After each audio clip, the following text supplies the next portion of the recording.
Hey, what's up, guys? Here in the west end of London, and gonna go get some coffee and snack.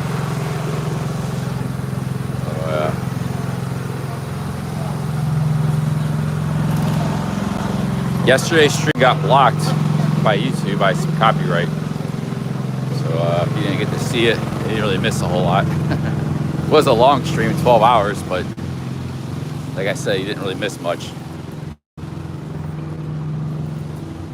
Got my shorts on today. Shorts always look a little weird with boots. Not really boots, but to me they're like boots. But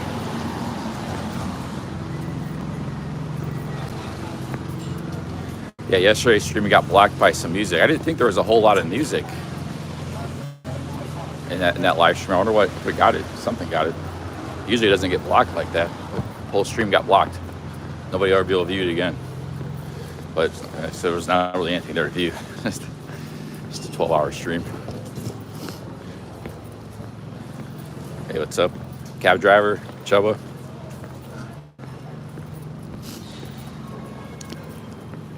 I was in Leicester Square last night. Yeah, we'll be going just wherever. That looks pretty good. Breakfast menu, £6. It's got some eggs, ham. Does that come with a coffee? Probably not. It's pretty good though. Nice view of the street.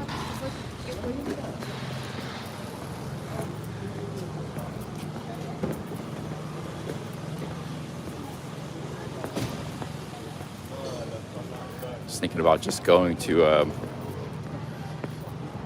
coffee shop and getting a pastry.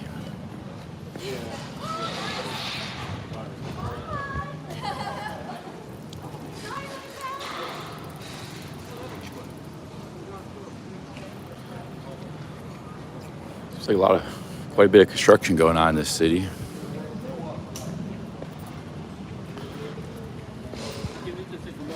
The thing about London, it's like it's one continuous blob. Like, New York is all broken up in bits by the waterways, segmented different boroughs. But here it's like one big blob.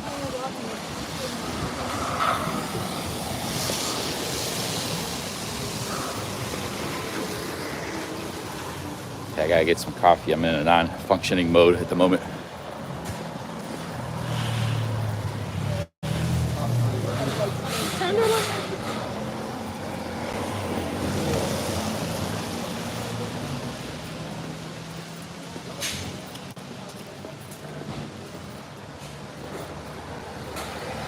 Non-functioning mode.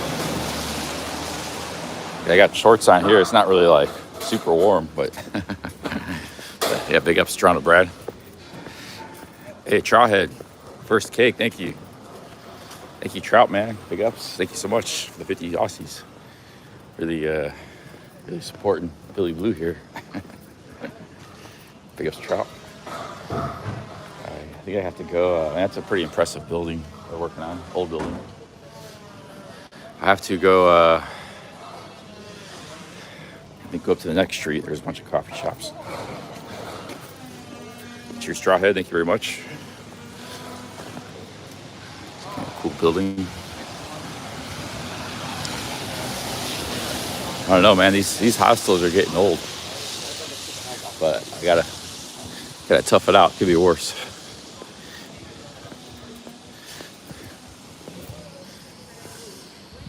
The Phoenix Hotel.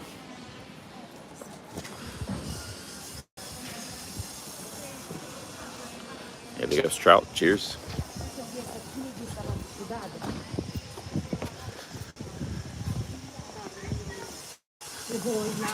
"20 years of staying in nice, cheap hotels in Asia. Forgot what it's like to stay in hostels."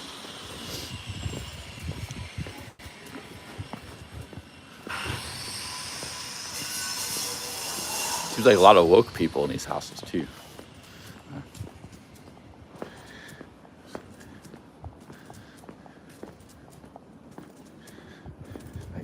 So there's this book on the, said like, little people, big dreams, how we can change the world. On this fireplace, weird book, like a Greta Thunberg type of book or something. Big up Strout, thank you very much for that massive 50 Aussie super chat.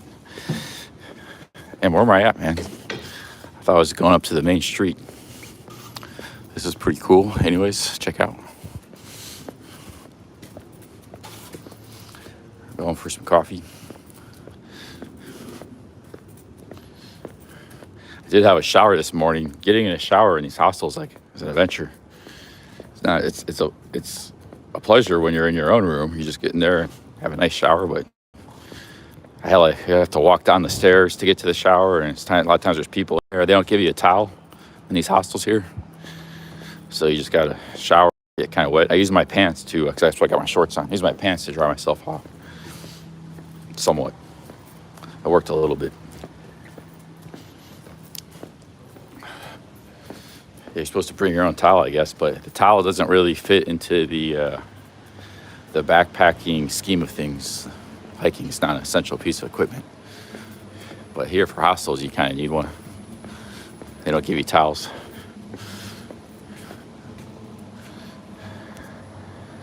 Hey, Welsh, thank you very much, Welsh. Big ups. Thank you. Bitsy says, I am what would be considered woke. Am I allowed here? Of course, yeah. Yeah, everybody's welcome here. Big ups, Welsh. Yeah, everybody's welcome here.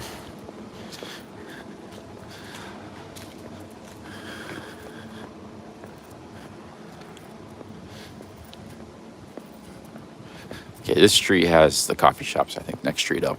These are the Imperial Terrace houses all over London. We're in the west side of London, so the west part of London has always been pretty higher end.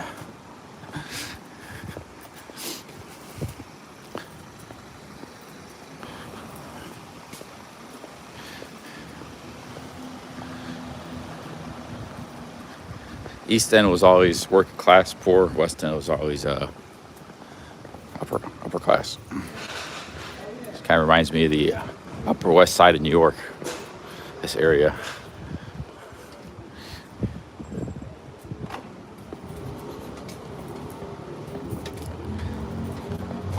Alunak, finest Persian cuisine. Persian restaurant there. Planet Organic. That kind of rhymes. Planet Organic. Big ups Welsh, Trawhead. Cheers. Let's go get a coffee.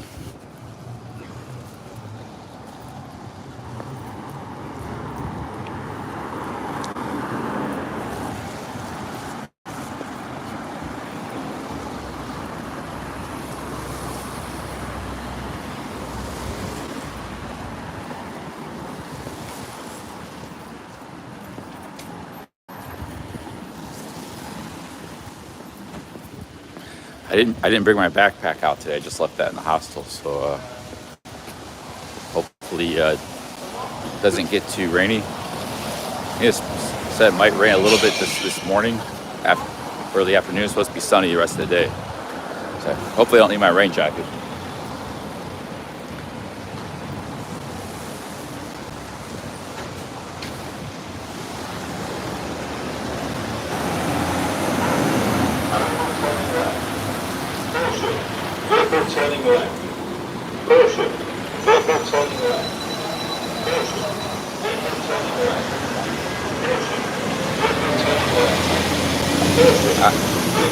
I don't leave anything of value, just the backpack. So, if somebody wants to steal my backpack, dirty camping gear, they can have it. I don't think anybody will.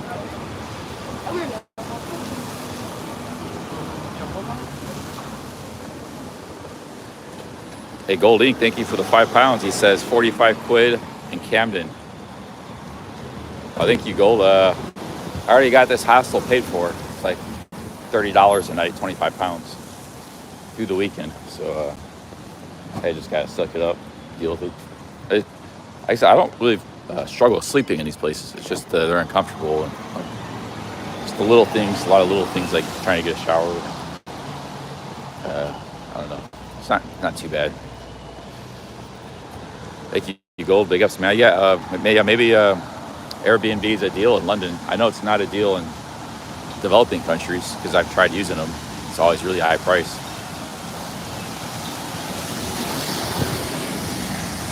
Big ups, Jonathan North. Chat. Big ups, Gold.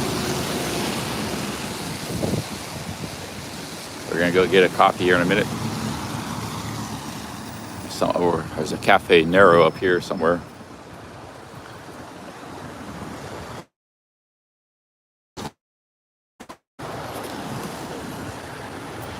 Today, if you're just tuning in, probably nothing real special today. Just gonna be hanging out, a little bit of walking, talking, eating coffee. Just not much of a. But I don't know. I walked a lot of miles yesterday. My feet. I rested a long time. My feet feel okay. But this place is pretty good. Open for brunch. This could be a place to go to.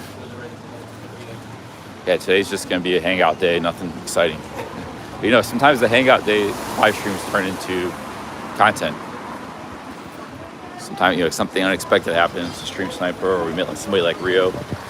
Never know, but it could be good. But probably going to be a 9-10 day, 9-10, they call it.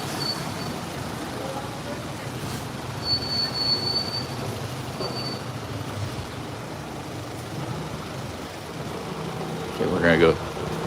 I like this place. This place is pretty good. For a change, it's pretty good. Good coffee, good pastry. Got a seat waiting for us right outside there.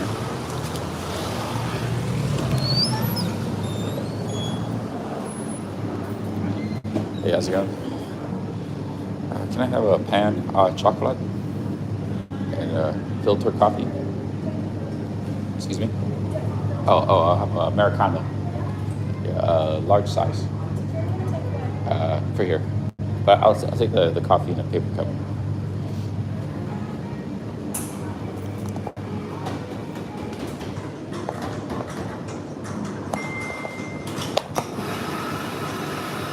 Cheers, guys. Yep.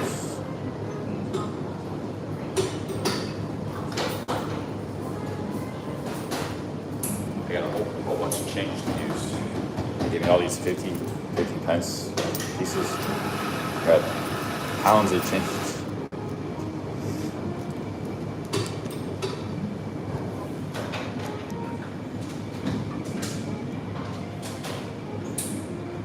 Nice view of the street, but this thing's kind of blocking. If I had a tripod of me, it would be dead.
yesterday.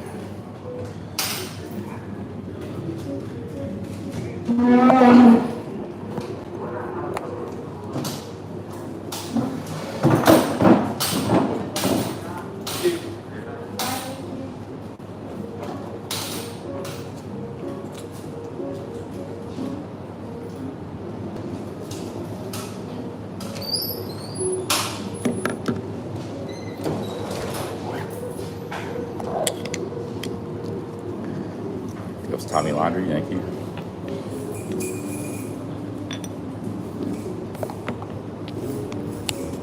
I just got a pastry. Might get another one. Get 2 today.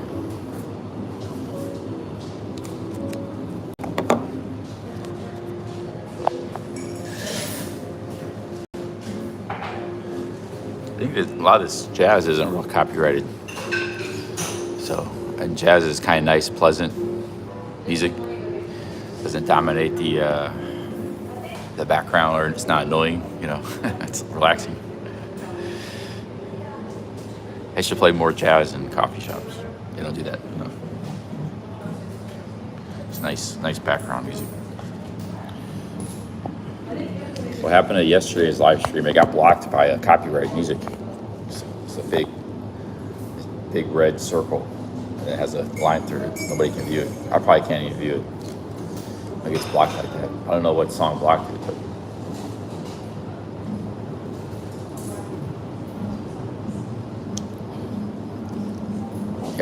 live stream got kaboom. Back in Bangkok, I had a live stream with Matthew. He really wanted that stream to like download and show his friends and stuff. He was hanging out with me all day. The thing got blocked by Michael Jackson, Thriller or something in a taxi. That was the song that did it. So yesterday, I don't know what it was. Because most music doesn't block it. It's just you won't make any money from ad revenue, but at least people can still view it if they want to. Only like very small amount of music would actually block it. Like maybe 2% of the commercial music out there. Let me get a little bit of milk here.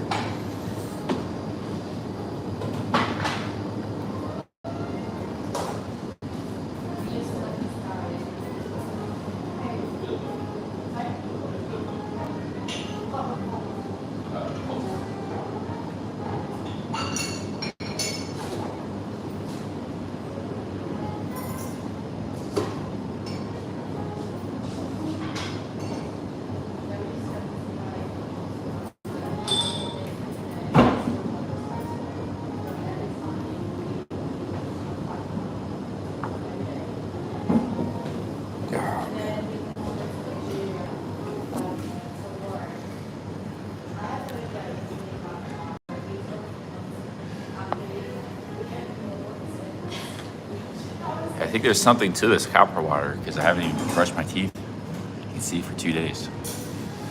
I'm not drinking copper water now, but the copper water, I've been reading about it. You got to be careful. You can actually get overdose with the copper water. So you don't want the water to sit in your vessel for more than maybe 12 hours because then it keeps leaching copper into it. If you let it sit in there too long, maybe for a couple days, you might have too much copper in. Also, it could be bad for your kidneys and liver if you get too much copper in your system. So it's kind of like zinc. In small amounts, it's good. But if you get too much of it, it's toxic. Copper. But yeah, man, it seems to be doing miracles in my dental hygiene. That I've noticed right off the bat. There's definite something going on there. So what I recommend is if you're gonna use it, you can use it when you're traveling and stuff. Don't drink it all the time. Like drink other sources of water. Like right now, I'm just drinking tap water. I didn't bring a flask with me today. So you want to use it some of the time to get the benefits. Don't use it all the time to reduce the risk of overdosing of copper.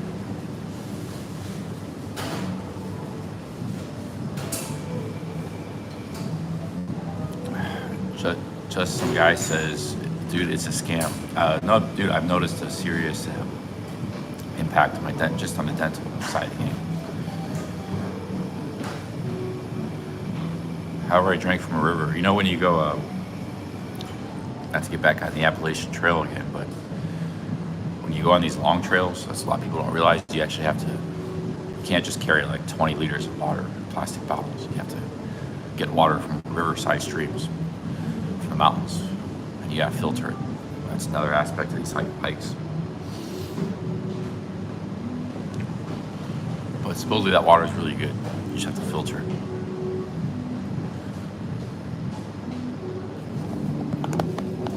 But the, I don't know, I never heard anybody using copper. Maybe that, that can clean the, John Miller says your teeth will be clean, but you need a kidney transplant. I'm just testing it out. We'll see how it goes. I'm the guinea pig. But like I said, I think it's good to use it like maybe 50% of the time, not use it all the time.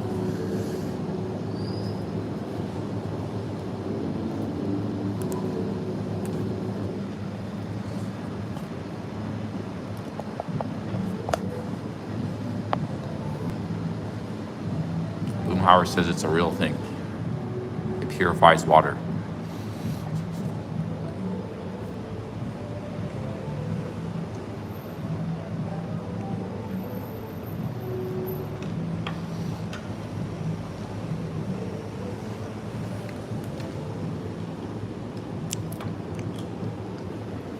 Got this little belt attachment that keeps all my power banks. I didn't bring the backpack today. I don't know if I'm going to do 12 hours again today, maybe 6 or 8 or something. But when I get this coffee going, maybe I'll change.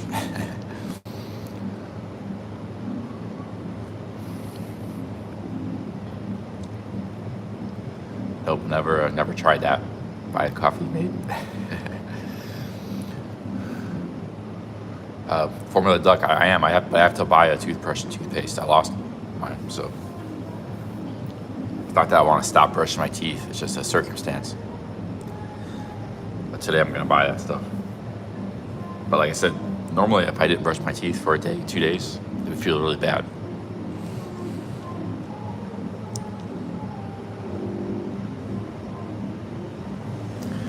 You know, maybe our ancient ancestors were, before they had toothpaste and toothbrushes on a commercial scale, they were using things like copper flasks, because copper has been around for thousands of years. It's been manufactured and mined, even like, that's why I call it the Bronze Age. Maybe they're drinking out of plastic cups or copper cups. Maybe they knew it. Maybe they weren't as stupid as people think, just because they didn't have as much technology. Maybe they were drinking out of copper vessels. Because one, it was purifying the water, making it safe for them to drink, and it was like, you know, cleaning their mouth and stuff, things like that. Keep protecting them from disease. Could be a thing or two about that. Yeah, but the Bronze Age was like 5,000 years, 6,000 or 7,000 years ago, you know. They didn't have, you could just go to 7-Eleven and buy some toothpaste and toothbrush back then.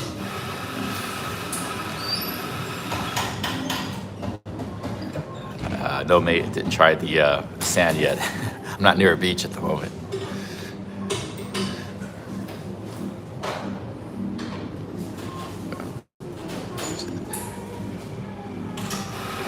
You can also cook with copper too, but I think it's more effective with water.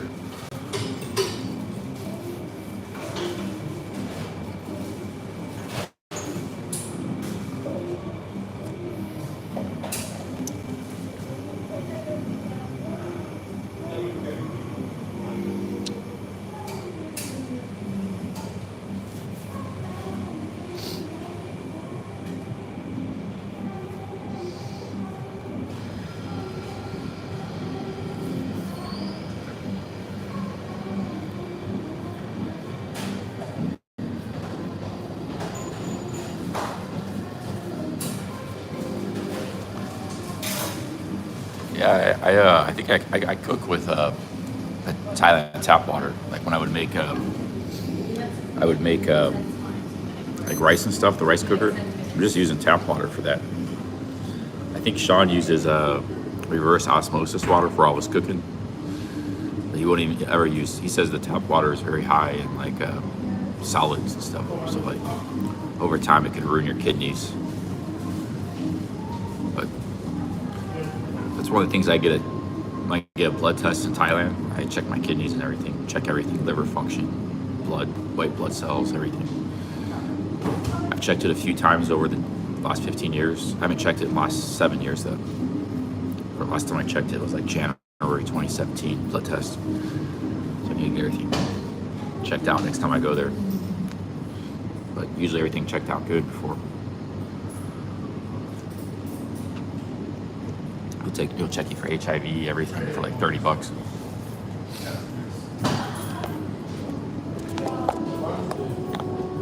Blood tests. They do blood tests.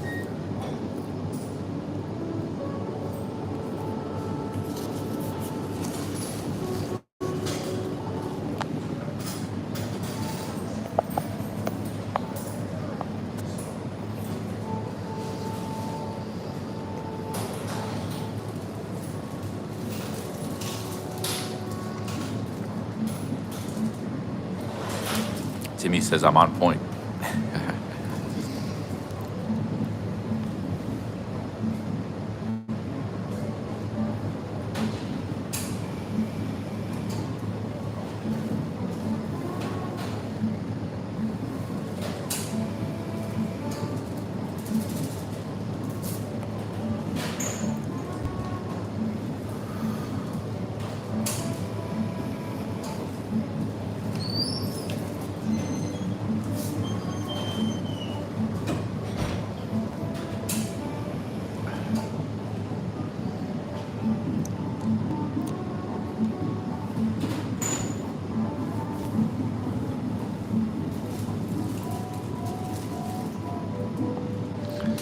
Guy's fixing the stoplights.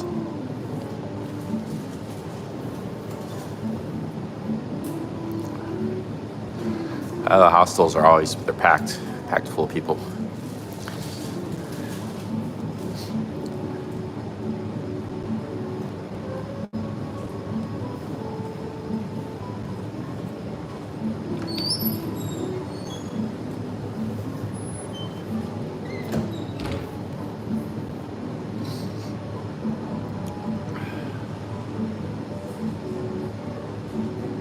There's a backpacker. You see more backpackers here than you see in Thailand these days. That's a giant backpack. Holy cow.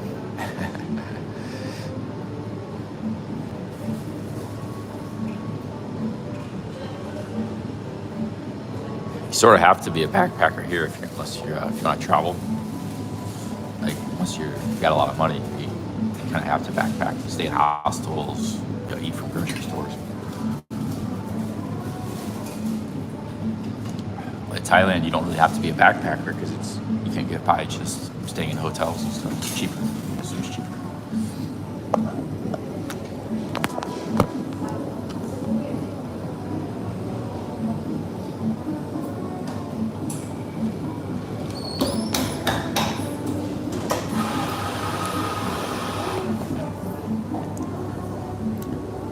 I haven't talked to, when I was in Tintagel, I was talking to backpackers.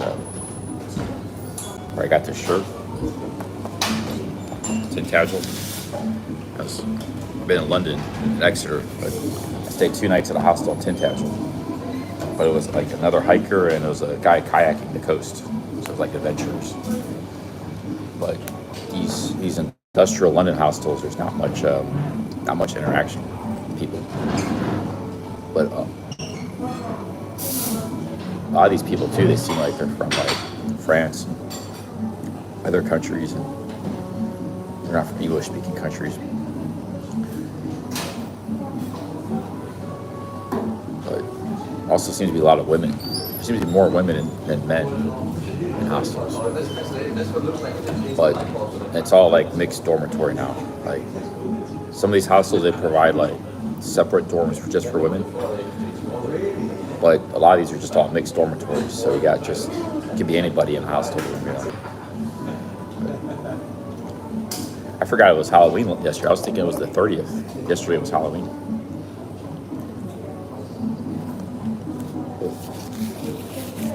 It seems to be like women are more into like backpacking and travel, like, just like that lady that walks by, than young men.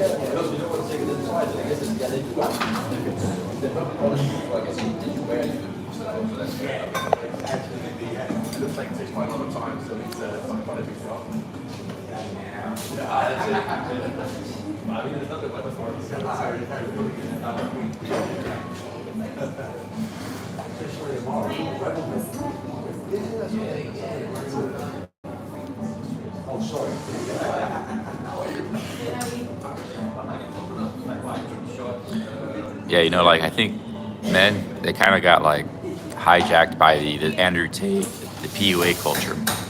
So like, if they were to travel, it's just about traveling for women. That's the only, not traveling for adventure. I believe you can do both. It's like right now, this is more an adventure trip, But they kind of got hijacked by the PUA Tate culture and stuff. So they're not really either into travel, or if they are, they're just looking to meet women. There's nothing wrong with that, but the thing is, like, they've lost the adventure side of travel, the travel for the sake of travel. They lost the value of travel. Whereas the women, the reason you see so many more women traveling in hostels and stuff is because the women still value travel for the sake of traveling. And you look at a lot of these like kind of goofy travel vlogs, like they don't have much experience. It's all women posting travel, stuff. Like they don't have many subs and stuff. And they don't have to be a passport bro or a monger. They could just be looking for a wife or a girlfriend. But most men nowadays they're traveling just for women. Whereas it used to be there was an adventure aspect to it. They were just traveling for women. That's my take. Well, you can do both. Like I didn't come here to the UK just because to look for women. I came here just to travel and for adventure and see a new place. Now, if I happen to meet a woman along the side, that'd be fine. That'd be great. But I wasn't expecting it. But I'm also traveling for work to make money. So there's two purposes for me. I have both perspectives. The backpacker perspective and the passport bros. The passport bros are just, the root of all this starts with the PUA community. It all started with PUA 20 years ago, pickup artist community. But now it's splintered like in all these other passport bros, mongers, all these different sub communities. But the PUA phenomenon didn't exist prior to 20 years ago. It's just like people didn't think about it. It's like a guy wanted to chase women, he just went and chased women. It wasn't like there aren't books on it and stuff. Philosophies attached to it and stuff. That's all a result of the internet. The internet has caused this. In the 90s, it was just people just traveled. They just traveled and got on with it. There's no PUA subcultures and stuff.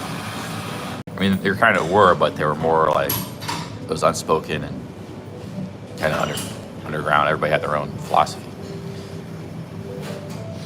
You might hear it like just chatting with somebody. You might share with your philosophies, but it wasn't mainstream. The internet has made it mainstream.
guy's changing out the lights.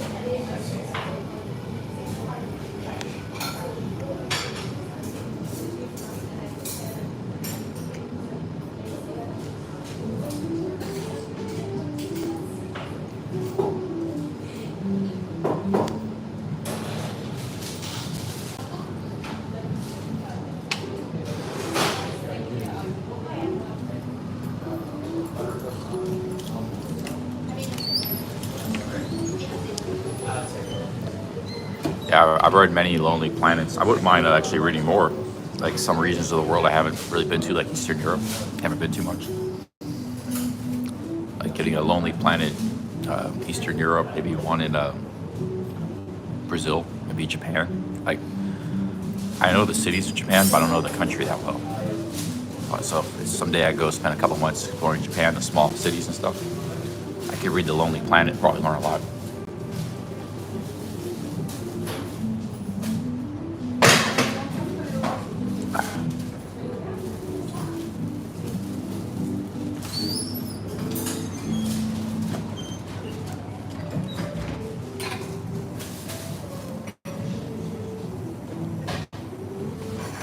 Yeah, they still sell Lonely Planet. You can buy at bookstores. I still read them.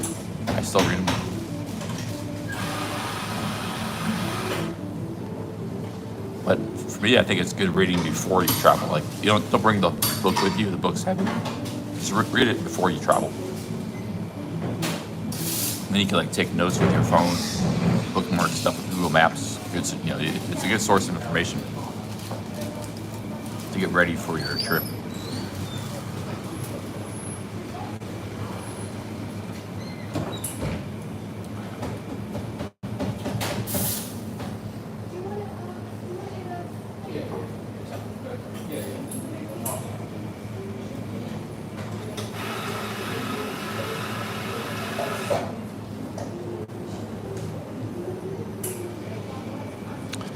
Vincent says the new ones have changed format and contain no useful information.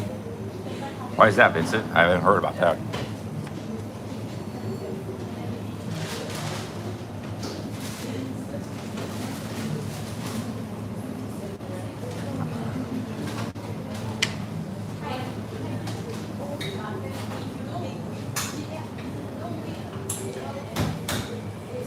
In the city of Westminster, Queen Streets.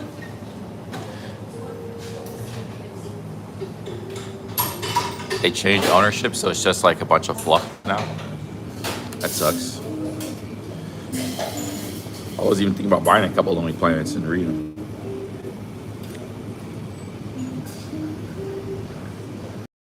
Have to find some old Lonely Planets. I don't know. I've actually read I don't know. Maybe the age of the Lonely Planet books is gone.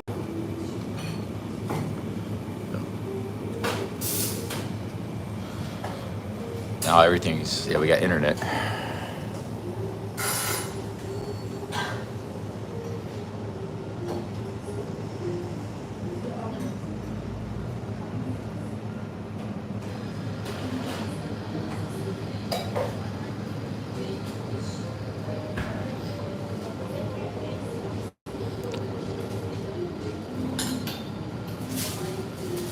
Yeah, looks like he's pretty good at what he's doing. Jeff says no mystery in the world, but that's not true, because look at Cornwall. I didn't know anything about it. Most of you guys didn't know much about it. Everybody liked the streams. It was beautiful scenery, some cool little towns. There's like it's not so much it's undiscovered, but it's just lesser known places like that all over the world. Especially if you get more like combine more kind of outdoor type stuff. Problem is a lot of travelers do kind of cluster in the same places over and over. Like everybody goes the same circuit. I mean, there used to be a backpacker circuit like in the 70s and 80s. Like everybody went to the same kind of places back then too. So,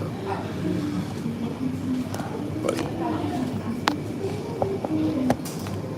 look at the Ohio Walk. Everybody liked the Ohio. Nobody goes to Ohio for tourism. So there's adventure everywhere. It's like the really hardcore travelers, like guys that hitchhike and can really, they, they know that they have some of their best experiences just in some random village or out in the middle of nowhere. But you can still go to the cities too. Like I'm having a good time in London. Doesn't mean first time here. It's an amazing city. Yeah. So you have a mix of both.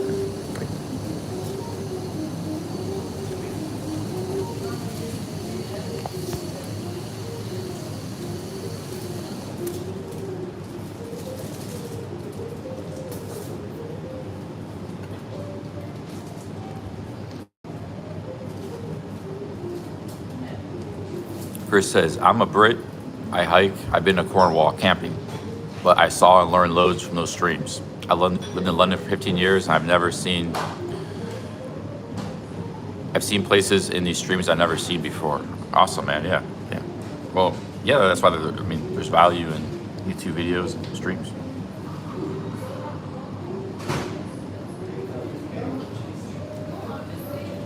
The world is too big for everything to be like discovered. Even hell, you can even discover new things in Pattaya. It's one of the most vlogged places on the planet.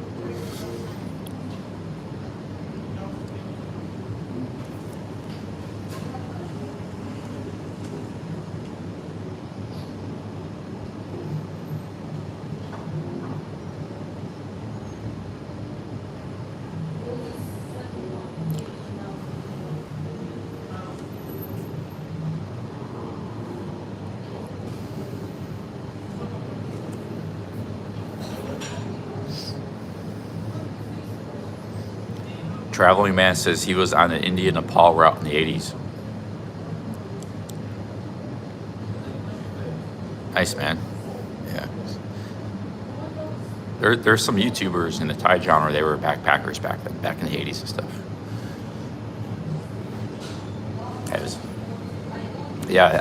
I kind of get your point too. We have lost. What I would recommend is if you're going to travel, like, don't even go on YouTube. And I say this doesn't benefit me, but this is what I'm going to do personally. Like when I go back to Thailand, I wouldn't even look at anything Thailand related content for like 6 months before I go. I was actually thinking about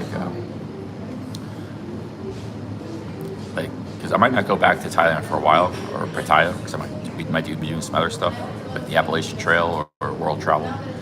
But I'm not going to consume any content, or look at any videos or anything. So when I get back there, let's say I'm away from Pattaya for a year and a half, a lot of stuff will have changed. It'll be like, wow, look. So I'm gonna do a thing like if I'm planning on going somewhere, I'm not gonna look at any content. I might have to do some research. Like, you don't really need to do that much research when you travel. Just show up and figure it out then.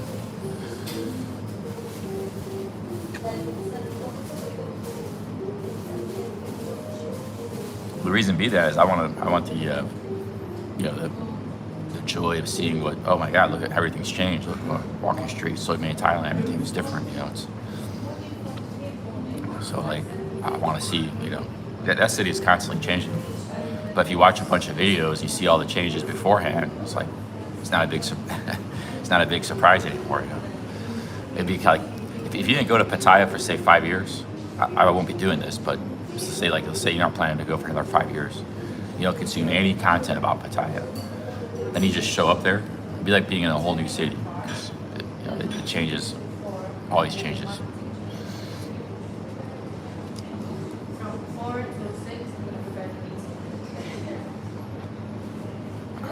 So like these, there's a time and a place. It's not just a place. Somebody could make some amazing videos and document everything about a city or a place. 1 year, 5 years later, that just like a Lonely Planet book, that content's not very relevant.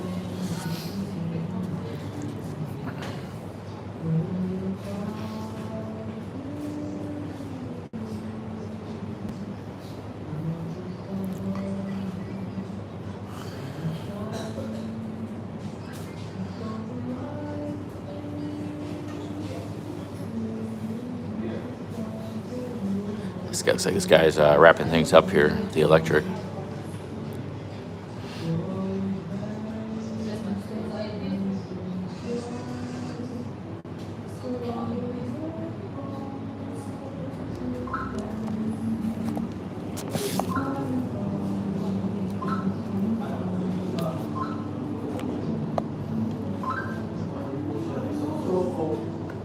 Also, that includes don't follow the news either. Because, like, let's say they start throwing casinos or something. So you show up, it's like a totally different world. Like, you didn't follow the news and they put all those weed shops in, like, oh my God. So, like, just don't follow the news, don't follow anything Thailand related, and they just show up and go there.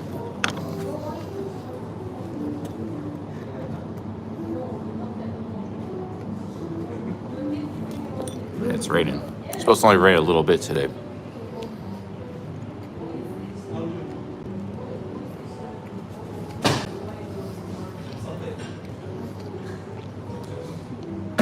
Actually, train travel is very cheap in Thailand. It's even cheaper than buses. It's nicer. You travel from the Bangkok train station, and you go city to city, and it's like $1. It's like $1 per ride.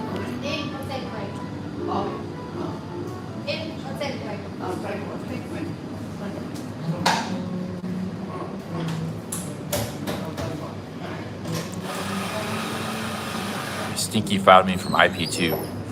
He's a big Bjorn fan.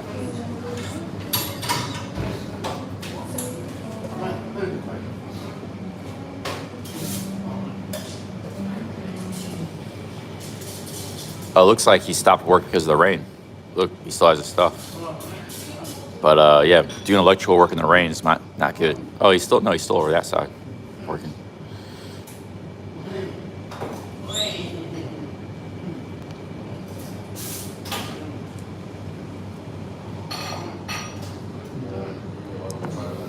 Fixing the streetlights.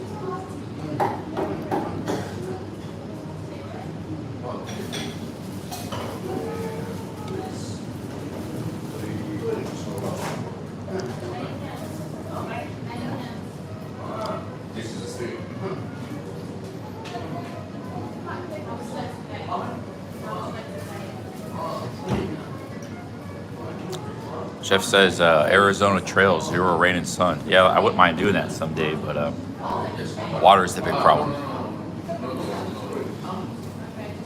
Yeah, water is the big problem on that trail.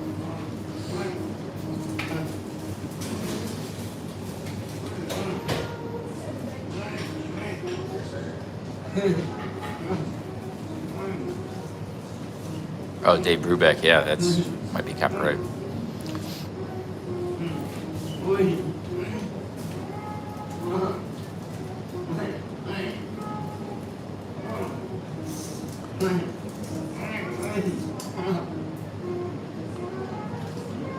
Yeah, I haven't been on Thai visa in like 5 years, 6 years. I used to go on all that stuff actually before I started 10 years ago. I go on Thai visa, I go on Thai addicts, I go on YouTube channels. There wasn't many back then. I just wanted to see what was going on in Thailand. Thailand addict. I don't go on anything anymore. A little bit of YouTube, but that's about it.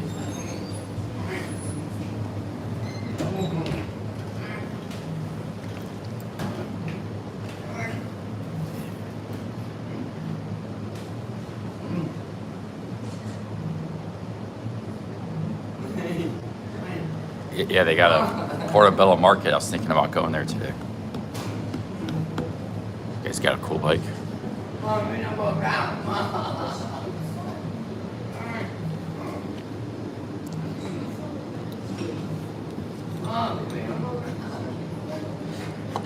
Another pastry.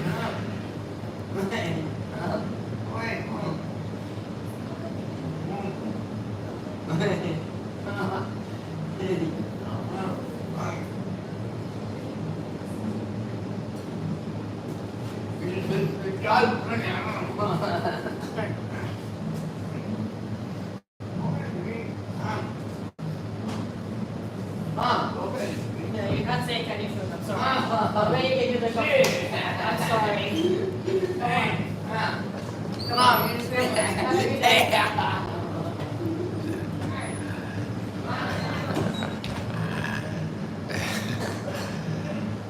This guy here is making all the sounds. He's just sitting there like laughing and grunting.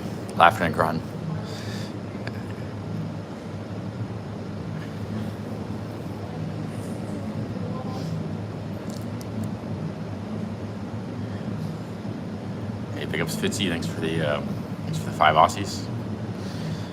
Thanks. Big ups Fitzy. Cheers. I was gonna maybe try to talk to him. He looked like he was in good spirits. Big ups Fitzy. Thanks a lot. Cheers, man.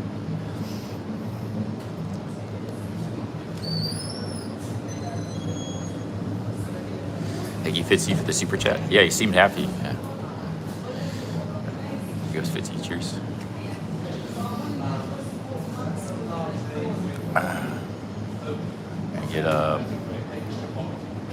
Get another pastry here.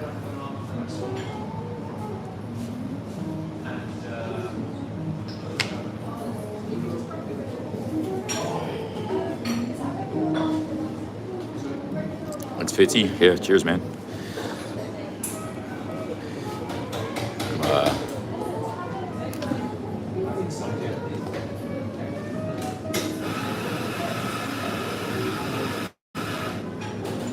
Yeah, it was maybe go to Portobello Market. It's supposed to rain just a couple hours, and it's kind of sunny today.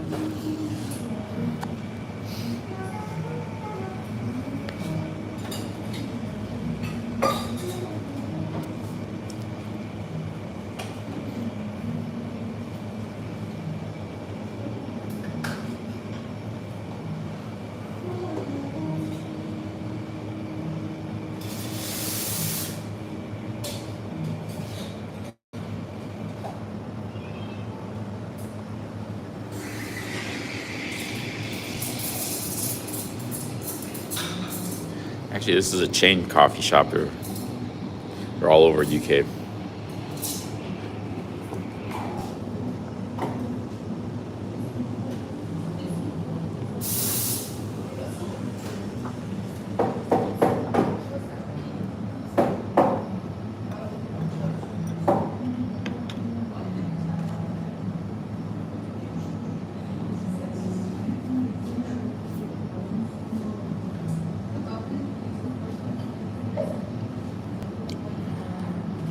Maybe I'll go get another pastry here.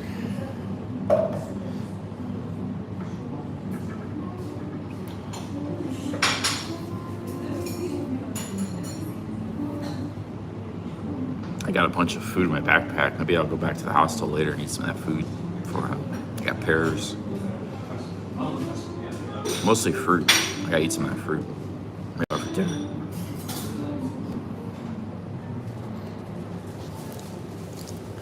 Cam says storms are going to batter the UK this week.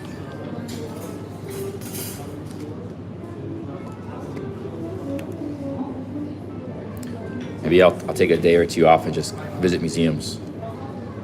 Just take some time for me if it's going to be raining. But I think today's supposed to be nice, actually. It's just a little bit of rain here.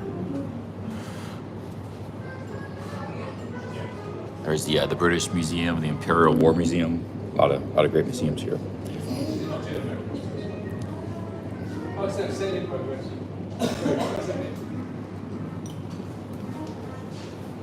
think it was 50 next to the super chat, man.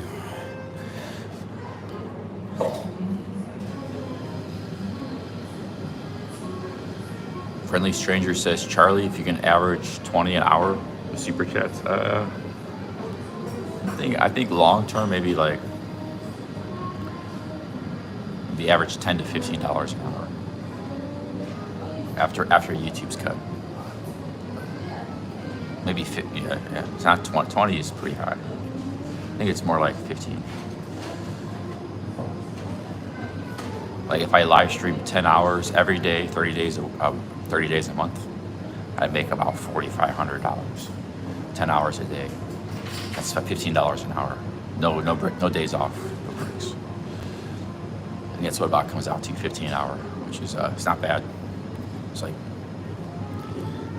not a bad job.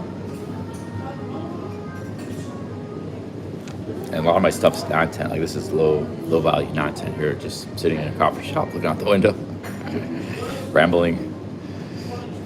You know, a lot of my content is like punching in the clock, kind of. You know, I admit that. I never said I was the best streamer, but Beyond Brian says takes a lot of day. Hey, big ups Beyond Brian. I was talking to Spicy Roads. He said he was hanging out with Spicy Roads. He's from Texas. He's hanging out with you in Vietnam or somewhere. He's a mod here too. Well, the data in a lot of countries is unlimited. So like here it's like $30 a month. You can stream as much as you want.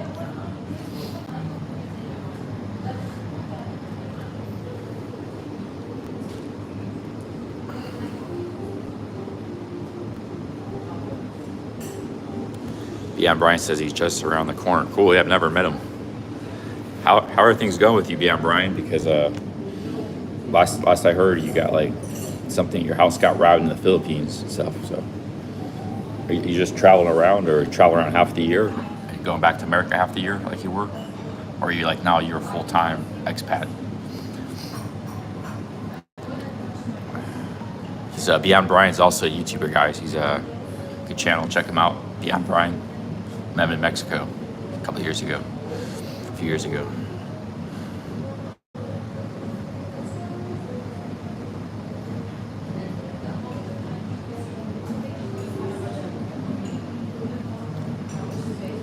Beyond Brian says we got robbed, sued. So you got robbed, then sued. Then the barangay captain, that's like the mayor of the village, tried to take our land. Yeah. These countries are corrupt, man. I mean, Philippines is you can't show any wealth. You can't have anything of value. You just have to live. If you live like a peasant, it's okay. If you want to have a family and have a nice house, it's bad, man. I feel sorry for you, Beyond Brian, but yeah, he's with his wife in Vietnam working on it. Yeah, maybe the best bet is just take her to the USA, man. Philippines is a dump. There's nice people there, nice ladies, but it's sorry to say, it's dumb. There's some nice beaches there and stuff, nice villages, but it's corrupt as hell. Thailand's a lot better in a lot of respects, but Thailand's not perfect either. But Thailand's a lot better, but still kind of the same thing, same problems there. No rule of law, you know, you're at the disadvantage. Everything's stacked against you as a foreigner.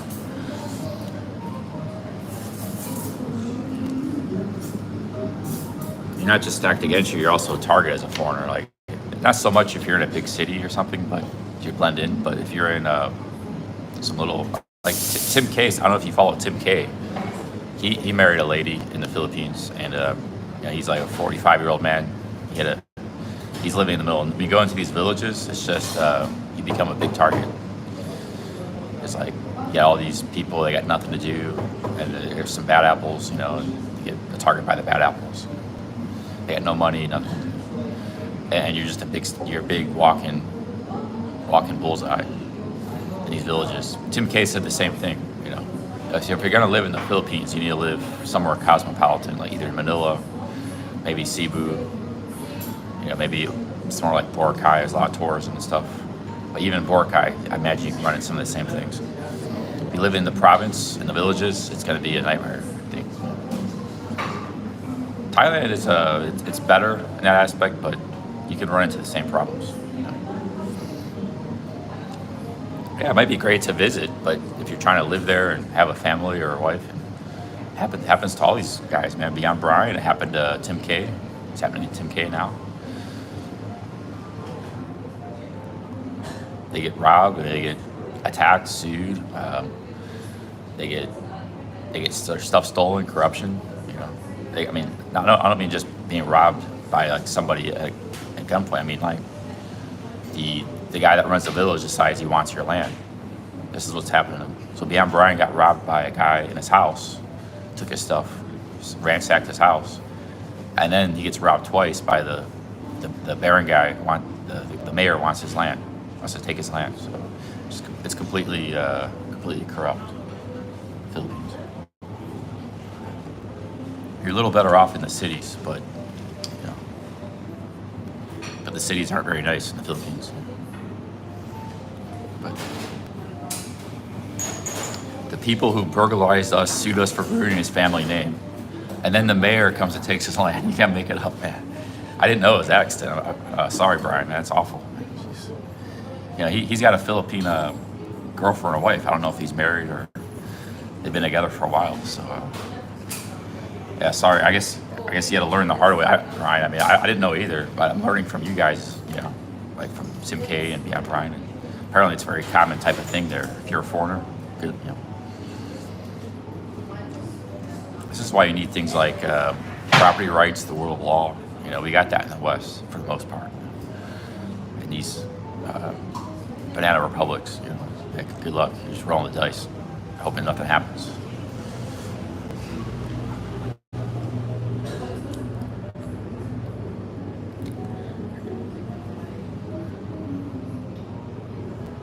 And Beyond Brian's a really like straight up guy. Like he's the nicest guy. You know, he does never cause problems. It's not like he was some mean, rude guy, you know, pissing off all the locals. If you know Beyond Brian, you know there's no reason anybody should have took issue with him. He's the politest, nicest guy. Doesn't even step on anybody's toes or anything. So he was just a pure victim and attacked by these awful people. I'm not saying all Filipinos like that, but I'm saying every village has probably people like this. You know, you know, there's thousands of people in these rural, even though it's a rural community, there's still thousands of people. And you're going to get some bad apples if you're a foreigner. It's just the way it is. It could even start at the top. The mayor could be a bad apple.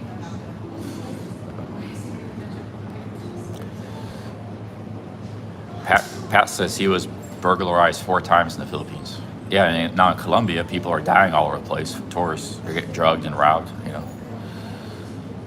another American was found dead in his hotel room in Medellin. So it's just some countries. It's just open season on foreigners. If you're doesn't matter if you're white or black or Latino. If they know you're not, if you know you're a foreigner and you know you might have some money. And you know, but being money doesn't mean being rich. It just means like maybe having Social Security and like a little bit of money in the bank account. just in America, you'd be poor, retiree. You know, that's still a target in some of these countries.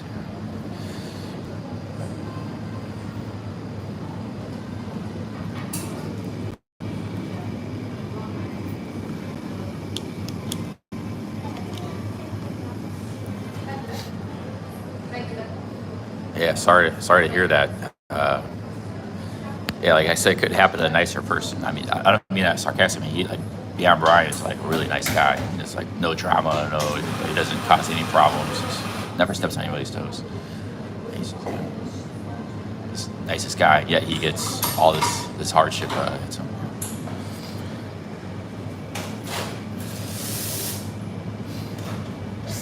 Yeah, that's why Thailand is. It all goes back to Thailand because like they're not perfect either, but at least you're not going to get drugged in your hotel room and killed. You're not going to, like in Colombia, you're not going to get be a victim of massive corruption like in the Philippines. You're not going to get robbed usually, you know, in the street.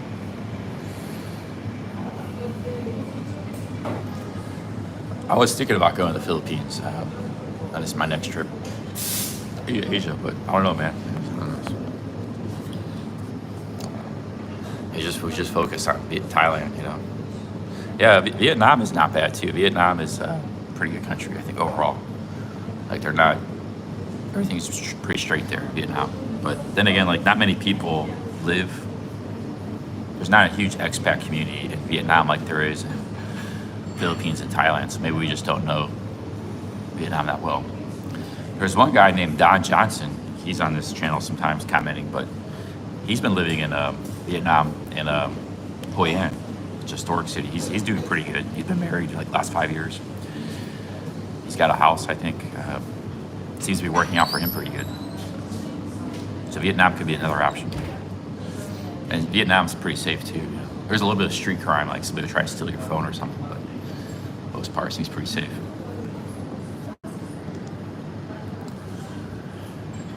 Yeah, Jonathan's in Hanoi. He had a bike crash. So we got a lot of guys in Vietnam right now.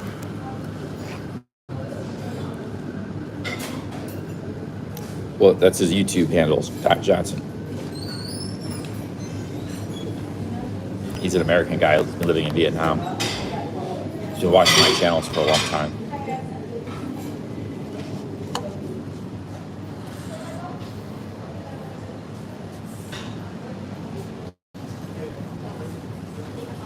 Beyond Brian says he's want to explore Thailand next month. You know, of all the Latin American countries, I think it's Mexico is like the safest. There's a lot of expats and retirees in Mexico. You don't hear too many people having problems in Mexico. And none of us had problems there. We were there during the pandemic. I think Mexico's the best. Latin America. Which you would, it's kind of, you wouldn't think it would be, but because you hear all the cartels and all this stuff, but it's not Colombia, it's not Brazil.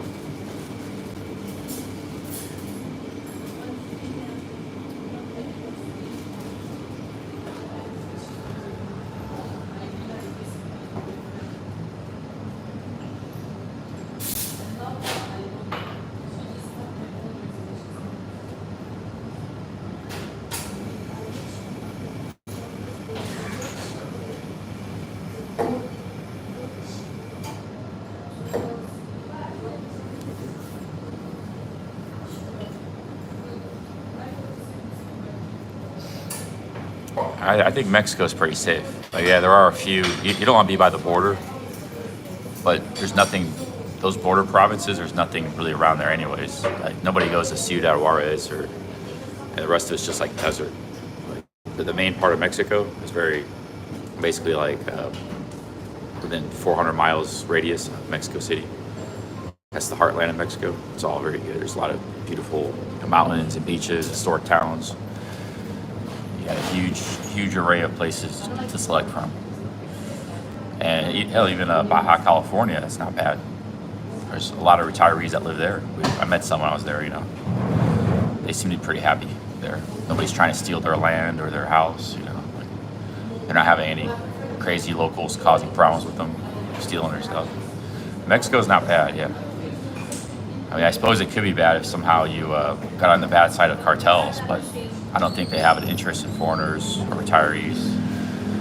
And the cartels don't tolerate, like, a lot of times, they don't like petty crime. They even enforce, like, so that's one of the reasons I think there's low crime rates, because the cartels don't. I'm not saying the cartels are good, but I'm saying you as a foreigner, they're not a problem for you. It's more a Mexican problem. You know, it's a Mexico and the United States problem. It's not a problem for a tourist or an expat. You don't even know who they are or where they are, even though they could be all around you. You know? So.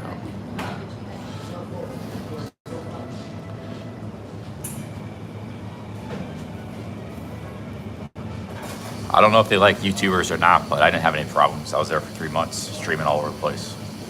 Probably filming a lot of too inadvertently, walking down the street.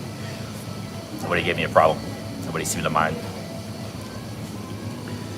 Hey, Johnsky, big ups, man. Thanks for the $2. Thank you, Johnsky. Cheers, Johnsky. I met a dude once, an American guy in Thailand. It was his first time in Thailand. He was married to a Moroccan lady. He was a very kind of average Joe American guy. But he said they're kind of crazy.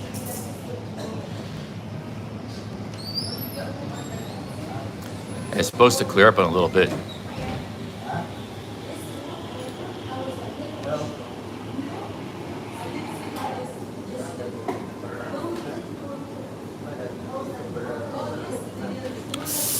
Yeah, Beyond Brian says, I think Mexico gets more negative media. Yeah, well, one thing about Mexico, people fail, it's a massive country. You know, land area, it's 3 times the size of Texas. And population, it's like double the UK, double Thailand's population. So it's a huge country. The first thing you got, you know, and it's different based on regions. And being a big country, a lot of bad news is going to come out of it, just like a lot of bad news comes out of America. You know, school shootings, this and that. But so people don't, you know, realize how big of a country it is, or they forget how big of a country it is. It also means there's a lot of different places and regions to live and stuff. So, yeah, Mexico's good. Like, you go to Costa Rica. You know, Costa Rica is one 1/20th the size of Mexico. There's no comparison. Costa Rica is like a city-state.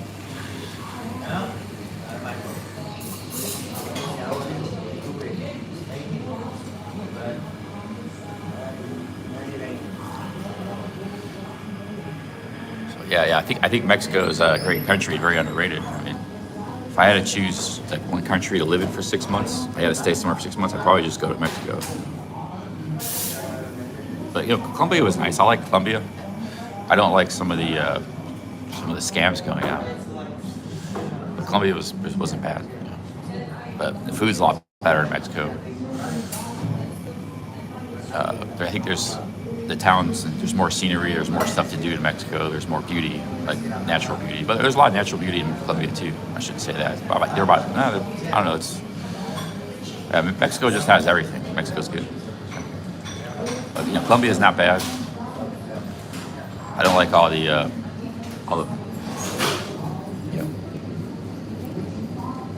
Colombia probably way grip. Some of those other countries like Peru, I don't know anything about. So I don't know anything about Peru.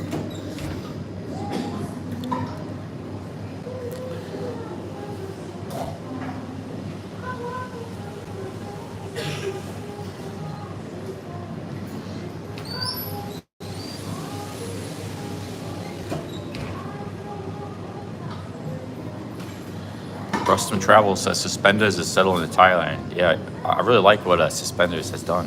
He married this girl, and this Thai girl, and just living like a normal Thai life with the family. It's good live streaming content. Like his whole audience are like people. They don't really like. They're not interested in Thailand. They're just interested in him. Yeah, he's entertaining them with living this kind of expat lifestyle, But it's not the Thai genre. It's like the IP2. They're like young people, 20-year-old, people and stuff. And they like his content. So like any one of us could do that. Like B. Moran was kind of doing that. He was dating some ladies and streaming it and stuff. People like the relationship and seeing what's going on, and it's very interesting.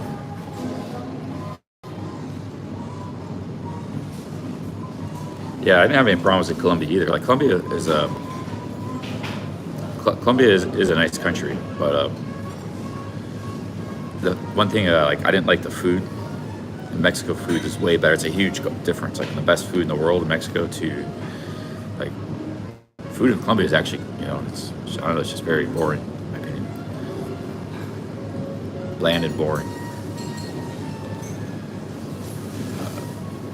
That right there is a big difference. Also, I think it stayed more dangerous in Colombia, even though I didn't have any problems. I think Colombia, you could have a big problem someday.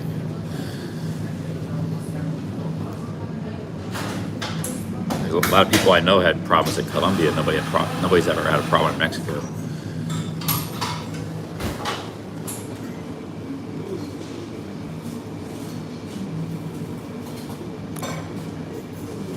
Stinky said, would you call this trip a success or a failure? It's been a success so far. I made some profit despite the high expenses. And I got to see do a lot of cool stuff.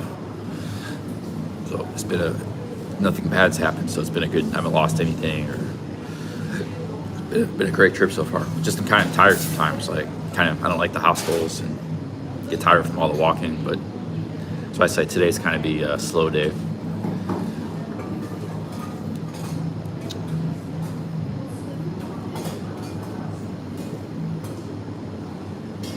Well, Dom, he's probably, as long as he's making money and he's not going to go financially broke.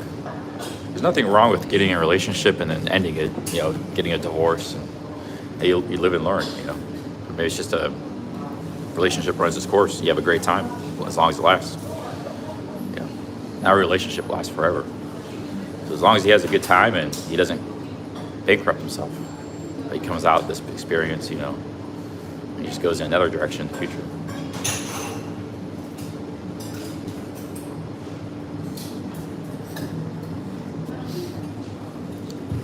Like my relationship with a Thai girl, I was with her for 3 years. I had a great time. No regrets. It didn't last forever, but it was a great experience. And I was bankrupt at the end of it, but it wasn't really her fault. It was more my fault. A little tiny bit her fault, 20% her fault, 80% mine.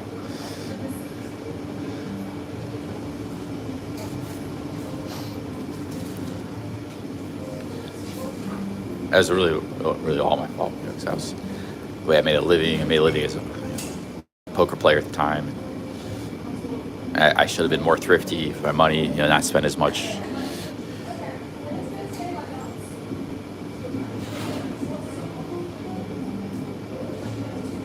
But actually, she helped. Like her mom built a bungalow. I told you guys before, and they let us stay in there. Like her family was actually helping us out.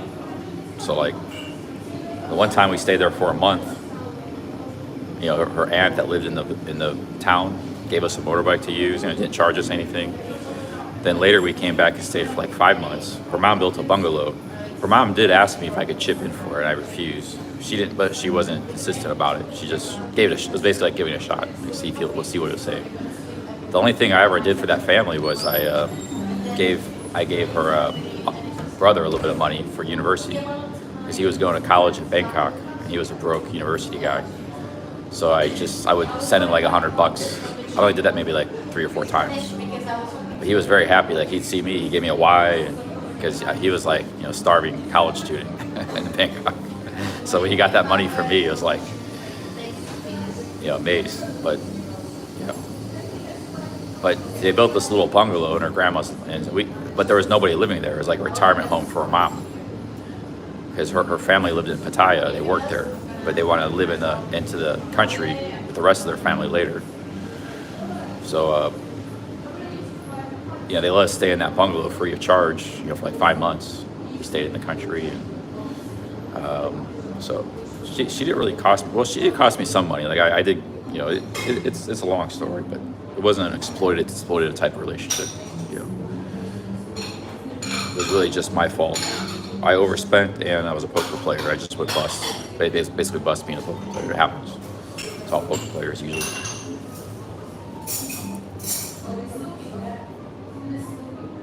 No, what happened was there was a time I was back in America and her mom was building this bungalow. These bungalows were like pretty cheap to build. Maybe it cost them like $25,000. It was like a retirement home, just a 2-bedroom little house. Her mom was building in the countryside on their land they owned, on the grandma's land. And she asked me on the phone, "Hey, can you chip in?" And I was like, "Sorry, just no." But when I came back to Thailand, they let us stay there. We stayed there for like, I don't know, it's like 4 or 5 months, maybe 4. Maybe it was only 4 months. And you know, she didn't ask for rent or anything, so it was the bungalow was already built though at this time. But nobody was there staying there at the time. It was just empty. So that was 2008, 2009. It was like 14 years ago. But she was a girl I was with for like 3 years. Kind of like a Sus and Riri type situation, you know. I don't know much about their relationship. You know, Riri seems kind of like a cool chick. So, I was 25. She was like 21. So Riri's 22. He's like my age, 40. You know, 43. So you got that age gap. I don't know. That could be a good or bad thing. I don't know if that's a good or bad thing.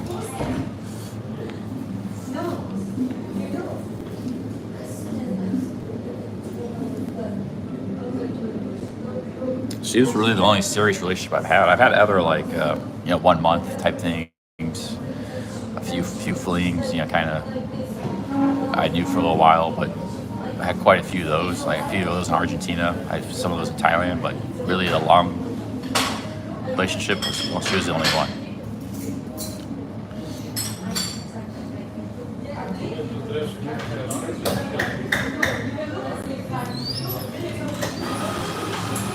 I don't know about the details of the relationship, if he's forking over a lot of money or what.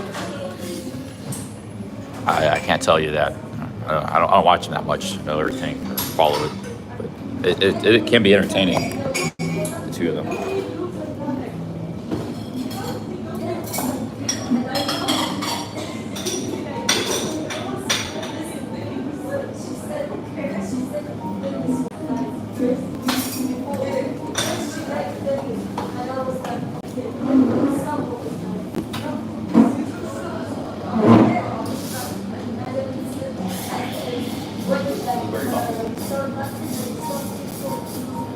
I'm gonna change the more comfortable seat, but we're gonna lose the street view.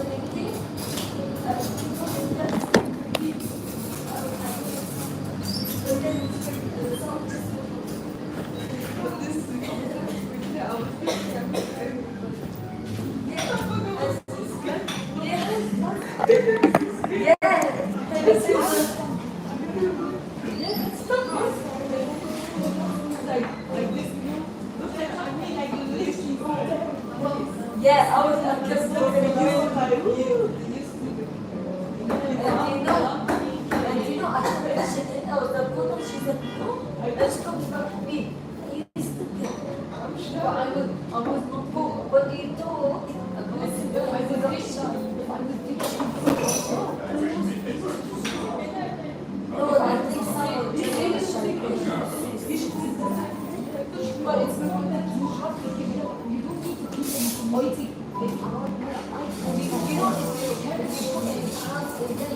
yeah, it's just that we should have like I was saying, if there was like Facebook here, and she was going on like that's what it was. I was not you know the kind of thing you say and for only 1 month like I was started to do it because that's all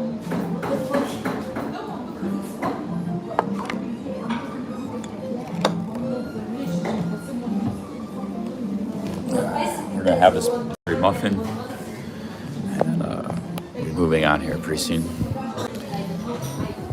Finish this coffee.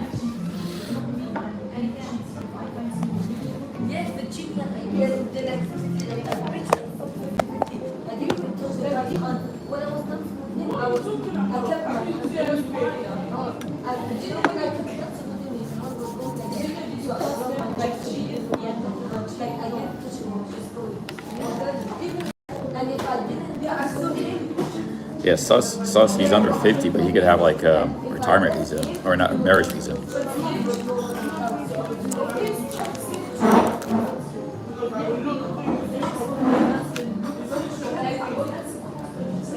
No, I didn't go anywhere last night. I just went to sleep in my hostel. Oh, he's on the Thai light visa? Yeah, he must have bucks then. He's got bucks. Plus, he's probably making money too, so it's live streaming.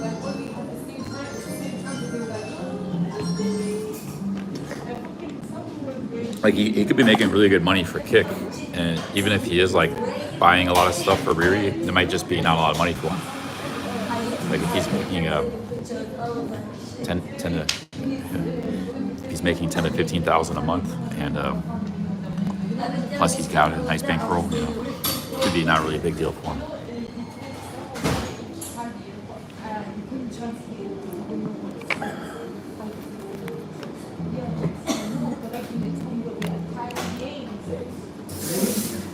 Yeah, they didn't know English, so I don't know how John, man, I burn a lot of calories, man. I walk around all day. Yesterday I walked 14 miles and I carried a big backpack. 20-pound backpack all day, so food is fuel. If I don't eat, I don't live stream or get anything done.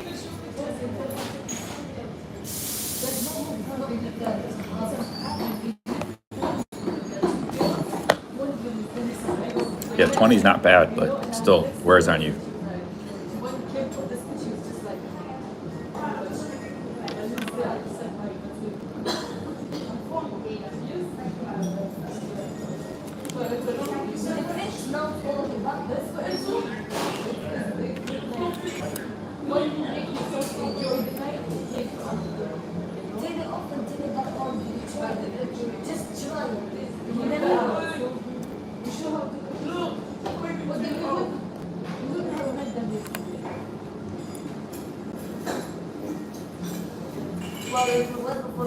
There's a lot of companies anybody can start.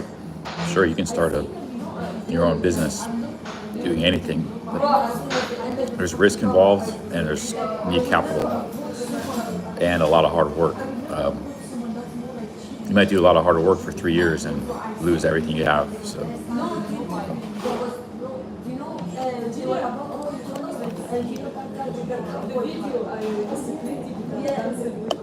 I've done a lot of business and struggled and worked for years and not made much of anything. You know, right now I got a good thing going with YouTube, so.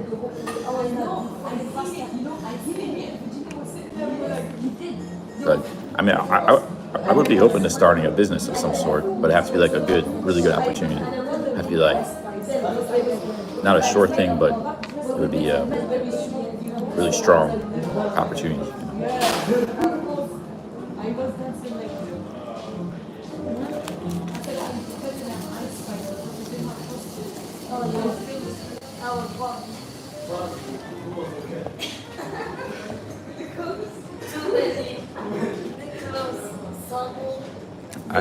I miss some of the hustle and wheel and dealing I used to do with magic cards back in the day. That was a lot of fun. If I could do something like that in the future, like commerce. But there's not many things you can do where you're buying and selling stuff. I miss that sometimes.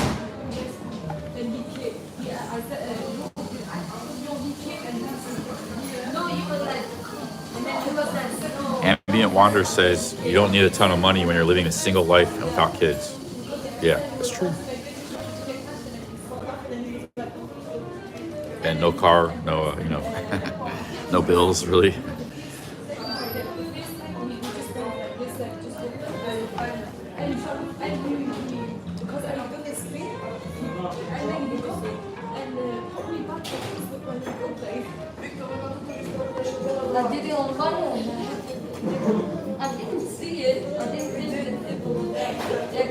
What do you do for money when you? Yeah, when I don't stream, I just don't make any money. That's the way it is. So like, I just spent 2 months in America, and I'm basically just spending money. I'm not making money.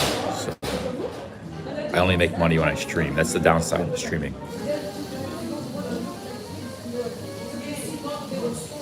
Whereas vlogs, you can make money in your sleep.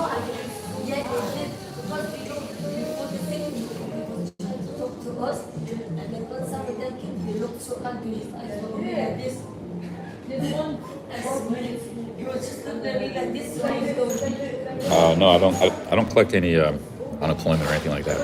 I've never collected that. No handout. I don't have any handouts. I've never collected like a handout. Not food stamps. Not anything.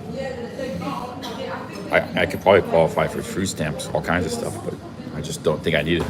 I get by. I've always gotten by just doing what I do. So.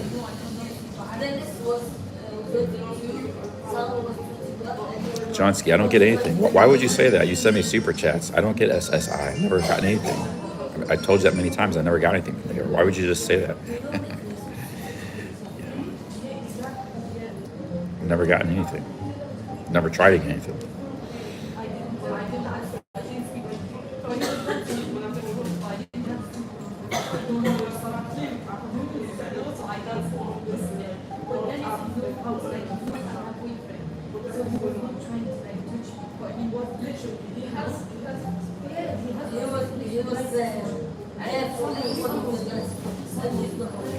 Invite the dime pieces to my table.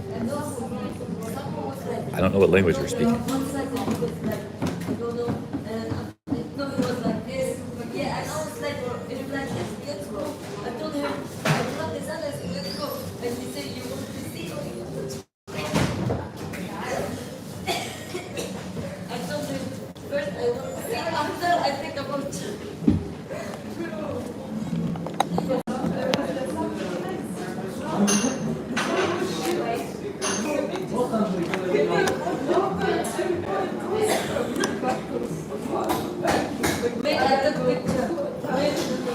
Tandra, thanks for the 5 pounds. Tandra, cheers.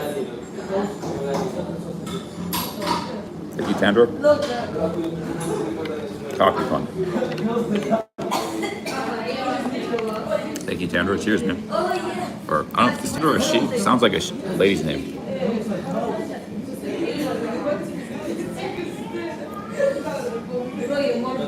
Thank you, Tandra.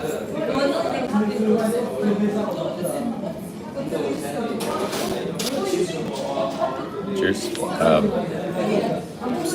Kelly wants to see my copper flask. It's in my house storeroom right now. Left my backpack in my house storeroom. Get Good says, is magic still a big thing? I think it is, but I haven't followed it in like 7-8 years since I started YouTube. So I don't really, I'm not involved with it anymore.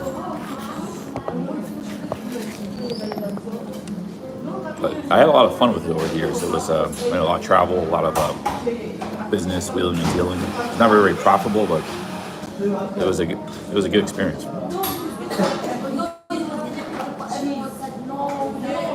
Pretty good muffin here.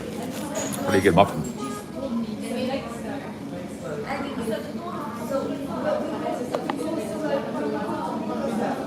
Hey, we got a Chinese viewer in the chat. Will I go to Buckingham Palace? Maybe. Yeah, maybe. Probably. I don't know if I'll go today, but auditing London in the world. £2. Thank you. Thank you, auditing London. Cheers, man.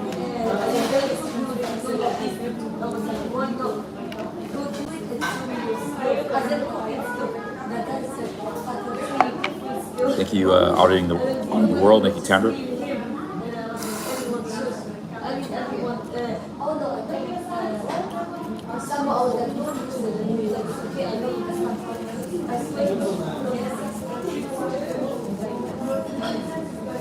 I can tell you guys the whole history of my magic card business if you're really that interested. You can look it up online and stuff. I had a big website and stuff at one time.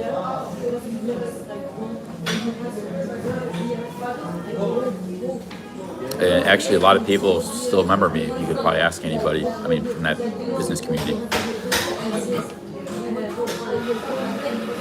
But I actually lost the domain name of my business. It expired. Had it for 20 years.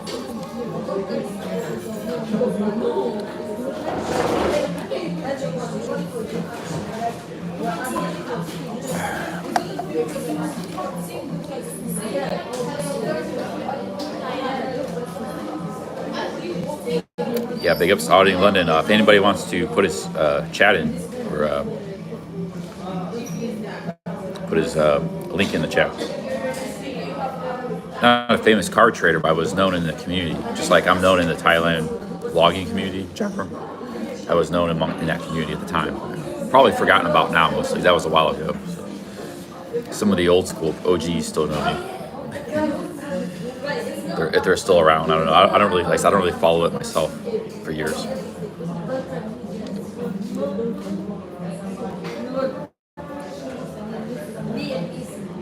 Oh, Jonathan North is you made it all the way to Da Nang, Jonathan? You went from Sapa to Da Nang? That's a long journey.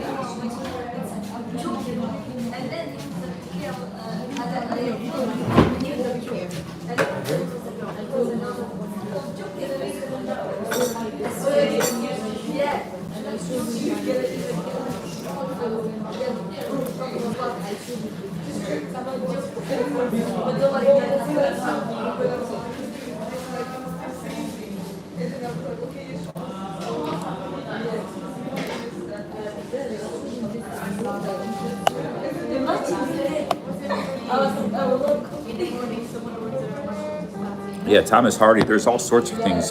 One could buy it and sell in hand for profit, but you really have to know the market.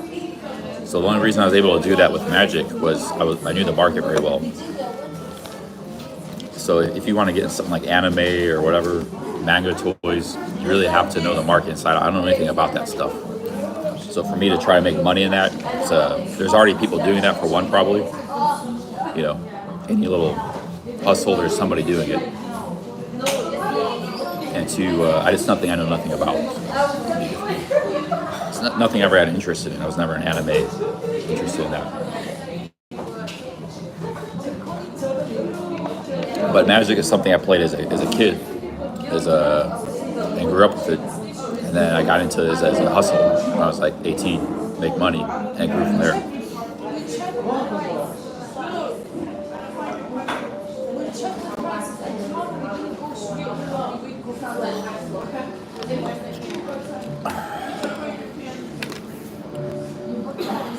All right, let's go walking around here. That was nice. coffee, big cake. Stay here for a few more minutes. Is it still raining? No, it's not raining.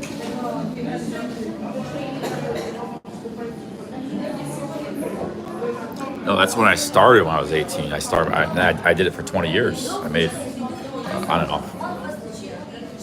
That's how I made a living. Paid my bills, traveled, everything.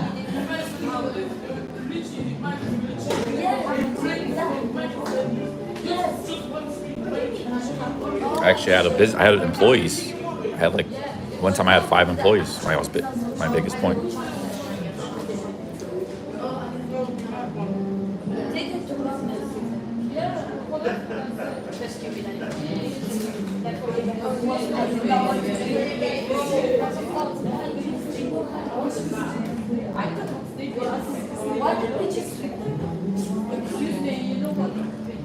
I'm going to keep the name of the website a secret because if I ever need that, it's actually a pretty good domain name. It's a really good domain name.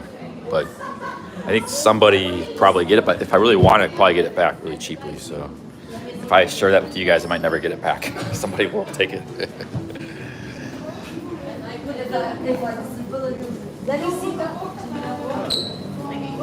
Still raining? Somebody might snag it. I'm not sure if I ever want it back, but there's no value of telling you. For one, it's not even a functional website anymore. Like I said, I lost the domain name. I had it for 20 years, but I'll probably never need it back. But if I do, I like to keep that option open. You know what I'm saying?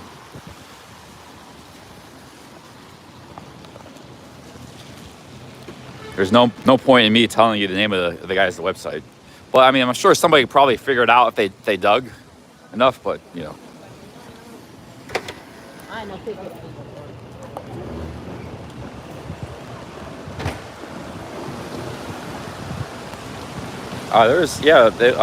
Man, it's still raining and sunny.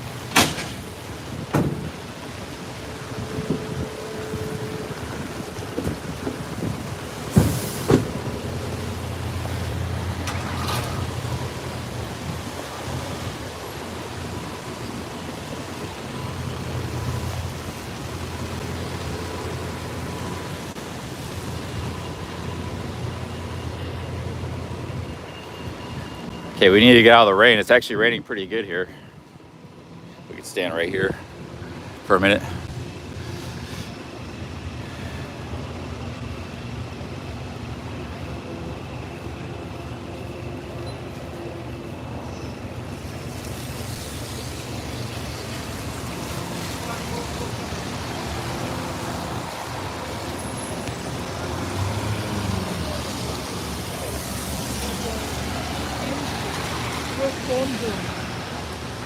What to do in London today, I'm not sure. This rain I think is going to clear out pretty soon. It's going to be a nice sunny day. So maybe there's a market up here called Portobello Market. We'll check that out. Do some walking around, maybe go to the Battersea Power Station, maybe go back to Leicester Square, Covent Garden. Just hang out today. The museums, I can't necessarily stream. It's not good for streaming. One, the building might block the Wi-Fi, because usually those museums are built in really big, impressive buildings, and you might not be allowed to stream in there. Museums aren't really good for streaming, but we're just gonna hang out in the street and hang out today in London. Feel better with that coffee. So, waiting for this rain to die down.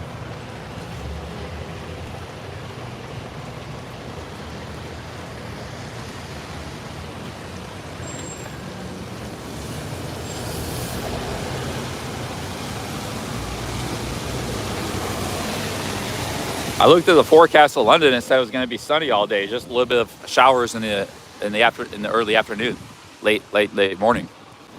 So look, it's already clearing out. I think it's supposed to be sunny all day today.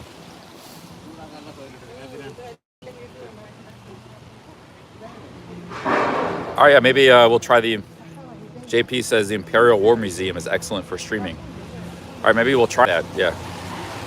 If not today, I got a lot of time here in London. I'm trying to kill some time with low expenses, staying in a hostel. So we got a lot of time here. I got my hotel booked till Monday.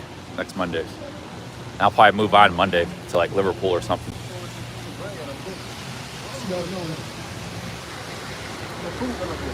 Trying to get my expenses down.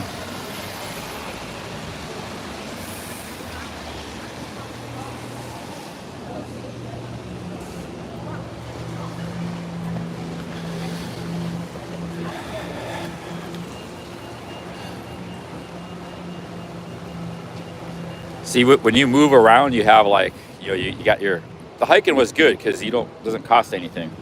You're just walking from place to place. But when you're like taking trains, those trains were like 60 pounds. That's like $75. I took 2 train rides.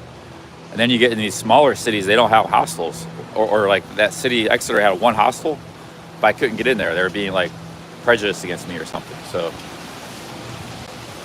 at the end of the day, I would like to move around and see different cities, but there's a lot to see here in London, so I figure it's just better to stay here for a while. Stay in a hostel, get our expenses down. And it's kind of cold. But it means we're going to be here for a while, though, so. Which is fine, because like London's pretty awesome. I just have to put up with living in a hostel for a while.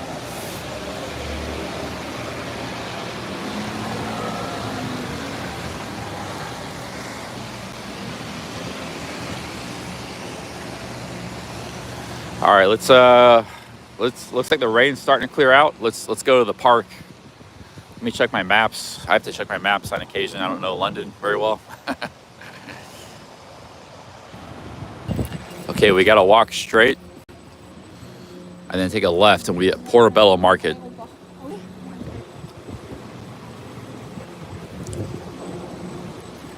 A lot of construction going on in London. Look at this, there are a lot of redevelopment, they're building new buildings.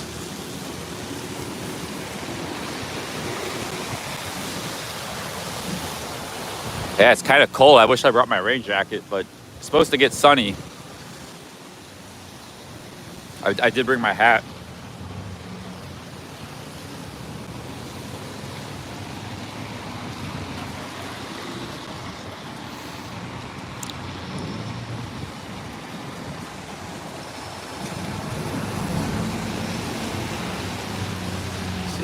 Gotta wait to cross the street here.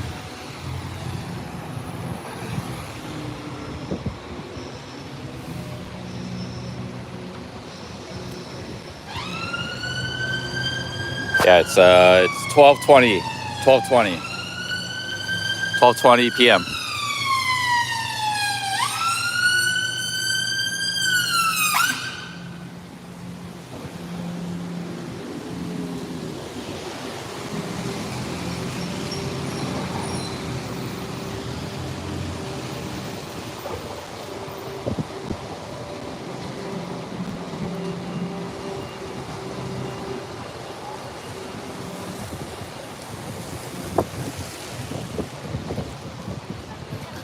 Okay, let's go check out the Portobello Market.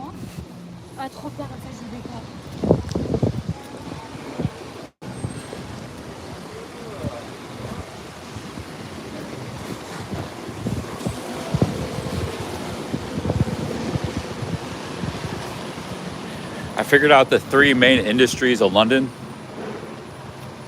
where most of the wealth is generated. It's tourism and foreign expats, government, that's the capital, and then the financial district, world finance. Those are the big 3 in London. There's other stuff, obviously, too, but those are the major money earners for London. Feel free to counter that.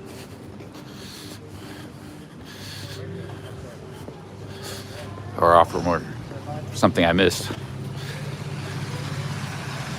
Thai massage and spa.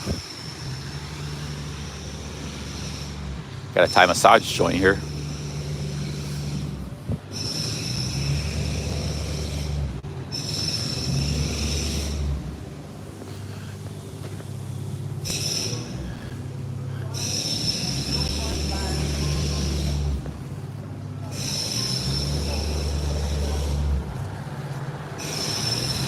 real estate is actually there's also like media. Media is pretty big.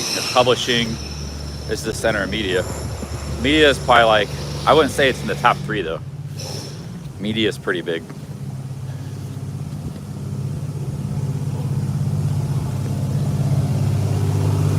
London's always been a major media capital. Book publishing, newspapers, television, radio, some movies. Yeah, quite a bit of media here. But real estate's actually become a big industry. But I kind of put that into it's a mix of it's either put into the finance industry or it's in the tourism expat industry. So these rich expats from places like Saudi Arabia and Russia and stuff, they bring a bunch of money and buy London real estate. So the real estate that's why I said tourism expat. That's a big industry because, and I put the real estate kind of in that segment. You got tourism expats / expats. You got the financial center and you got the capital, the government. So those are the 3 big. And the government doesn't really create wealth, but it does provide a lot of jobs. So there's a lot of people here working that.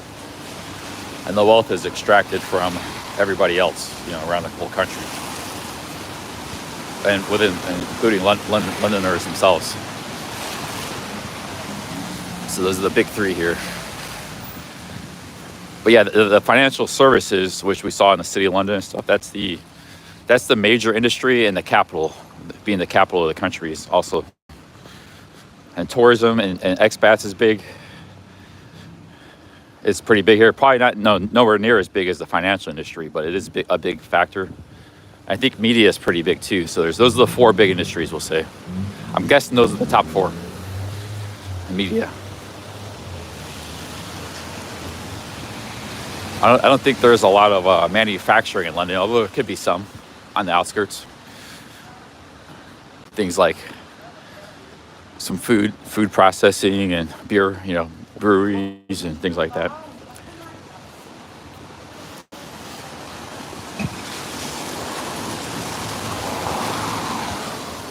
Well, construction isn't really a multiplier industry. Like what I mean by you take the financial services. That creates other kinds of jobs like constructions and bars and restaurants, and so it's a multiplier industry in schools and services people need. But you need that multiplier industry, and that's why I don't include construction. Construction just serves to benefit. It doesn't create jobs on its own. It's a service industry, just like barbershops or restaurants, grocery stores.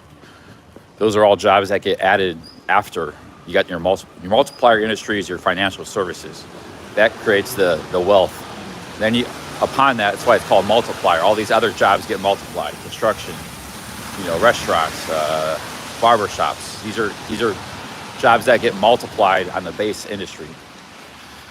So for some cities, it's like manufacturing. For Detroit, it was auto manufacturing. When auto manufacturing was strong, that was the base industry from which everything else sprung. All the other jobs, whether they were, a minister at a church, any other service, the root was the auto manufacturing. That's how regional economies work. So every region sort of has to have this base multiplier from which all other jobs spring. This base trade. And for London, it's a capital. They're a financial center. And they got tourism. Tourism is always a multiplier industry. That's why tourism is good. Tourism and expats. And I think media as well. Media.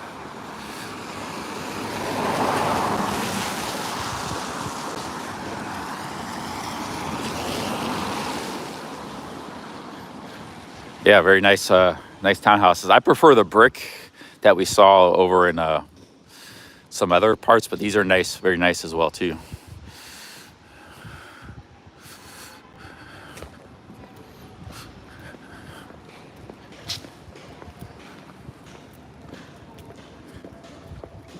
But see, if you take away the multiplier, like so for example, let's say take a manufacturing city, when the steel jobs move away or something, then it loses everything else. Construction dries up. Nobody needs to build houses. There's no more construction, and other businesses go out of business. Everything shrinks. So that now a really big city a lot of times has a lot of stuff going on. Like take Los Angeles. There's actually a lot of manufacturing in Los Angeles. There's there's the media, Hollywood. There's some tourism. So they got a lot of, they got the port, they got transportation, they got a lot of things going on. So even if they lose one industry, like some reason, let's say they lost Hollywood, they'd probably still be okay. But in the case of like Detroit, everything was built on the auto manufacturing of just a few companies. If just one of those companies would leave the city, which kind of they all did in a little bit, they never completely lost the city, but they moved a lot of operations out. The city shrunk, everything shrunk,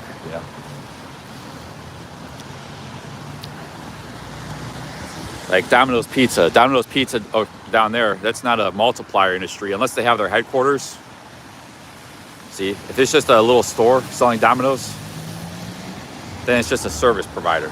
Now, if they got their headquarters here in offices, then it'd be a multiplier industry where they run a corporation that's around the world. But if it's just a little store, then it's just a service provider. Hey, I am Indian. Big ups, man. Thanks, I am Indian. So like corporate headquarters are also like a multiplier. Like let's say you're the headquarters for McDonald's, like Chicago is, because they administer a franchise all around the world. It's a big business. So that's thousands of office jobs.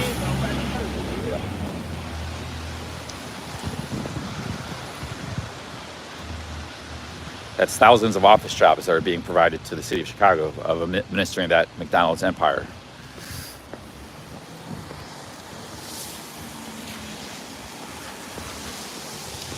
Thomas Hardy says London is the capital for metals and mining. Well, that goes with the financial services. Financial services has a lot of things, and London has a lot of different things. That's their main industry, I think. Their top industry, top multiplier, for which the whole city owes its existence. It's been that way for a long time too. It's always been a big financial services pioneer of capitalism. What it is, the city is.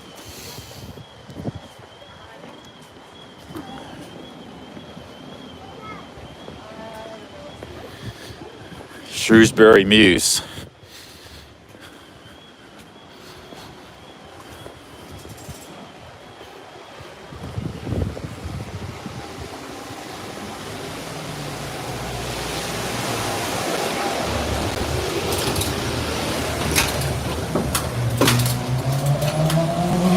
It's not absolute nonsense. It's just stuff you may have never heard before. It's complex economics and sociology. It's all absolutely true. Sometimes I don't do the best job explaining it because they're complicated. It's complicated things to explain. Yeah.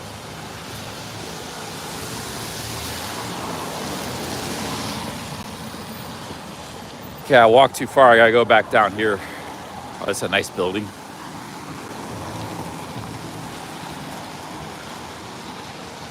I like that maroon paint job.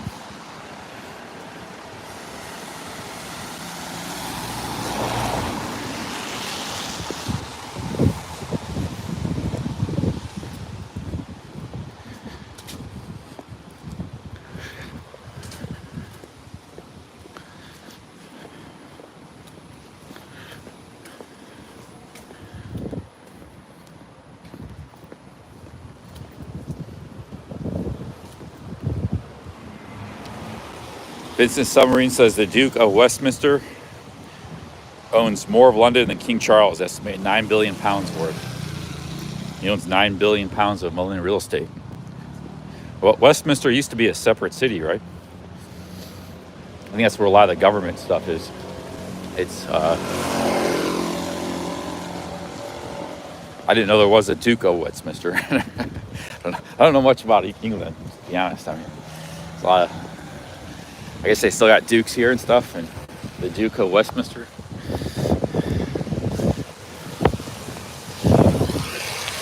Powerful dukes.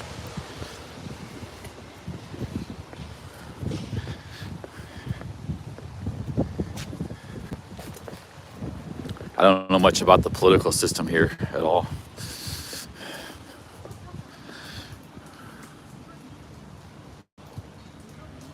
See, they got these little squares all across the west end of London. You got these like townhouses, and you got these little squares right in the middle.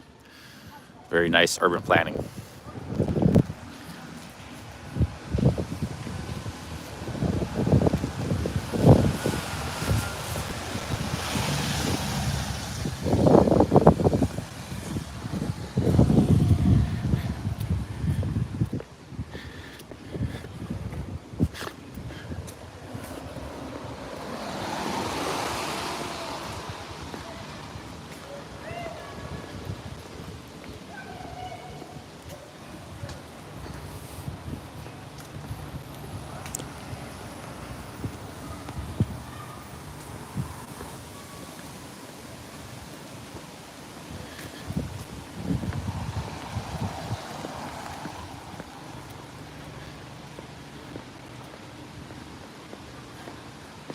And so I wish I brought my rain jacket. It's a little cold just to have a t-shirt and a button up.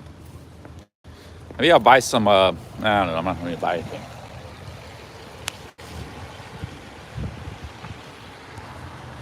I just got to get walking more. That's Portobello Market. Where's this Portobello Market at? I think it's up here a ways. Oh, Will Bryant's fine. He's allowed to voice his opinion.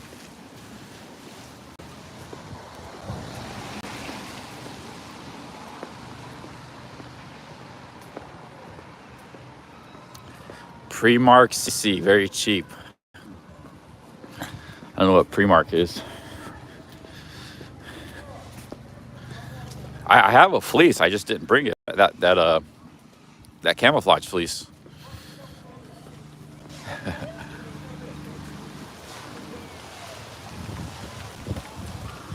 Yeah, dog meeting of the dogs.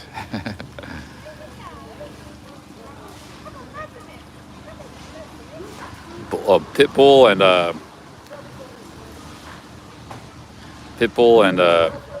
it's kind of hunting dog.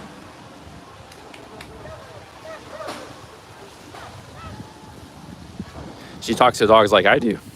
Same dog voice.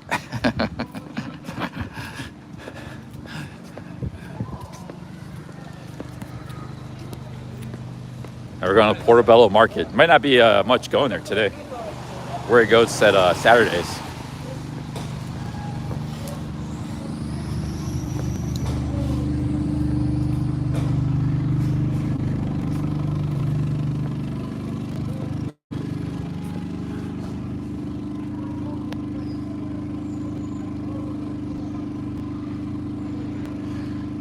Pat Kerpow says some hostels have age limits to keep out old creeps. Yeah, they do here in London. Some of them do. Yeah. Yeah, it's like 40, 18 to 40 is the age limit. I've never seen that before anywhere else in the world. But like I said, I haven't really been staying in hostels much. This is the first time I stayed one night here or there. I stayed one night in Colombia, I think, 1 or 2 nights. But I think I stayed a couple nights in Colombia at a hostel. But I've stayed 7 of the last 8 nights in a hostel. So it's by far the most hostels I've stayed at in a long time, since I was really young.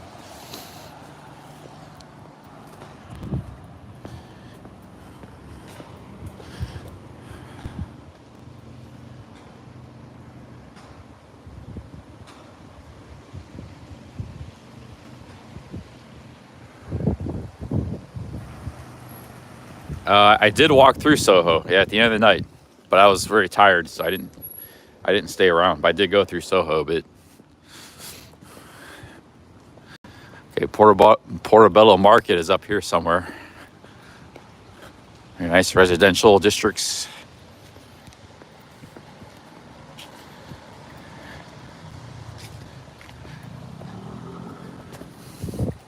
Yep, I got a return flight from Dublin. That's why I got a cheap round trip ticket.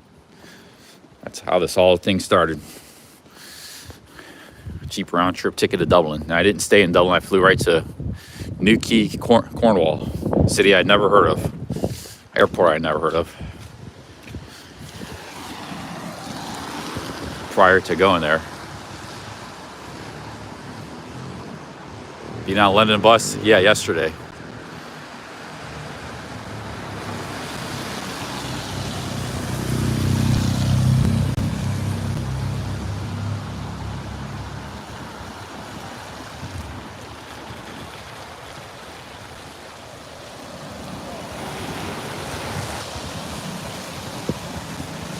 The further you go west, the lower density residential it gets. This is still a very interesting neighborhood, but if you go like 4 miles west, which we don't go that far, then you just start kind of getting into suburbs and stuff, or like inner suburbs, you know, just like row houses, kind of boring. Well, at least it was on Google Maps, but every time I come out here, everywhere you go is like, look at this. So we're still in the heart of London here. You go on Google Maps, it looks, everything in UK looks bad, but then you actually like come here, it looks awesome. I've noticed that all over the UK. Like I'll go check out a neighborhood, and I'll go to Street View. I'm like, oh, this area it looks like it sucks, boring. Then I come here, it looks awesome. I've seen that all over the UK, so it's kind of lowered my estimation of Google Street View. Oh man, I got some storm clouds up ahead.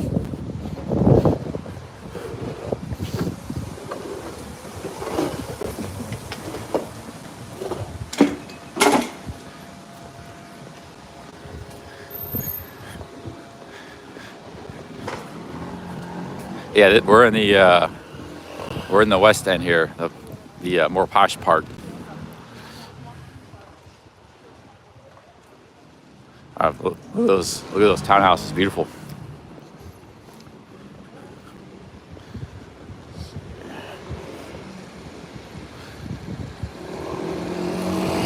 I think Portobello Market's coming up here.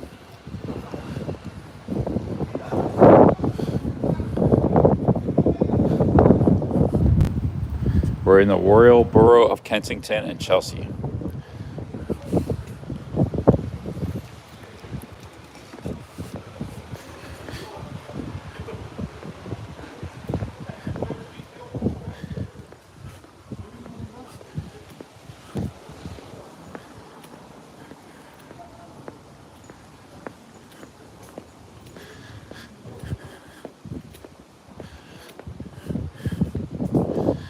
See, in Thailand, they have these kind of buildings. They're called shop houses. They're made with concrete, and they got shops on the bottom floor.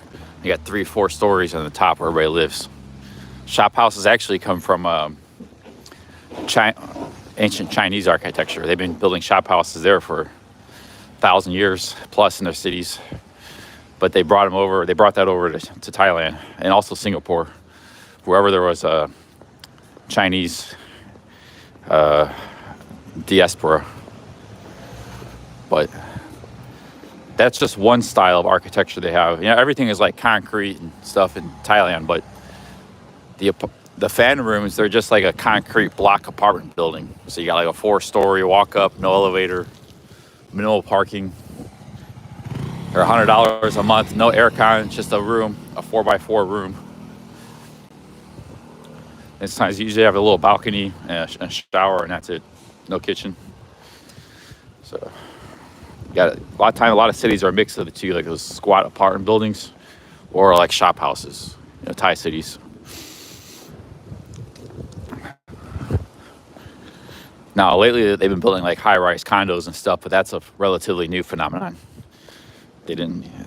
Traditional Thai urban fabric is all shop houses or like apartment buildings, walk-up apartment buildings, which are cheap. So that was always my theory, is like we should be building these in the West, these walk-up apartment buildings, and maybe make them a little bit bigger, the rooms, add a kitchen to it, but essentially just a very small studio and maybe some 1-bedrooms for people who need a 1-bedroom or 2-bedroom, but basically the same thing, concrete. You know, we actually have like some great technology with building materials, but yeah, you know, minimal parking, get motorbikes, like some motorbike parking, you know. Like Thailand is doing a lot of things right. They got the low cost of living, and they're doing right, and not just compared to the West, but compared to other developing countries like Colombia or like Mexico. Like we should all be copying what Thailand's done. Because like these places, like say these apartments, these aren't all that different than those Thailand squat apartments. Maybe they're a little bigger, but like I said, no reason you couldn't make those bigger, those apartments. Essentially, at the end of the day, it's just a space, a room. And those Thai apartment buildings, they're very sturdy. Like they can last, they'll be there probably for over 100 plus years. They're not going nowhere. They're very well built.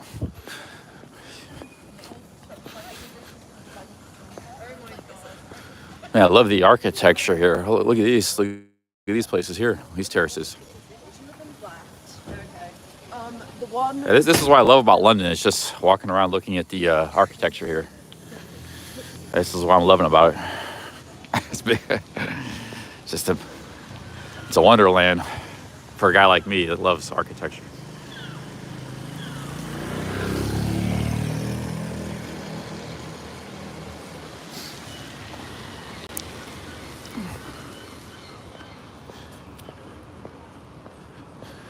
We're getting close to the market here.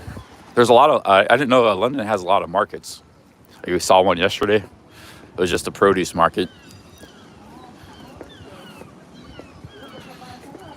I could go for an English breakfast.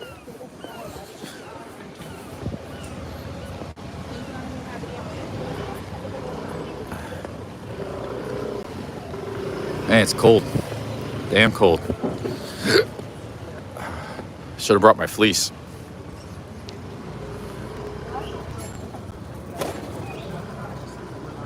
Yeah, I also thought he was really fit, and then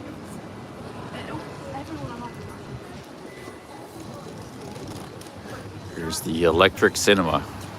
I love on the side. Yeah, but he was on like the chair. Oh, it looks like the sofa and the chair. I didn't notice it. Obviously, I didn't find it. Should we go up this way or this way?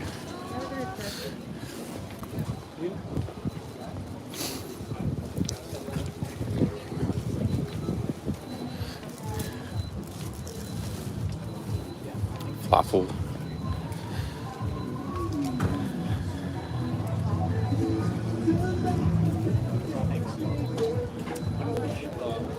That's not true, Rose. I've seen construction jobs. I've never seen child labor in Thailand on those construction crews. Usually what you'll see it's Cambodian and Burmese guys.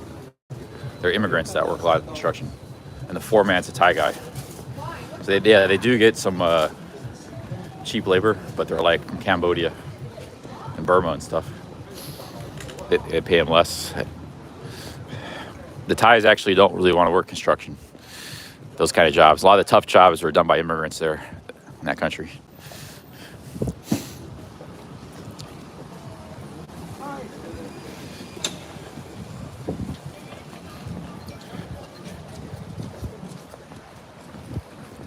Yeah, Thailand Heron's lived in Thailand. He knows. Will, you ever been to Thailand, man?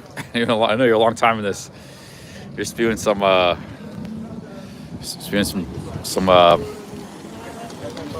false information out there. Thailand Heron's an expat. He knows. He's been there.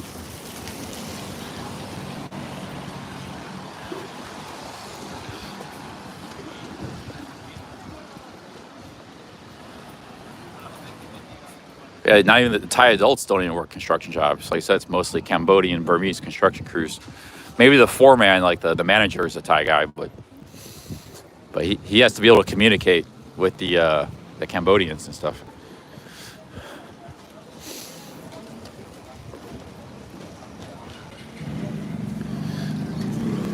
Yeah, I met Heron in Pattaya, but he usually doesn't visit Pattaya. He lives, I don't know where he lives, but Isan, or he lives up country.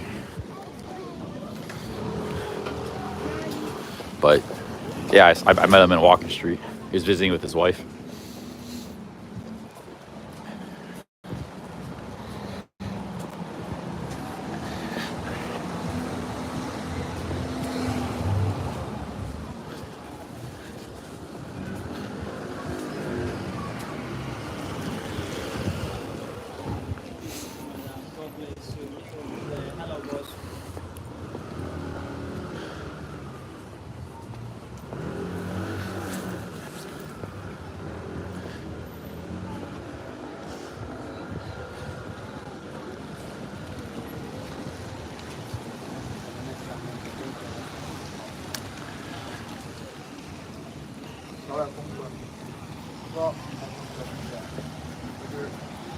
Man, I'm in awe of this, just in awe of the architecture in London.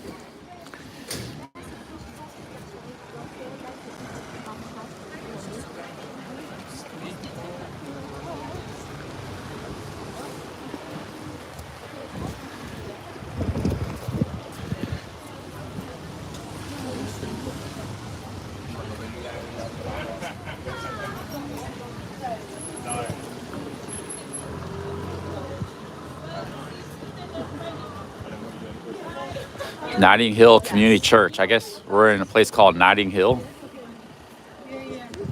I've heard that neighborhood before.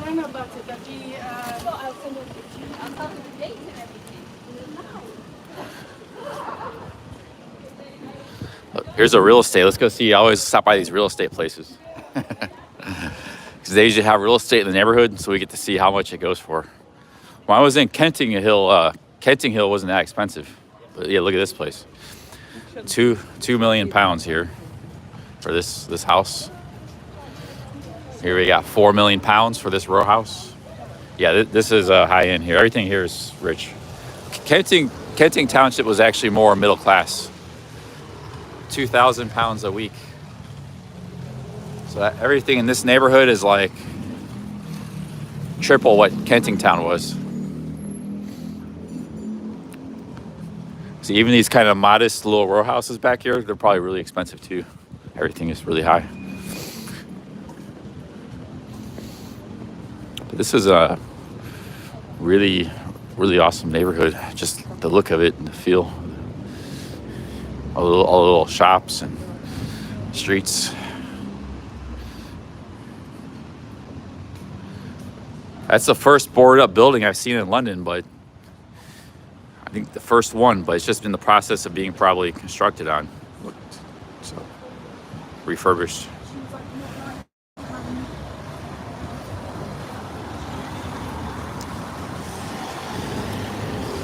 Let's see here.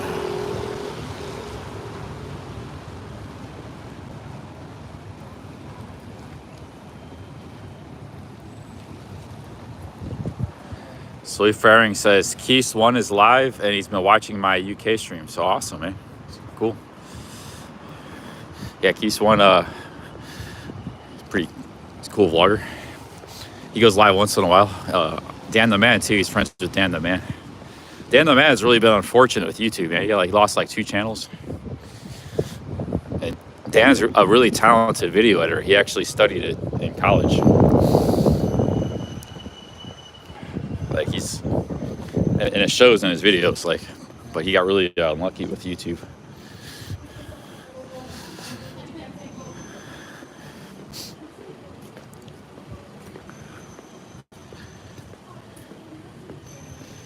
Yeah, my hands are getting cold. It's too cold out here to walk around with just a shirt. There's a bookstore. You see a lot of bookstores in the UK. You see a lot of bookstores.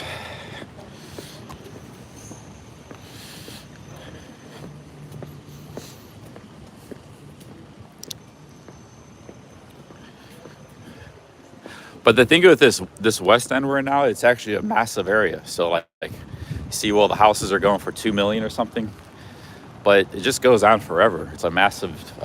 It's not just one neighborhood. It's 20 neighborhoods, covering many miles. So pretty much all of it's expensive. So it's it just means there's a lot of valuable real estate in London. You could keep walking 4 miles that way. 2 miles to the south, still be in the West End. I mean, actually, you can walk 10 miles that way, be in the West End. But it won't be so much like this. It might get more lower density housing, but they're still probably gonna be pretty expensive.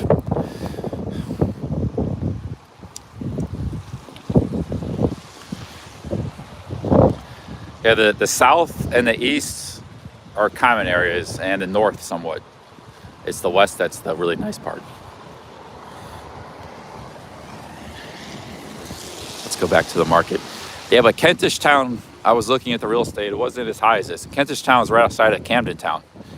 It was a pretty nice neighborhood, but definitely wasn't as high as this. looking at the real estate there. It actually seemed like a value. Kentish Town.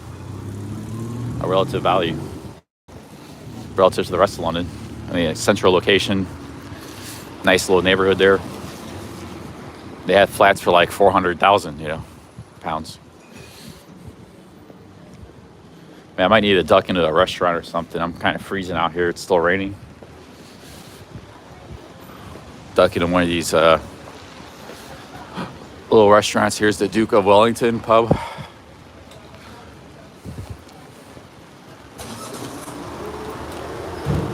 Get some food.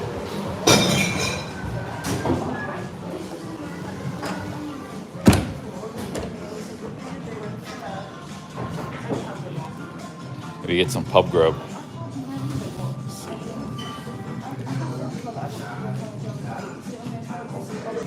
Hi, are you serving food? Yeah. Yeah. Just the Just order at the bar.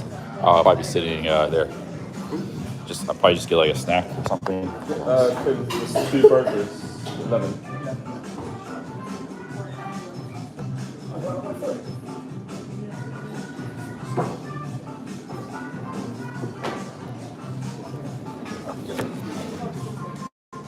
What can I get you? Let me take a look here. Decide if I want something. Thank you.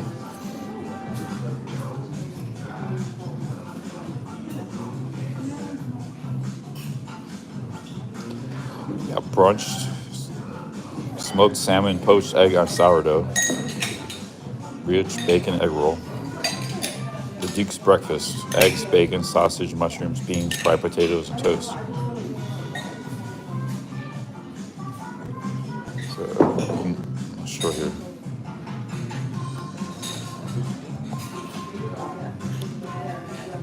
Hey, keep looking around. Cheers, guys. Keep looking. I didn't really see anything else. The Duke breakfast looked good, but 16 pounds.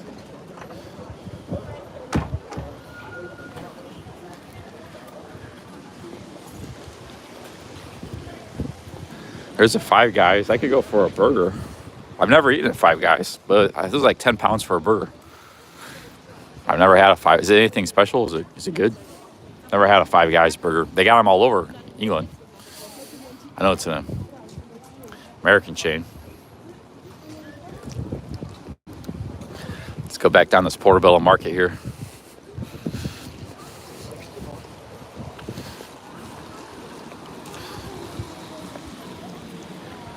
World famous brunch and coffee, Portobello 17.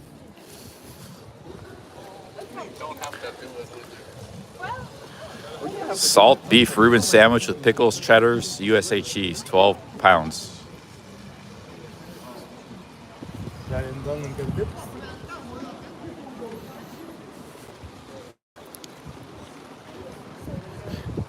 Tandra says she's never heard of Five Guys. I've seen them all over the UK. It's an American burger chain. I don't actually see them in America, but I see them in the UK. Maybe it's not in my part of America. It's some other part.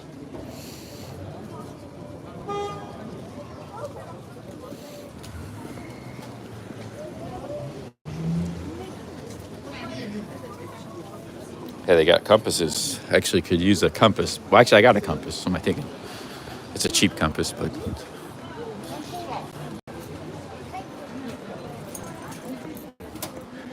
America has a lot of good cheese. The American cheese, they were talking about like that processed cheese. I don't eat that stuff either. I don't know why they call that American cheese. We got actually regular cheese. Cheddar, every Swiss, anything you think of. It's just as good as the cheese in the UK or France. Or maybe, maybe not as good, but it's pretty good. That American like sliced cheese, I don't eat that either. I've had it before, obviously many times, but it's actually very common. Like you eat a Big Mac, it's got 2 slices of American cheese. So I've had it many times, but I don't buy it. I'm at the grocery store.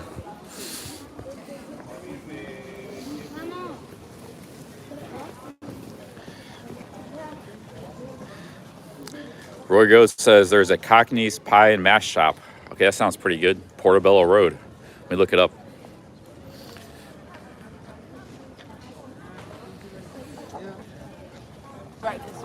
Hey, Roy, I searched 341 Portobello Road. I didn't see anything. Are you sure?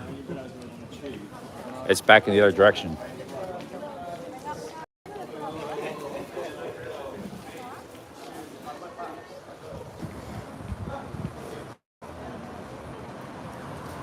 (341) Portobello Road. It's called Cockneys. Let me search again. It's called Cockneys. It's on Portobello Road. It's about a half mile north of here. So we'll turn around and go try that place out.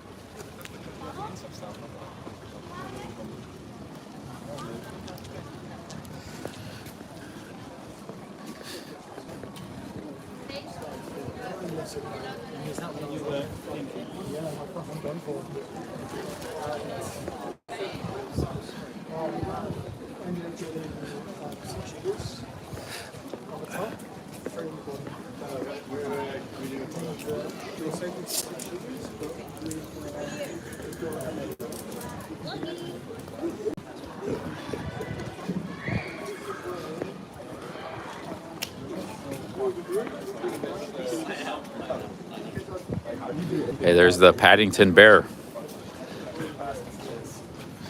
It's something British.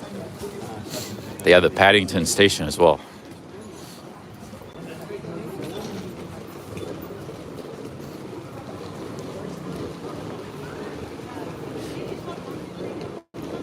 I'm going to the Cockneys Pie and Mash shop, getting some pie and mash.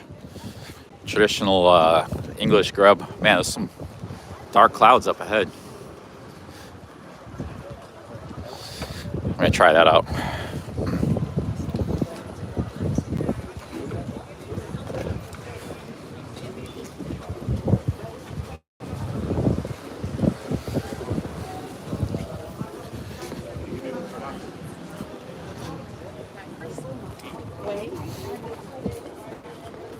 Here's a place called Honest Burgers. They're honest burgers.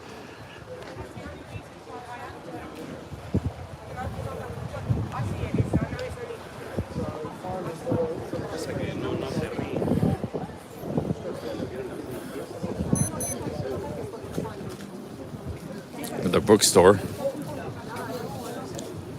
Bookstore is alive and well in London.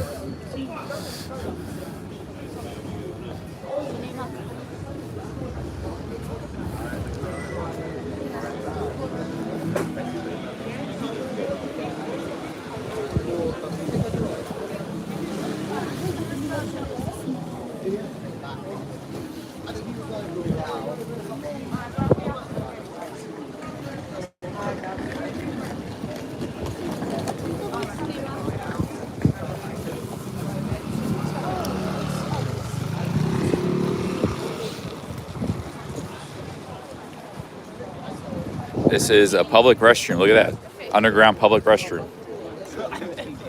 Looks like a subway station is just a restroom.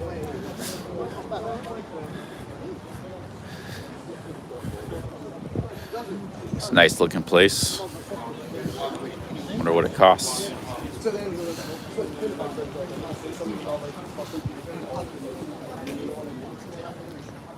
I'll be getting jellied eels. A guy sent me a $50 super chat a few days ago to get some jellied eels.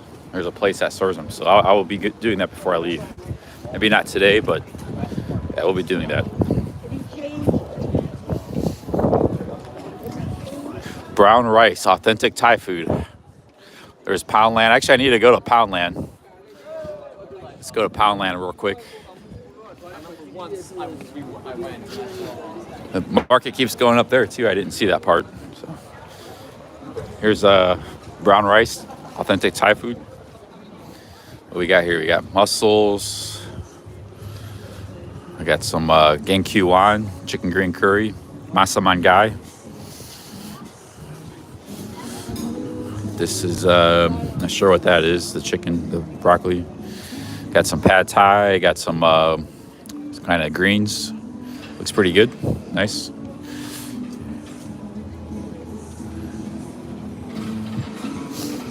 All you can eat. All you can eat food there.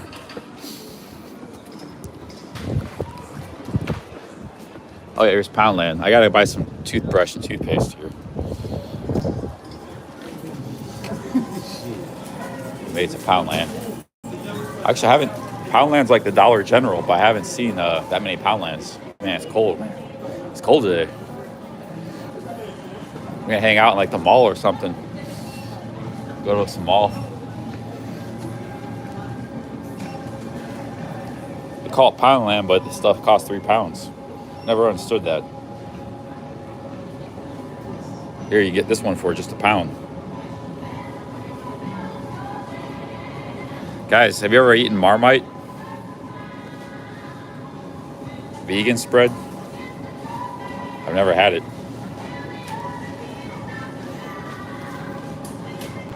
Saxa salt. Everything here is new to me.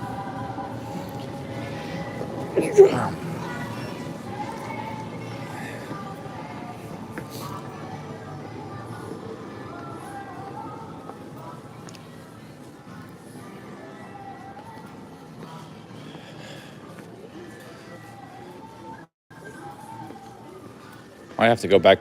If it doesn't get warmer, I might have to go back to the hostel and get a jacket, my fleece, and some gloves or something. Stop back at the hostel.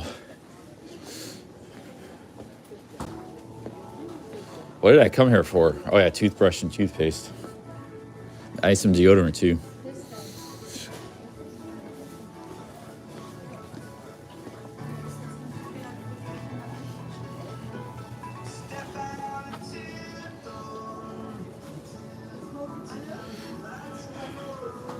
Some deodorant.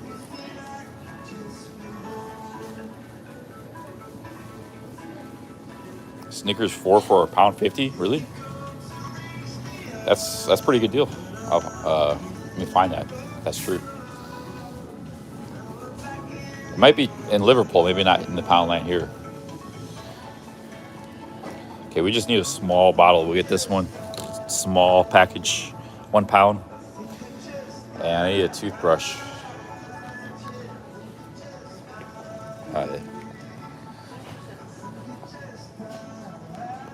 Yeah, if it's four Snickers for £1, that's like cheaper than anywhere in the world.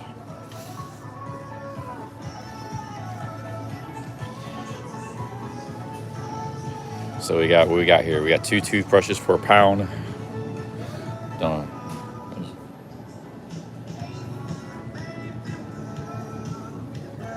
I don't need 2. I just need 1.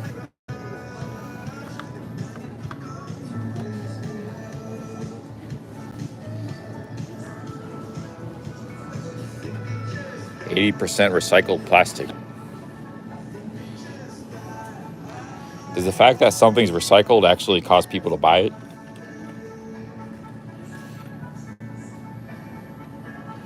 I don't really want a Wonder Woman toothpaste or toothbrush. That's the size I want, though. I want a small.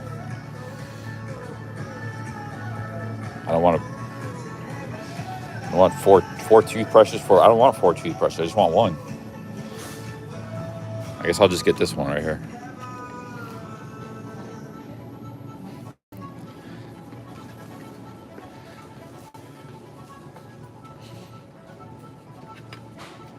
I could use this for like my the toiletries, but it's actually pretty lightweight.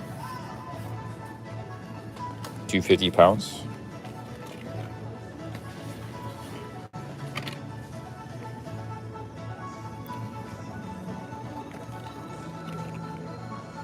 Energy wash bag. What's a wash bag? I just want to use this to like store my toothpaste, my deodorant, toothbrush.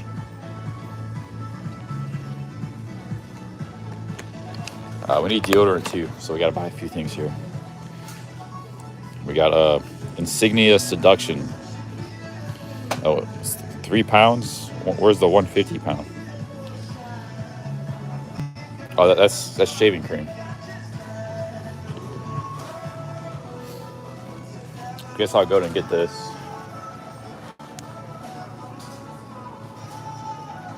Because if I don't, stuff would just be loose in my backpack. You need a toiletry bag. I lost the toiletry bag I had. That thing probably needed to be replaced anyways, because that was getting pretty old. So, got a new one. Where's the deodorant at?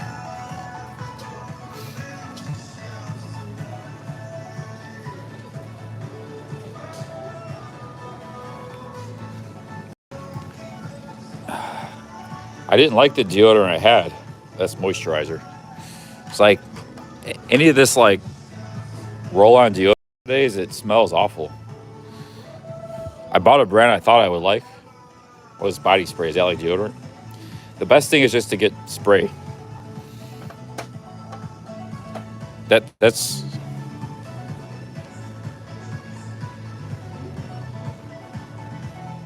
yeah, the spray is like the best now. Deodorant body spray.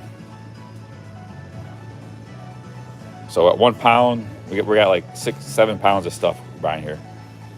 This might be too big. This is too big to take on the plane, so I'll just use this. I'll just use this in the UK. Wish they had a smaller container. Yeah, I hate Old Spice, all that stuff, man. I bought like 3 different deodorants when I was back in America. I couldn't stand any of them. They smell awful. And the one I had was like all natural. I had to go on my way to find it and get it. And it still was like, it's better than the other ones, but I still didn't like the smell of it. Actually, the Axe like body spray actually like smells pretty good. I like it. I don't know what kind of chemicals they got or if it's good. actually, I actually like the smell of it. All the roll-ons, they're all not very good.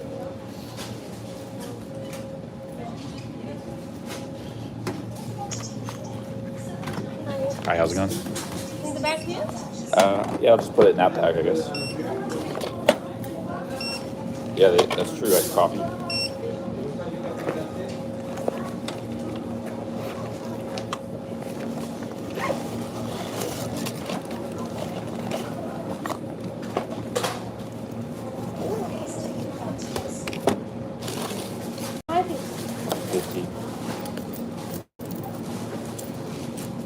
It's 10.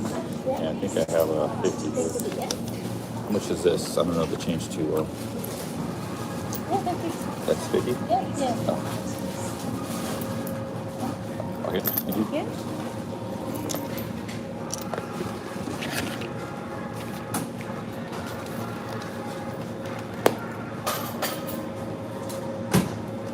Cheers.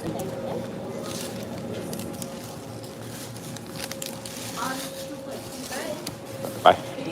Let's go get a pound and let's go get some mash and pie for lunch, and we may have to go back to the hostel. We drop this off, maybe get our jacket or fleece.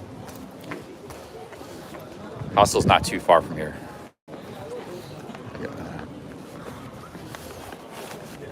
Right now we're going for some lunch, some pie and mash. Oh yeah, I forgot the Snickers. I'll get that another time. And there's Poundlands everywhere, so I'm just carrying this at the moment. Chicken wings. Right now we're going for some pie and mash for lunch.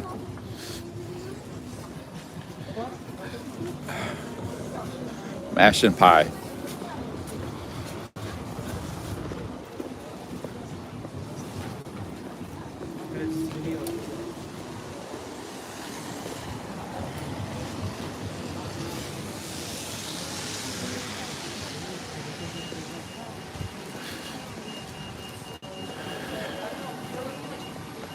The sun's out. Maybe I won't need my jacket. I still have to do something with this. Can't carry this around all day. That's the advantage of like having a backpack. I shouldn't leave home without a backpack.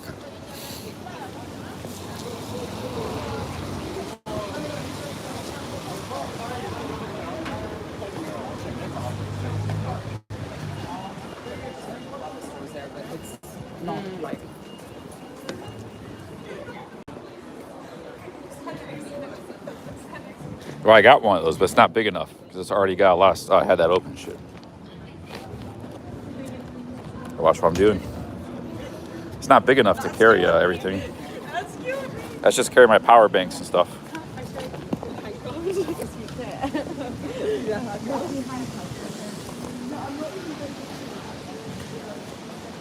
I could like try to hang it on my belt or something. But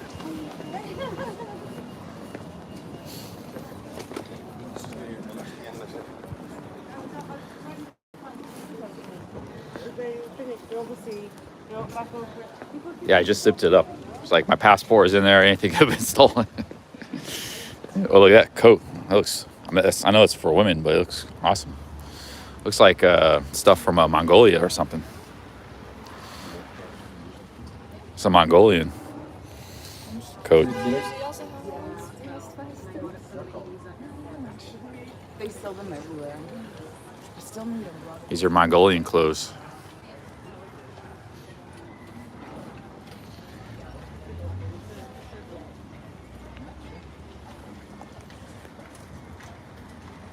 Yeah, where are my shorts? I'm wearing shorts.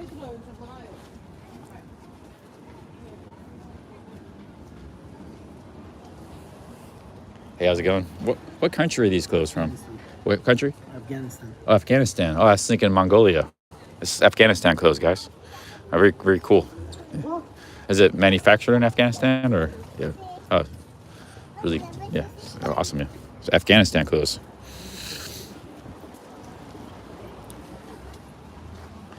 Yeah, it's unique. Very unique.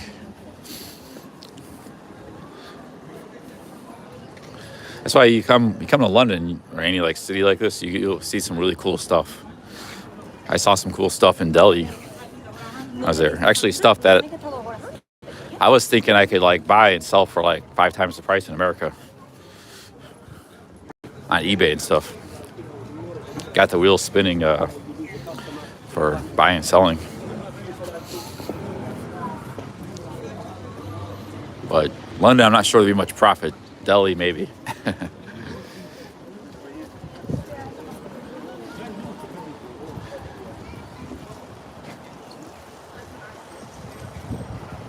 They've been selling those in London since the 70s, Roy says. Cool. It looked like it was more women food clothes, but if I was a woman, I might wear that.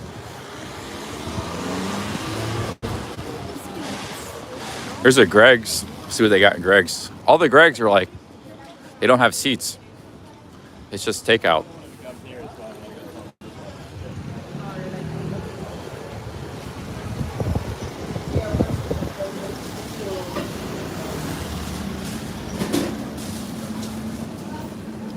That pizza looks pretty good. I'd like to try that sometime. But yes, there's no sit down there. It's an awesome neighborhood.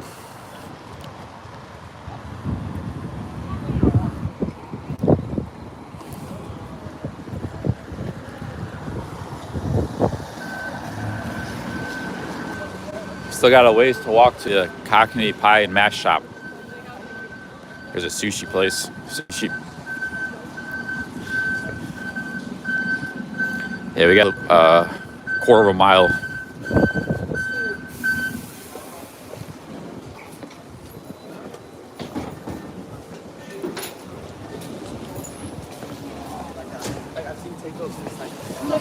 Like, what course are you doing?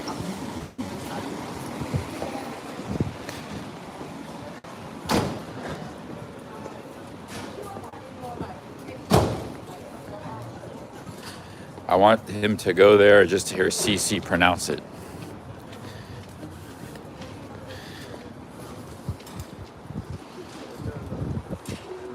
Another cool thing about big cities, you get a lot of specialty food shops, like grocery stores and stuff. You can find really unique like ingredients. You can't get that in smaller cities, or find those stuff you couldn't find in smaller cities. Look at this little square.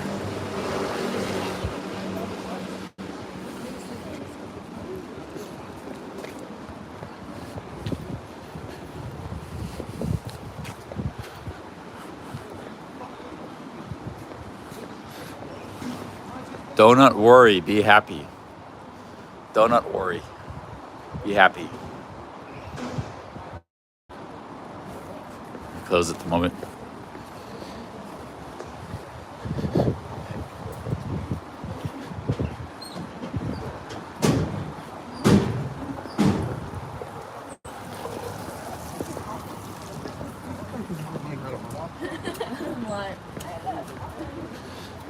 Do not worry, be happy.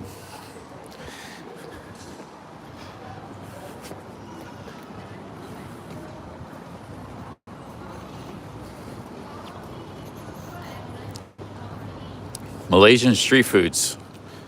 They got Malaysian food here at place. I like Malaysian food. But problem is, all these ethnic foods are real cheap in the home country. They're real expensive here. So I'd rather just eat some English food or something. Donut worry, be happy. Donut worry. Donut worry, be happy. It's a donut. Barbados, Jamaica, flying fish. Okay, we're coming up to the pie and mash. Jelly eels, I got a place bookmarked. We'll go there some other time. It's on the other side of the city.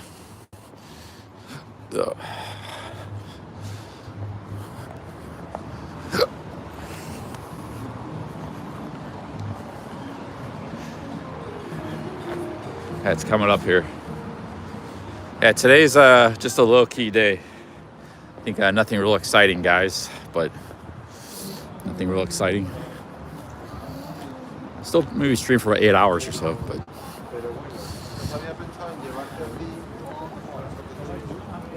I actually just really enjoy seeing the city. It's kind of doing something that I enjoy doing. I'm getting paid for it. It's pretty awesome.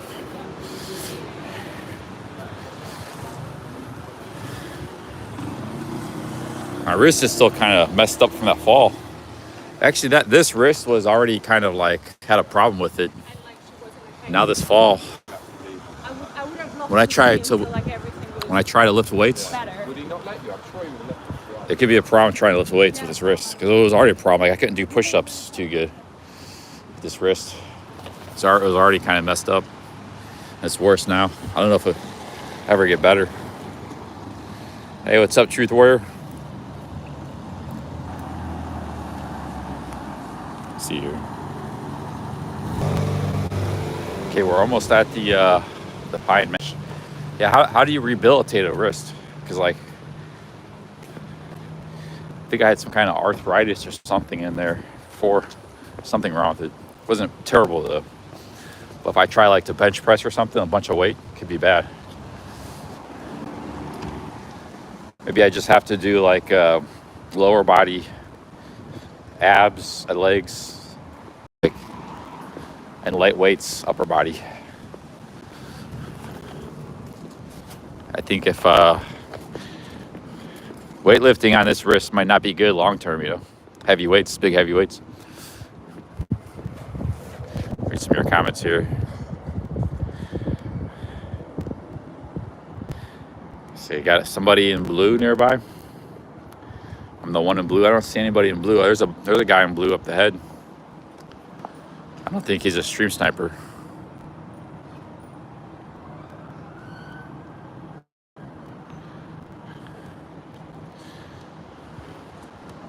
Chomsky said it's inflammation.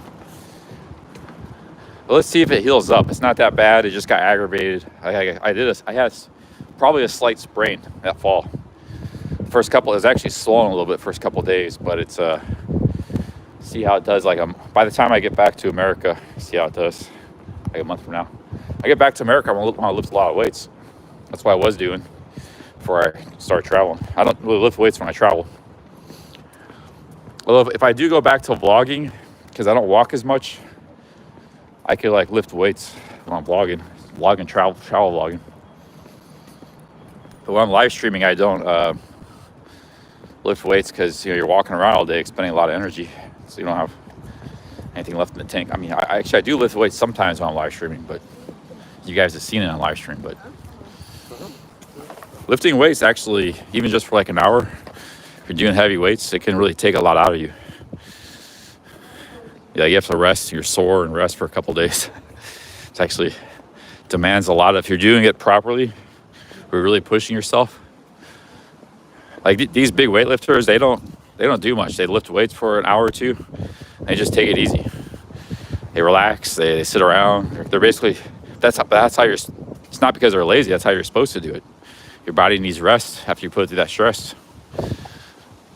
And it needs to rebuild itself. That's how you grow muscle. So, but it sort of demands like you have to have the right lifestyle for it. You have to be able to eat a lot and sit around a lot until your next weightlifting session. You know. Oh, it's not ideal for somebody on the move, somebody that's really busy. I know there are like guys that have a really busy life and manage to squeeze in weightlifting, and oh yeah, my hat's off to them. There's also a lot of guys that have a busy life and they try to weightlift and they're not able to do that much because or make any gains because it's just they don't have the right lifestyle for it. Okay, here's Cockney's Pie and Mash. I found it right here. They got sit down.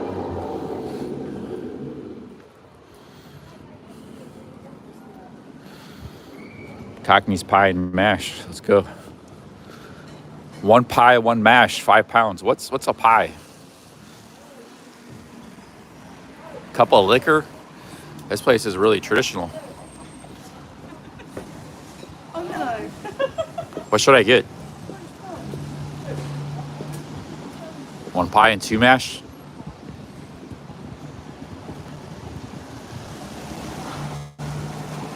Cash only. Oh.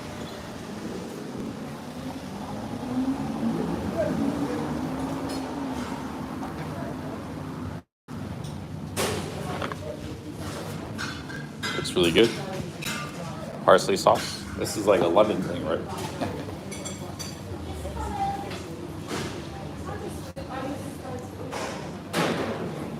Here's the mash. Check it out. Very traditional style shop.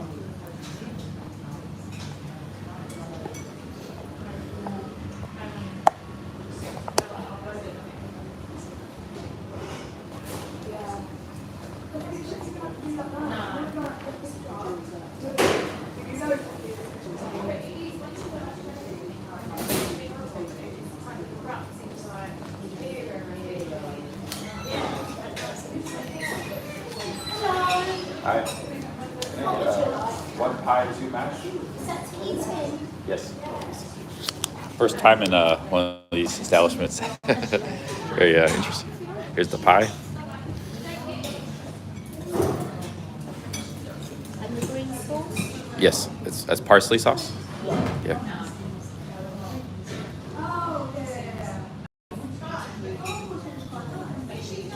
Okay, cheers.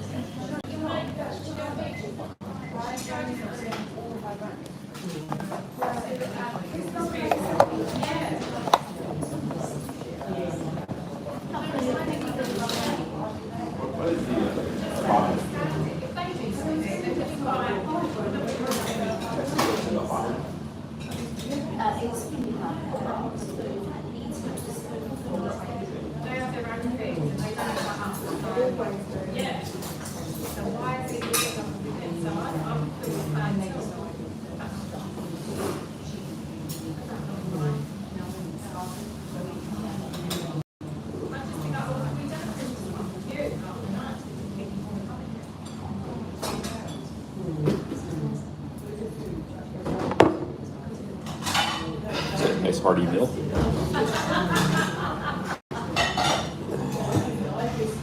Big ups Roy Goad for the insight. This is only 6 pounds. Nice hearty meal here.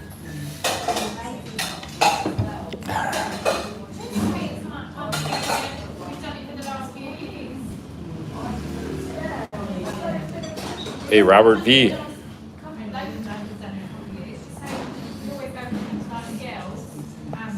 Thank you, Robert V. Thank you for the $2.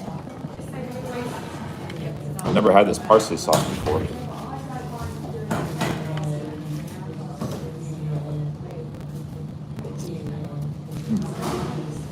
Pretty good.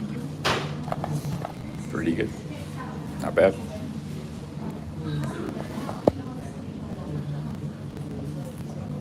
This is like a beef pie.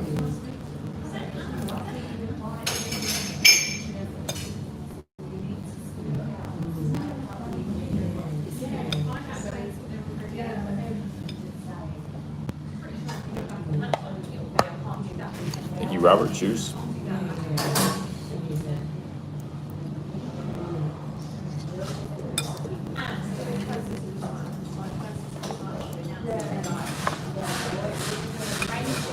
This is actually a nice meal, and I love mashed potatoes. This pie is really good. Yeah, it's nice cheap meal, hearty meal.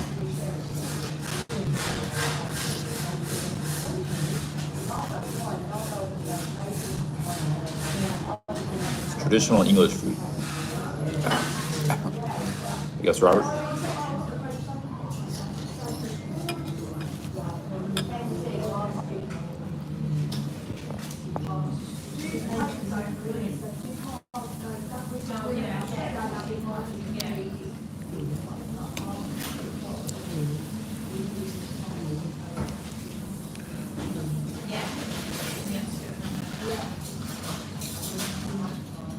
People say English food's really bad, but I don't think it's that bad. I think it's not bad.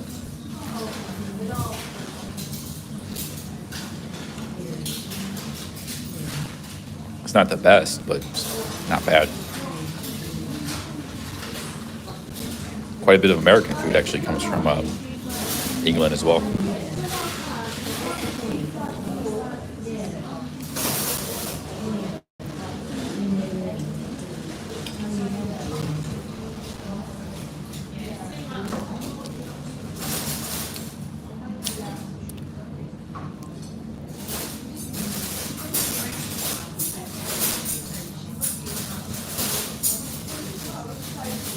We had this bottle of vinegar here.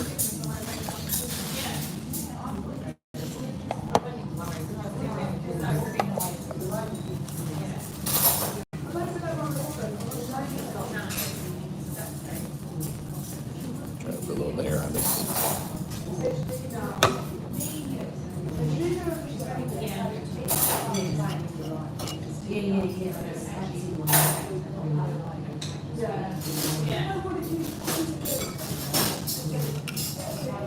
A mess. I got vinegar on my shorts. I like it. Awesome.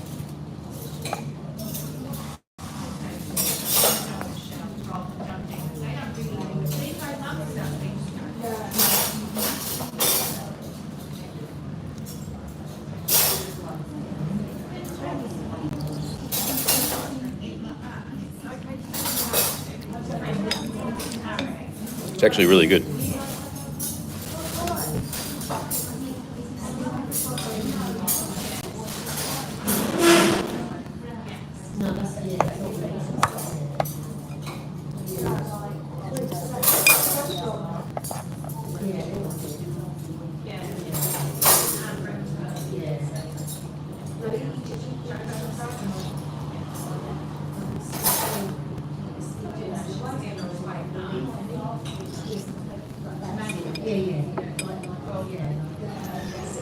Last 2 days I've had 2 really cheap lunches. Great pizza in South London, and this.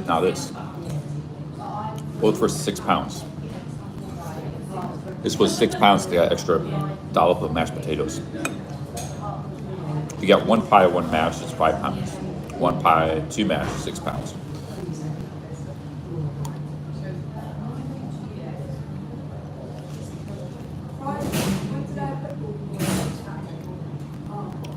I think I'll be coming back here.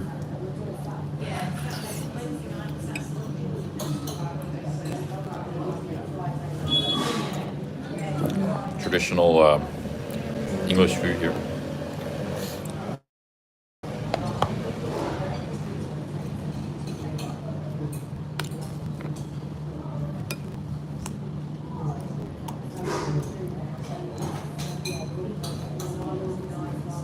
Yeah, Vincent says really good value for London. We're in the west of London too. This isn't a cheap part of London.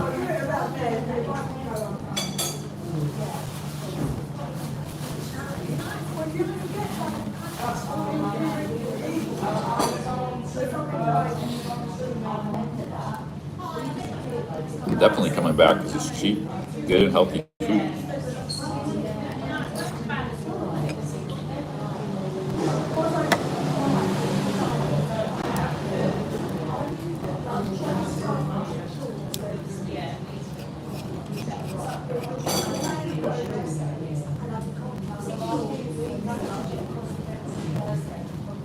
Dang it. Ah, shit.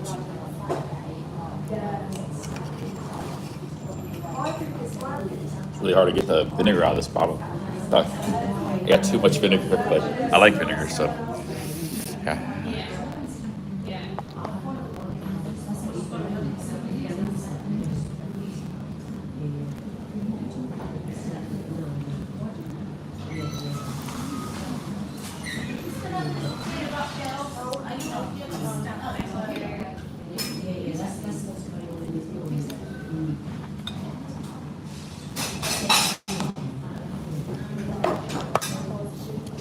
vinegar.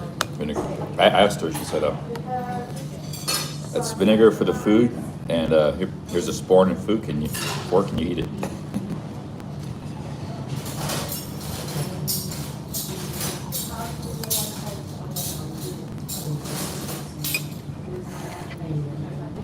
And it stopped working then because of the wind. You don't see too many other English food review shows.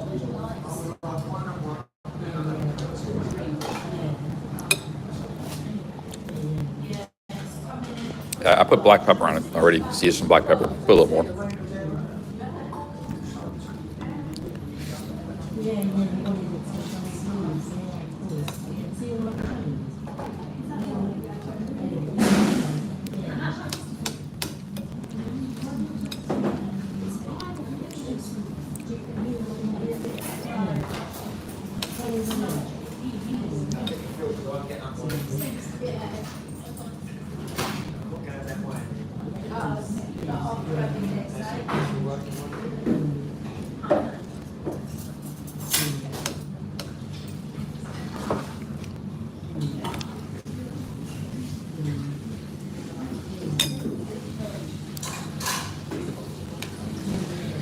It's really good food.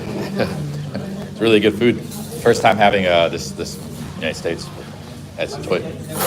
It's like it. Yeah. One of the best in London. Yeah, he says. Nice. Yeah, it's really cheap too. Yeah. I like this.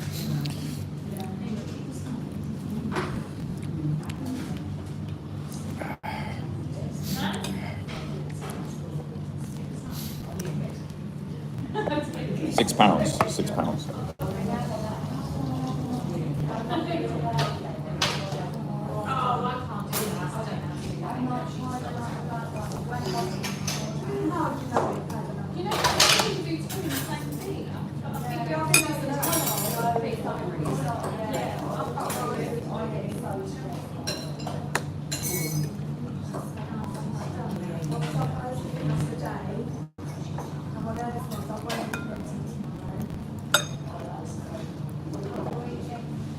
Tom says not many pie and mash shops left in London. Do you guys have this in North England, or is it just a London thing?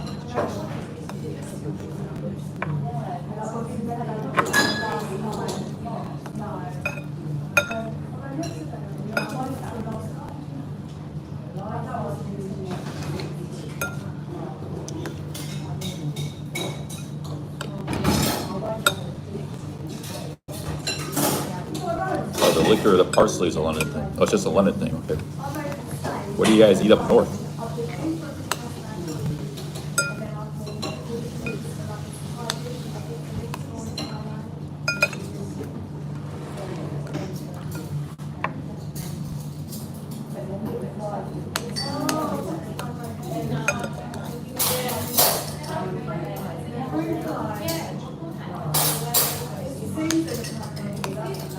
So the difference is everywhere else they put gravy.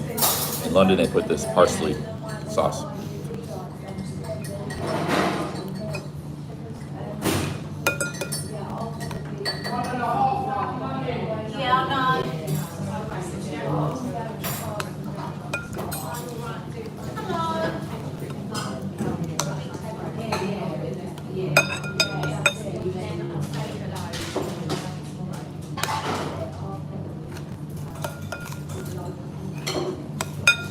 It's not actually liquor. They just call it that.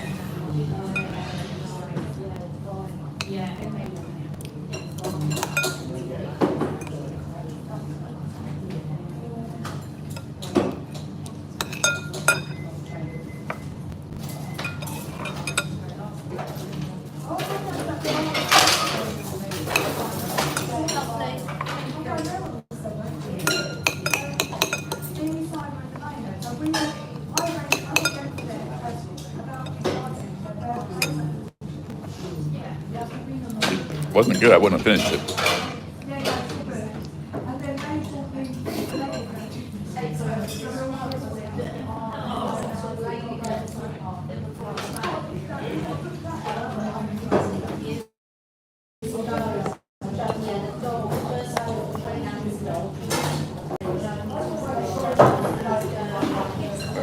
let's head out here.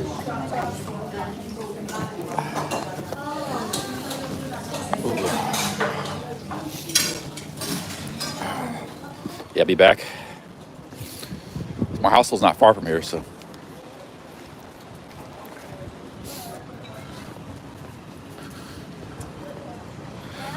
Hanging out in the West End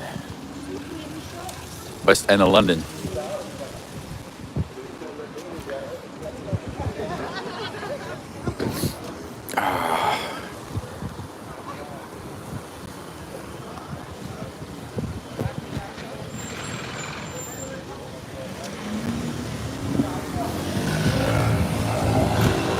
I think I got it bookmarked my Google Maps. I use my Google Maps a lot.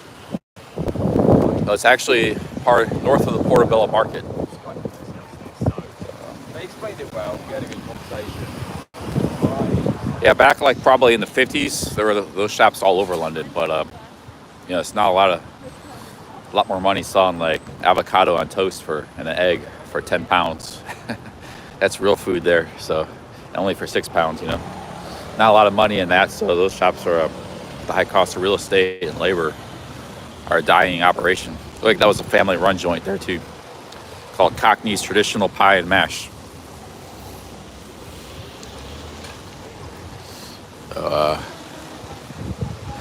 See what's up here.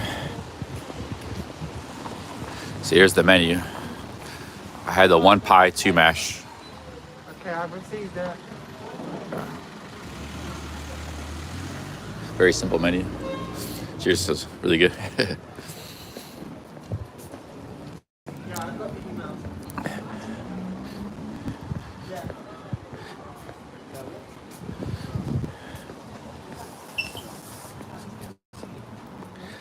Yeah, I just bought this, so I got to put this away. I got deodorant. I need to buy deodorant, toothpaste.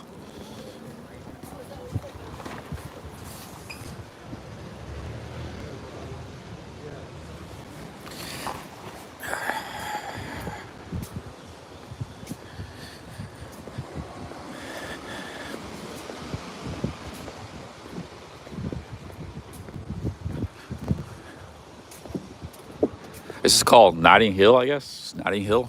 I've heard of that neighborhood before, Notting Hill.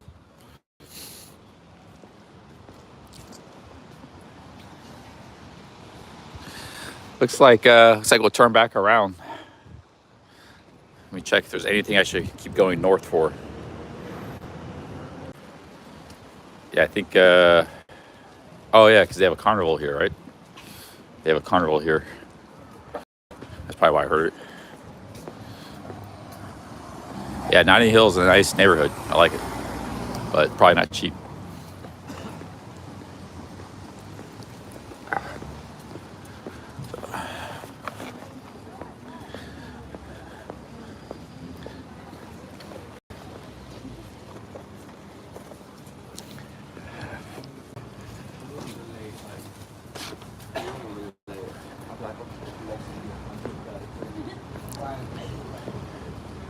George's Portobello Fish Bar.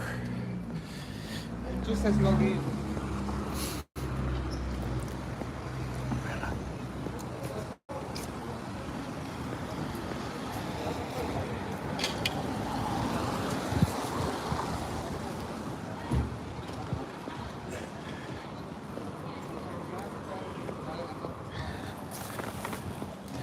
I do think I'll definitely, after London, I'm going to go like fly or take a bus or train up north. So like I'll go to Liverpool or Birmingham. I think I'll pass on Manchester. I wouldn't mind visiting Manchester, but for some reason Liverpool or Birmingham seem more interesting to me right now. The thing with Manchester is I've seen a lot of videos on it with Charles Beach. Doesn't look too enticing. So I think I'll either go at Liverpool or Birmingham and then spend a few days in Dublin before going back to America. So that's the plan. We might be going to Brighton. It's kind of complicated. I wouldn't mind just going to Brighton for like one night. Just taking a train there and spending the night there. So I have to do some research on that. Like maybe I catch a ride with a cab driver. We go there together. and then I just stay the night and he drives back. But he's got a BMW. He said he willing to drive me down there. And we could hit up some, apparently there's a lot of nightlife and bars in Brighton. We could hit up some bars and stuff there. Yeah. Bald & Bankrupt's actually from Brighton, apparently. The home of Bald & Bankrupt.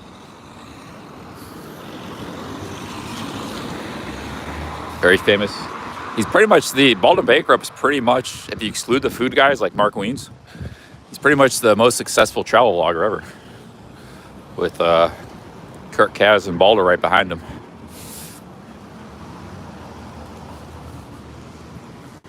But a lot of people don't realize with Bald & Bankrupt, I've told this before, he wasn't an overnight success.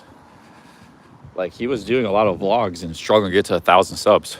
Because I actually saw his channel before he blew up. But then he blew up with, it was a combination of India and collabing with Harold Balder and just making great videos. So those three things. And then it just blew up. But he had he was doing a lot of videos like in Chechnya and really interesting.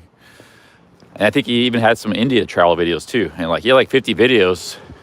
He's only 900 subs because I saw his channel before he blew up. I was like, this guy's pretty cool, pretty interesting. But he was 900 subs. So I didn't think much of it. And it was just another small travel channel, you know. Then 6 months later, bam, 1 million subs. Or 500,000, yeah. Now he's got 3-4 million. Yeah, he speaks Hindu, he speaks Indian and Russian. So he's focused mostly on those two, the Russian lands, which he got banned by Russia, by the way. So he can't ever go back to Russia. It sucks for having learned a language, Russian, and can't go back there. And you build a YouTube channel partly on it. And then he speaks Hindi because he used to live in, he worked in a hotel in India for 4 years. He learned a lot of Hindi. And the Indians loved him when he went there, him and Balder. And actually, both their channels did really well, the Indian trip.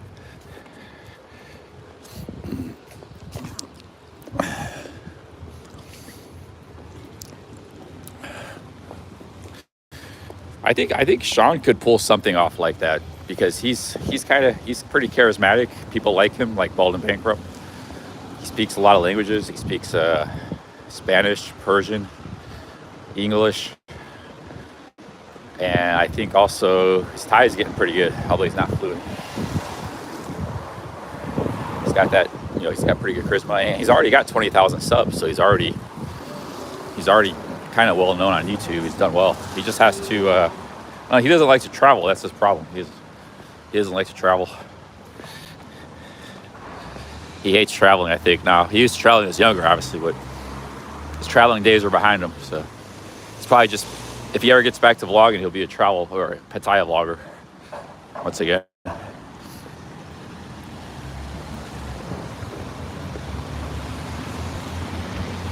Why can't I pull it off? Well, I actually have to try. I've just been streaming. I have to make an attempt. I think I'm gonna do it, man. I got nothing to lose. I'll have a nice bankroll. I got camera skills and good, 7 years experience doing this stuff. Might not have the gifts of the gab or charisma that everybody has, but there's an audience for everybody. Some people like a low key kind of style, that's my style,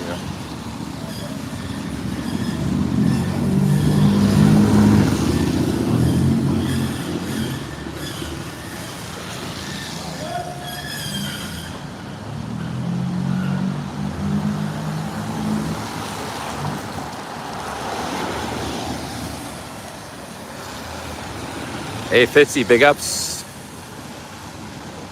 Big ups, Fitzy for the 5 Aussies. Quick public announcement. Crikey is not stinky. Hey, big ups, Fitzy. Cheers. Thank you, Fitzy.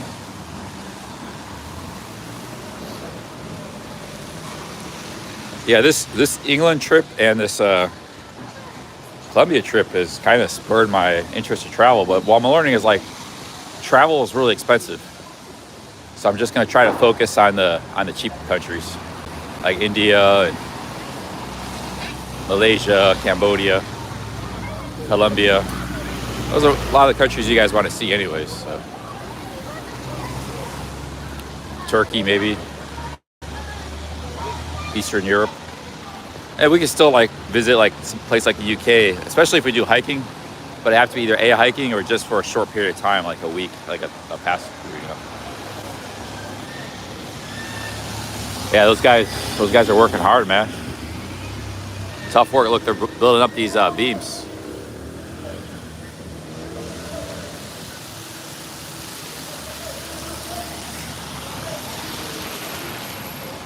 God, I love these houses, man. These old townhouses, beautiful.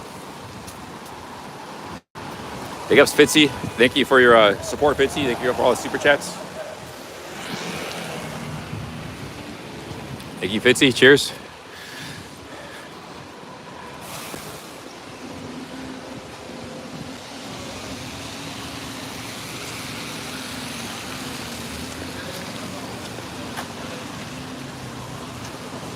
Man, once you see a city like London, it's kind of hard to like every other city is like, there used to be a saying, once you see Paris, you can't, nowhere else will be good. Something that's not the saying, but London's kind of like that too. Like architecturally, I'll never be satisfied again. Any other city, I'd have to come back to London and walk around. It's the goat architecture city. But I saw that in other English cities too. And you get that a lot in Belgium. Belgium's got great this kind of stuff. So.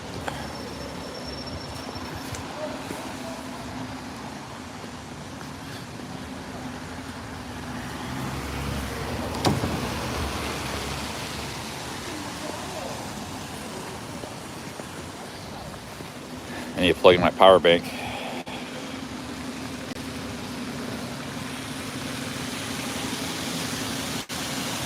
Ambient Wanderer says, I'll be completely honest, I don't think Charlie can pull off the same as Bald. He's his own. Yeah, I have to be doing my own thing. I won't be using the same cameras as those guys. A lot of these travel vloggers, they're all copied like Balder and Balder Bankrupt. They're using the exact same camera and everything. I'll be doing my own thing. But it's just a question of whether it will do well or not. It might not, it might not do well. There's only one way to know, is to try. I really haven't tried. I mean, I've put up a few random vlogs here and there, but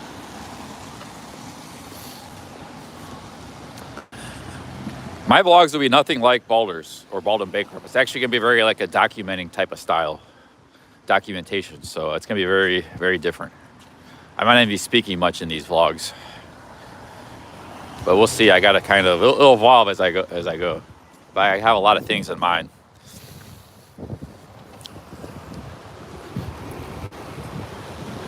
All you can do is try it and see how it goes. The thing is, though, it's like this channel is not a nothing channel. Like I got 12,000 subs and a very strong audience. So here in this channel, like I do it on this channel,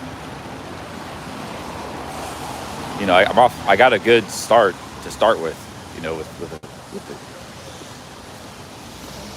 I'm not starting from scratch. I'm trying to say. Not starting from scratch, are we?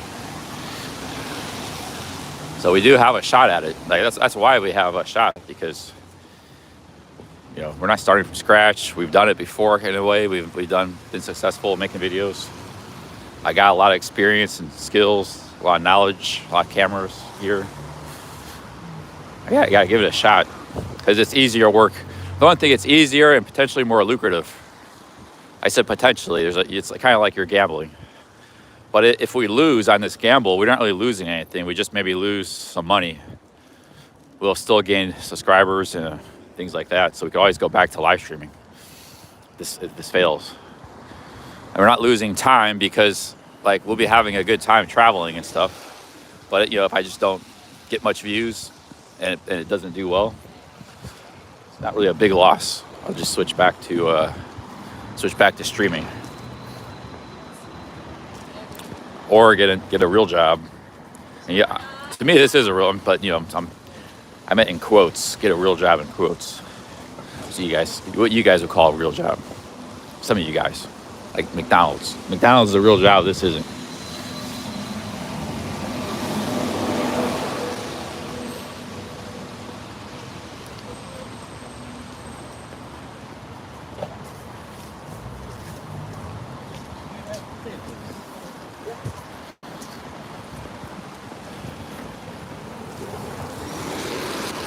No, yeah, I'll probably be doing a video every day, random guy. The only reason I do 2 videos, like I did in Columbia, I did 3, it's because I was live streaming all the time. If I'm not live streaming, I'll be doing a lot of videos. One per day, once a day. 1 per day. Yeah, two videos a month won't do anything, either for growth or views or money or anything. But one every day, you got a shot.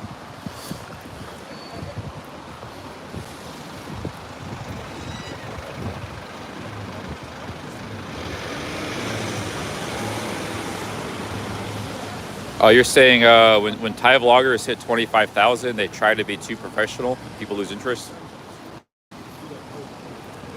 You say they're trying to be too professional?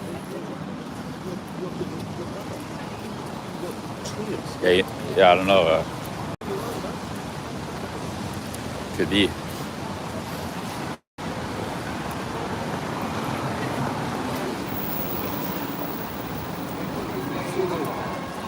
What am I going on Kick? We're talking about vlogging.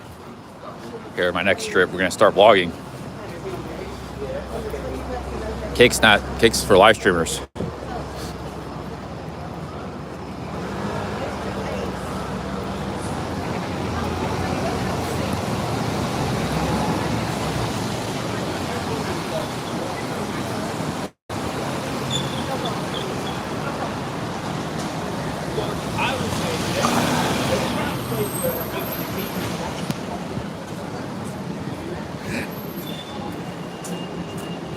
Yeah, I've heard Kick pays an hourly rate. That would be pretty sweet, but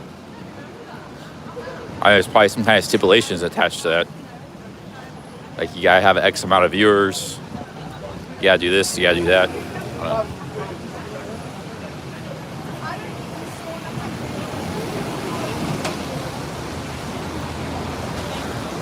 Is there anything else I need in my toiletry bag?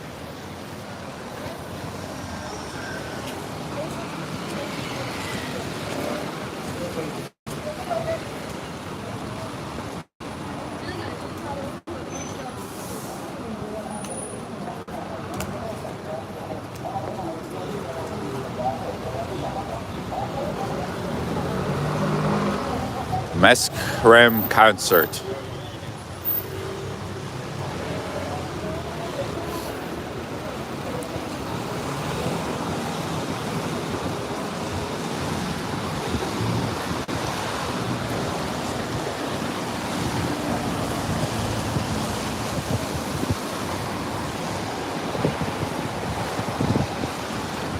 The Knights of Notting Hill.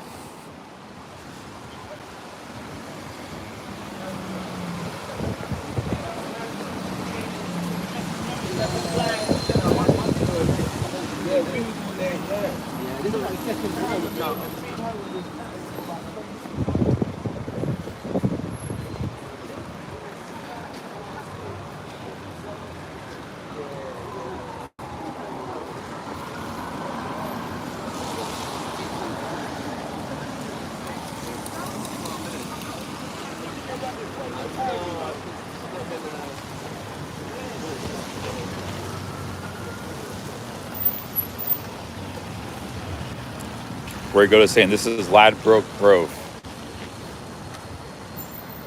It's still cold out. I need to go back to my hostel, I think. Get some gloves and a shirt. I'm gonna stay outside. It's too cold. These hostel cubicles that I've been staying in, they're not long enough. Like I can't stretch my legs out. They're built for people that are like 5'10" or under. So I have to like sleep with my legs bent, partially bent, all night. Sucks. Both places are like that. the last 2 houses I stayed at. Let me check my maps.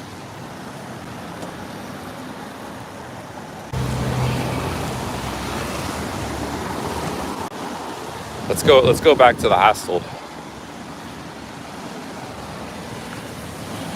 I tried diagonal, it still wasn't that good. It's not like real short, like it's like 4 or 5 inches shorter than it should be. They should have made it longer, these cubicles. It's if you're under 5'10", it'd probably be fine, but anything over, it's a little kind of annoying. It shouldn't be a problem, I'd say. Because this hostel, the room is actually quite large. It's pretty large, unlike the previous room, which was a closet. Look at this, Gin Palace. That beautiful building there.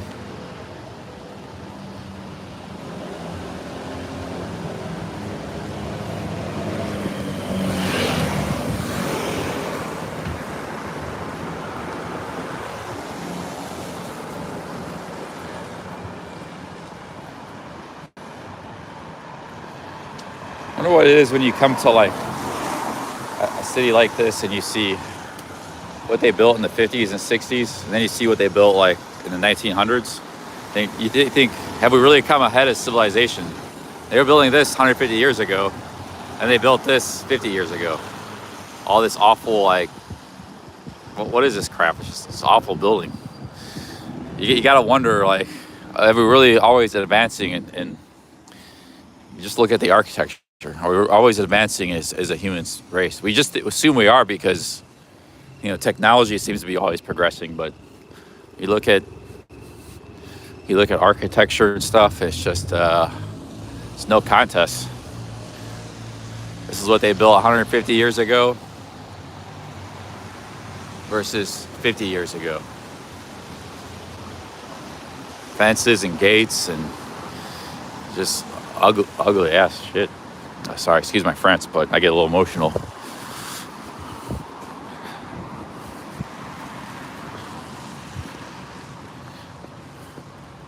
Look at this crap.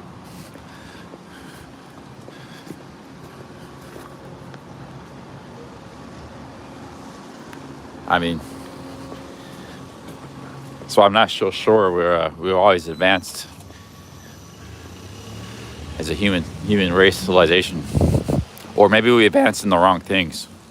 Too concerned about computing power, not concerned about quality of life things.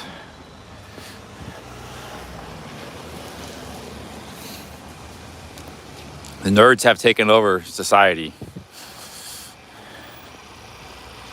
Instead of building this, they built that. Too concerned about computers. That's what it was. Video games.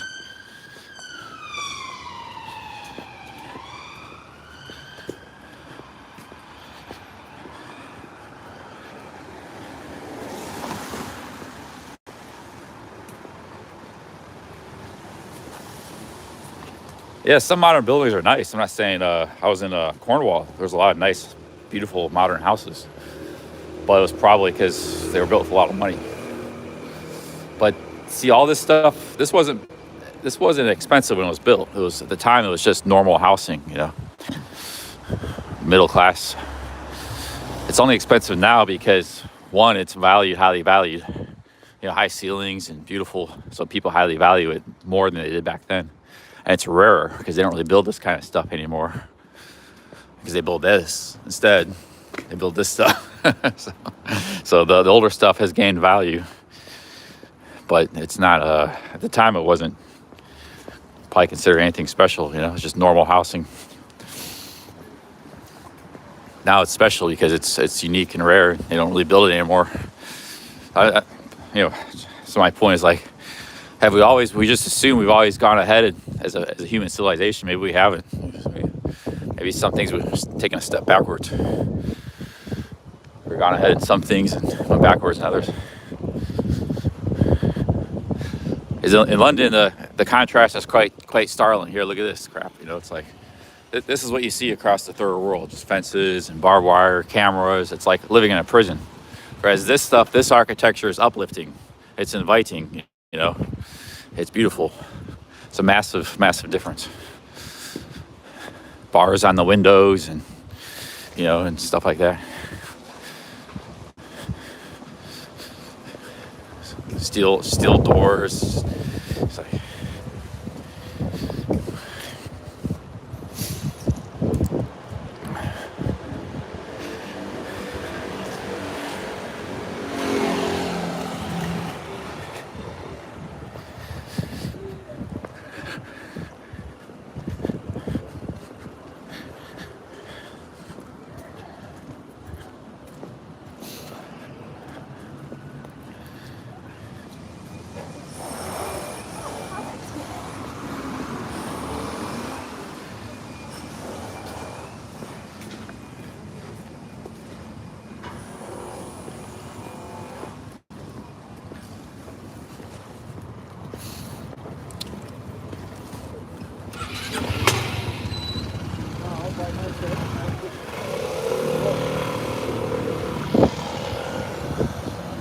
Rear will fix it.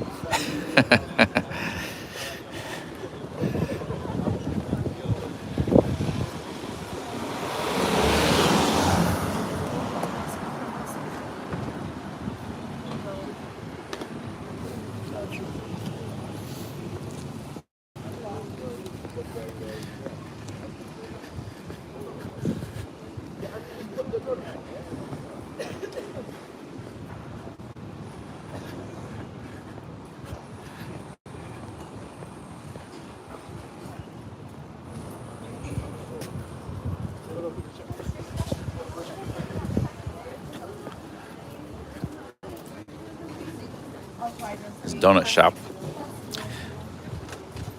Oh, high-end donuts here. It's pretty good. Pretty good donuts.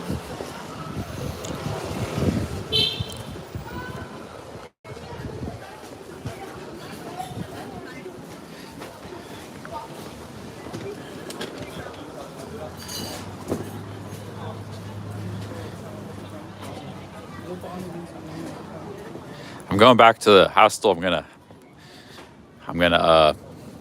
gotta get this fleece. It's too cold to walk around with just a t-shirt and a shirt. I get my fleece. I'll show you guys the hostel and maybe relax for 10-15 minutes. And then we'll go back outside, probably keep the stream going. I think my hostel is actually nearby. Yeah, next street up.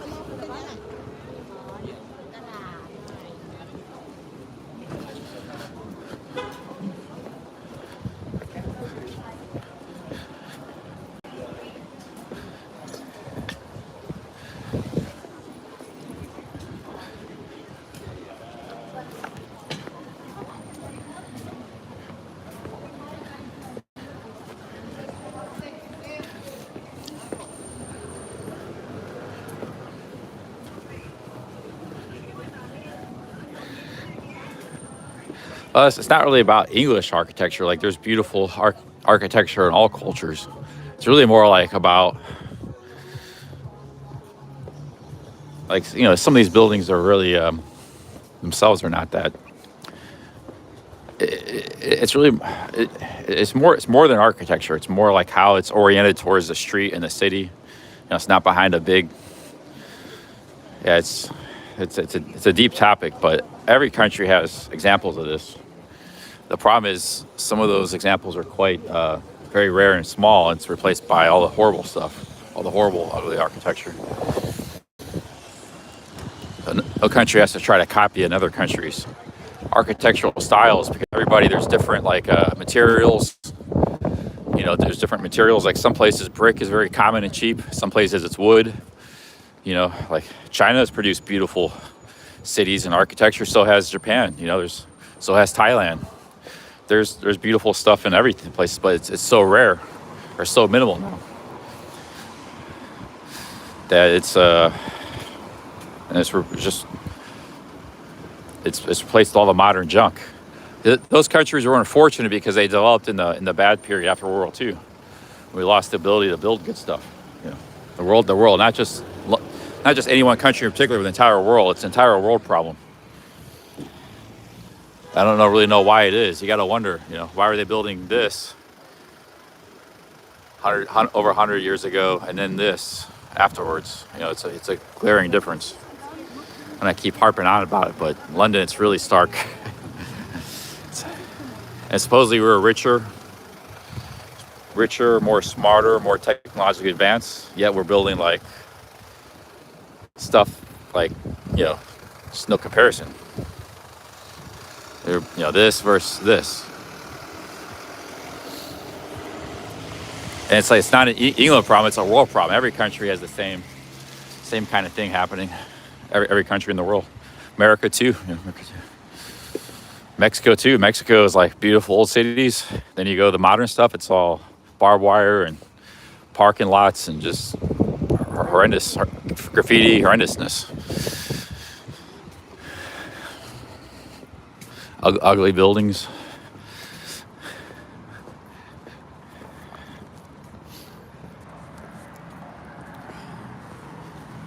Every country in the world.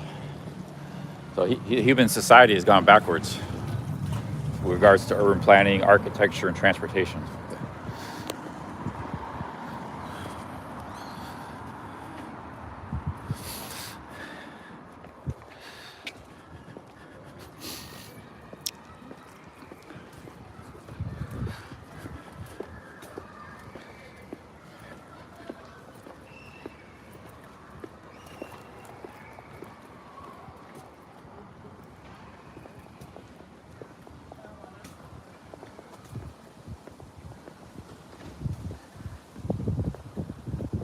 Steve says it's the dumbening.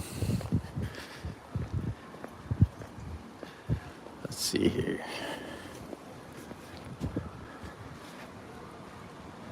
But I mean, there are examples of nice modern architecture, but it's rare and or very highly expensive. It's just only for the, you know, really, it's an exotic thing that was.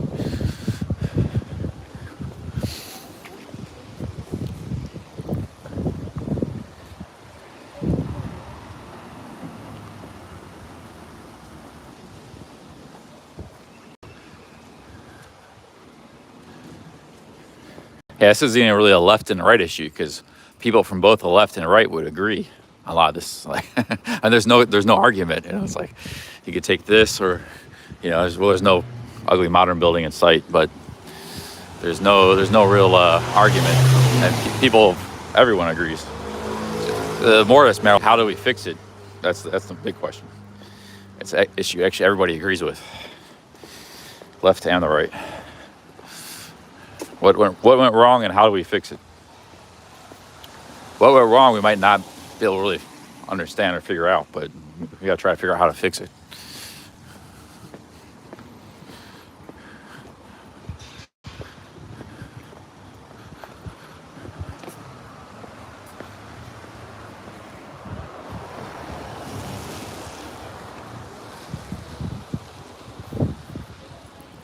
I mean, I know this in America has a lot of it too. I've seen it in America a lot. You know, it's like, it's not just an England thing.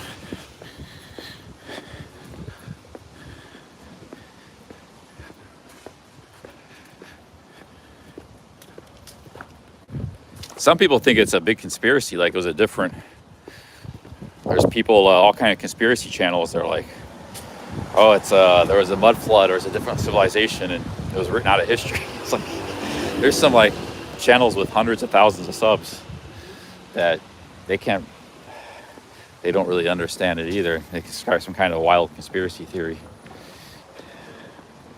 but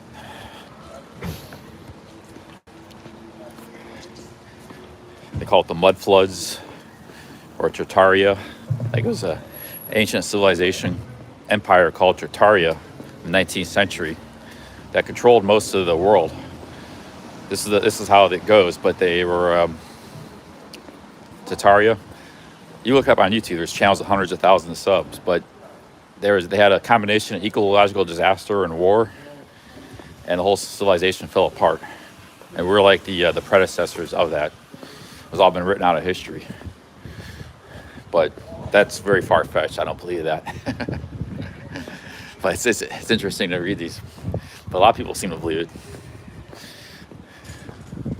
But something's off.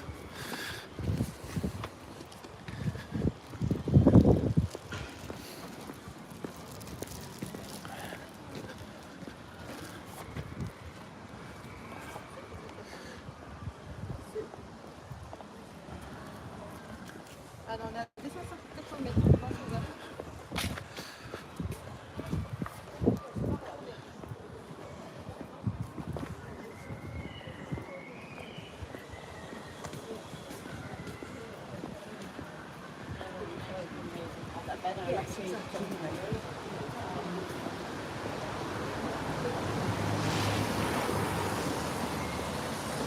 I'm not speaking about just London. I'm speaking about the whole world. I've observed this my whole life. You know, traveling the world, America, traveling around. You can go to Bangkok, Thailand. There's beautiful old architecture and stuff from 120 years ago. There's old wood houses and buildings. Not a lot of it, but there's some. Oh, beautiful old temples. It's a worldwide phenomenon.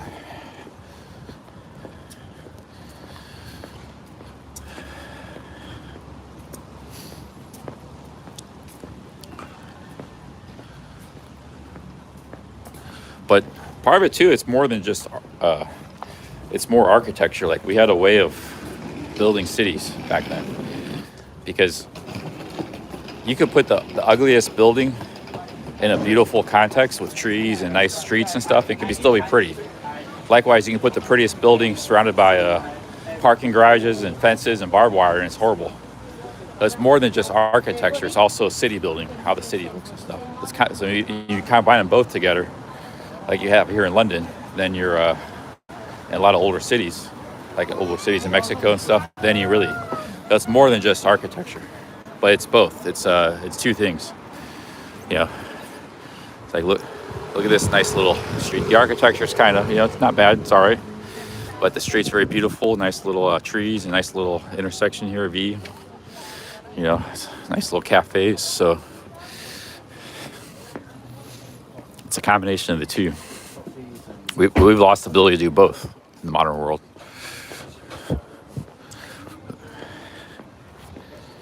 We built the cities around the cars, and then the architecture is also pretty horrendous. You can actually go to some American suburbs, and the houses are actually quite beautiful. They're builders, you know, but the suburbs are like, you know, they're not that nice, but you know, the houses are still beautiful. They have good architecture. There's a lot of that in America. But you need both things.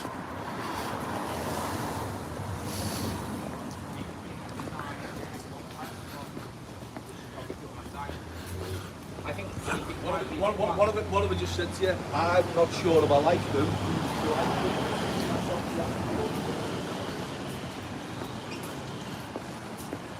And we were good at doing both. That's what I'm saying. That's my point. That's all. One time, the human civilization was good at doing both.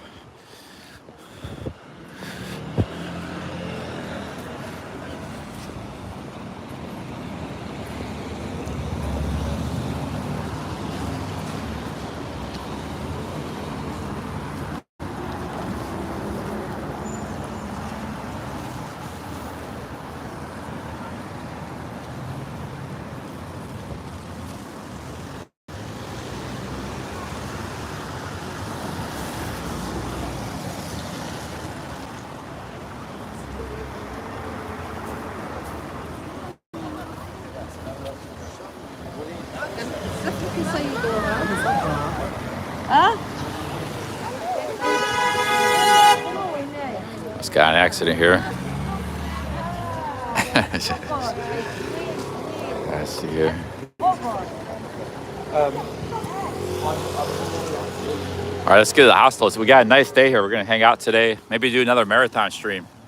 I did a 12-hour stream yesterday, but we lost. I got copyrighted, blocked the whole stream. So it kind of pissed me off, but it happens.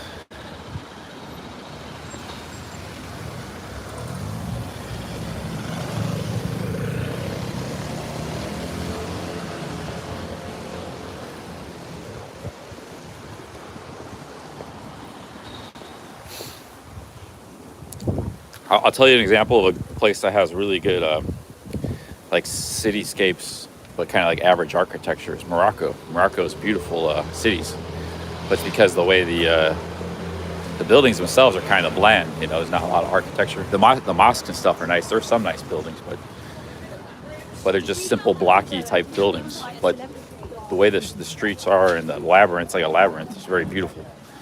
That's an example. So there's two things that work. It's not just architecture alone.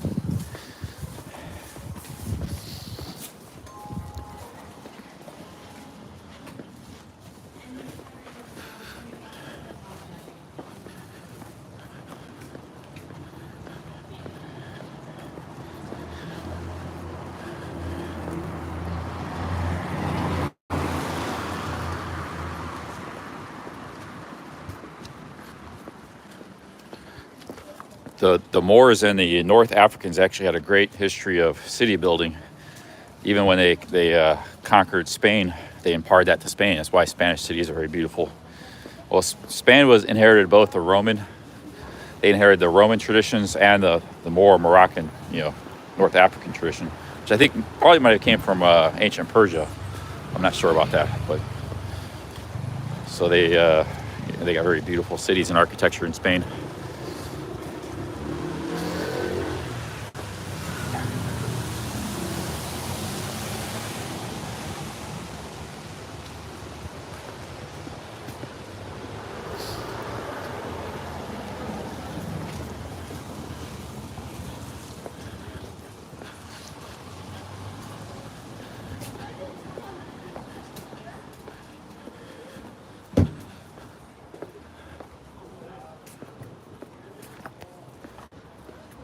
Yeah, I agree, Vince. I was only in Morocco for a couple of days, but I've even just looking at pictures on the internet and stuff. I saw it firsthand myself.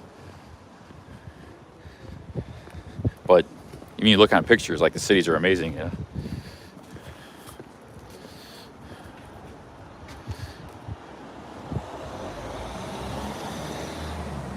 Ambient Wanderer says, I think the older residential buildings in London are some of the most beautiful you ever see. I agree. Yeah, I agree. I saw this in some in Exeter too. Like you can probably find it all over England and UK, but London being such a big city has so much of it. You just keep walking in any direction, you just see beautiful streets and buildings. It's like that was a lot of it was bombed. A lot of it was bombed or demolished, so they lost a lot of it. But they still have a lot. A lot of the East End is not there anymore. I'd like to see. I think there's some parts like Spitalfields and stuff. I don't know. Some parts of the East End are still like intact. So we'll have to go check that out when we get a chance.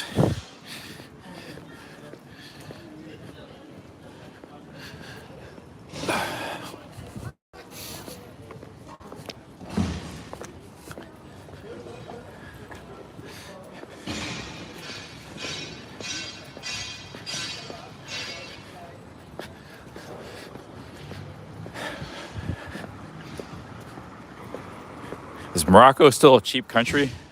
The thing with Morocco is you get hassled a lot by touts. The men hassle tourists a lot. That's the downside of Morocco. But is it cheap? That's the question. I know a lot of Europeans go there. It's right on their doorstep.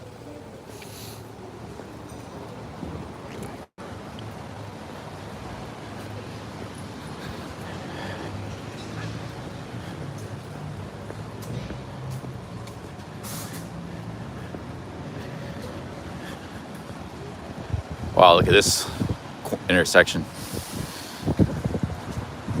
These are kind of like the buildings you would see in Paris with this, like these rooftop little, they're basically like cheap apartments. And you got the nice apartments down here.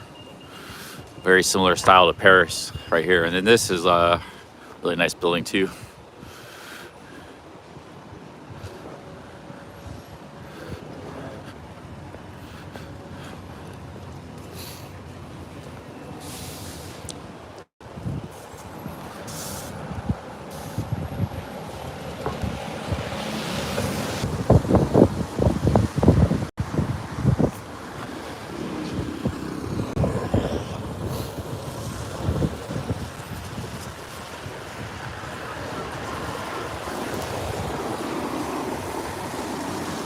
There was a thing they did in Guatemala, like Notre Dame University in America. It's a big, famous university in Indiana, Catholic university. They've been teaching like a lot of the stuff I've been talking about cities and urban planning. They've been teaching it. One of the, like, only a couple schools. And these Guatemalan students were studying in Notre Dame, and they built this neighborhood. They came back to Guatemala and built this neighborhood outside of Guatemala City that's kind of incorporating traditional architecture and design. And now it's like the most, even just like they sell residential developments that are near this area, and they sell for like they advertise it, you know, like close to this part of the city, you know. So it's, even when they incorporate these kind of principles, it's a huge success. It just hasn't been taught, or I blame a lot of it on universities. Universities basically taught garbage for 80 years. They're just now starting to come back around. University, that's the problem. They taught like this modern architecture and, you know, build around the car and stuff. That was all like, there's people that came up with those theories, and then they put them in the universities. The universities adopted them. Just like people came up with social communism, Marx and all these guys, and then they put it in the universities. So really, I think a lot of it, maybe a lot of the blame is the universities. But, you know, the tide has started to turn a little bit, maybe. The thing is, we're not really building anything right now. That's a problem. Not building anything, so.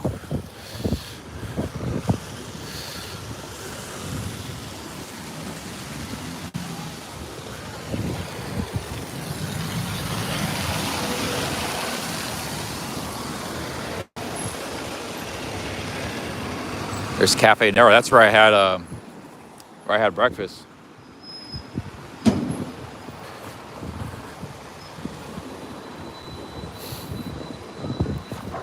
But maybe when the day comes we are building stuff again, it'll be different. Let's go around. Might not be in our lifetime, but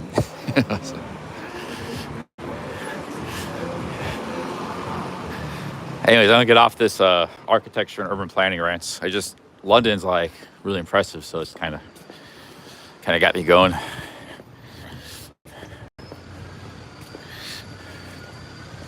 Some people have had enough of it.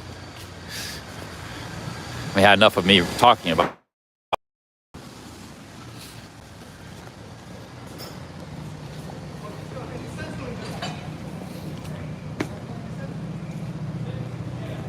Shmeji says communism made solid buildings, though they did not freeze to death and Soviet like the British do.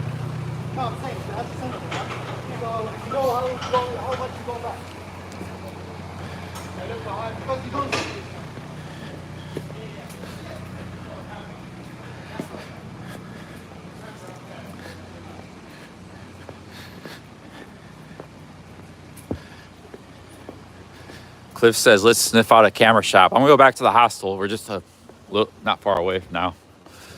Had a nice little walk in the morning, some coffee, some lunch, cheap lunch. Had a pie and mash. Now we're gonna, go to the hostel, take a quick break. 15 minutes. I'm gonna just get my shirt, get my fleece, because it's too cold. Then we'll go back walking around, probably.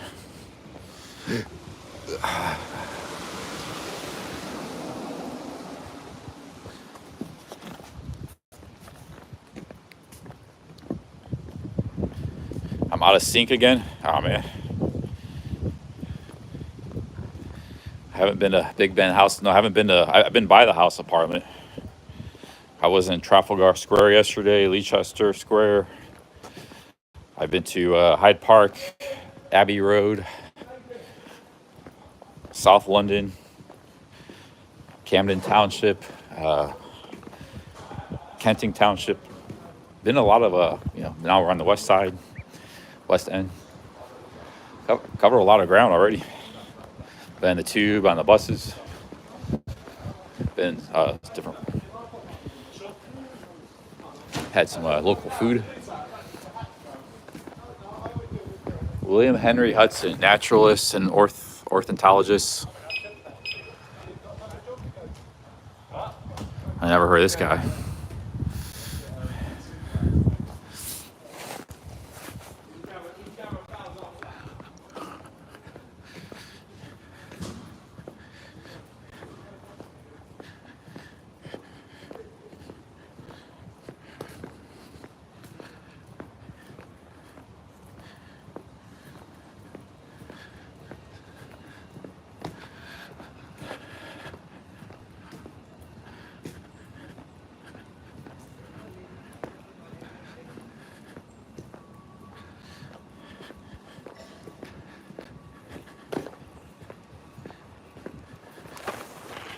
What's an ornithologist? That's like a bird. It's a guy that studies birds.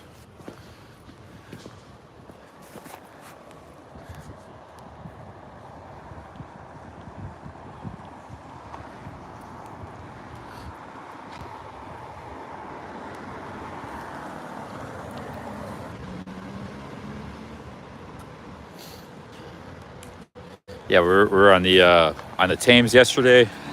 Yeah, I mean, we've covered it. I walked 14 miles yesterday. And the first day I walked 13.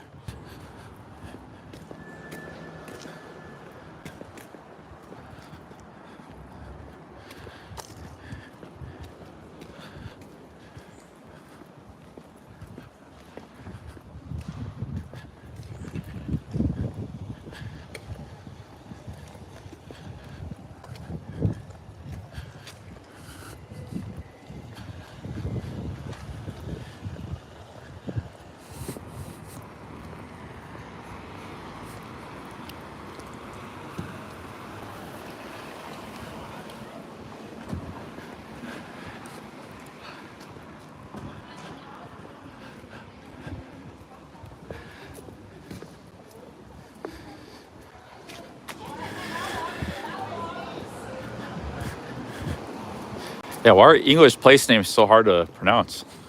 Like, none of these places pronounce the way they're spelled. What's up with that? Westminster's pretty easy. That one's easy. But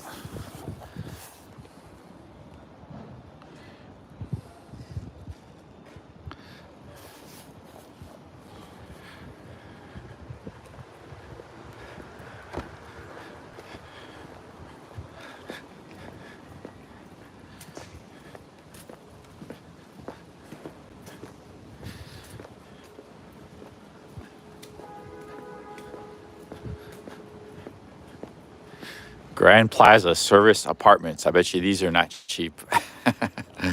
Probably like 2,000 pounds a week.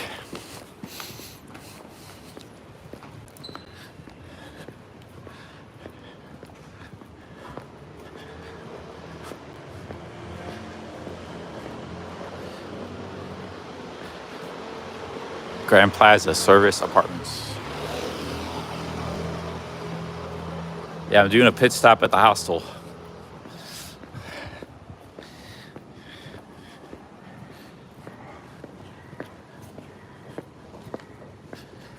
Hostel's right up here.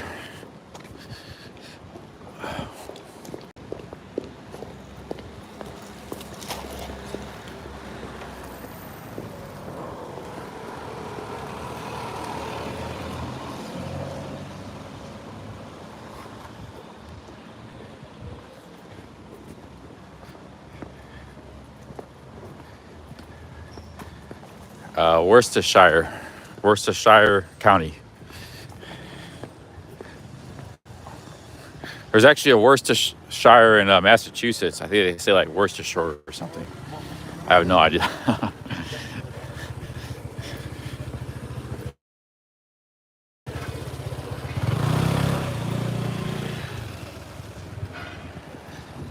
I was on the Thames yesterday. Thames. Let me go to my hostel room.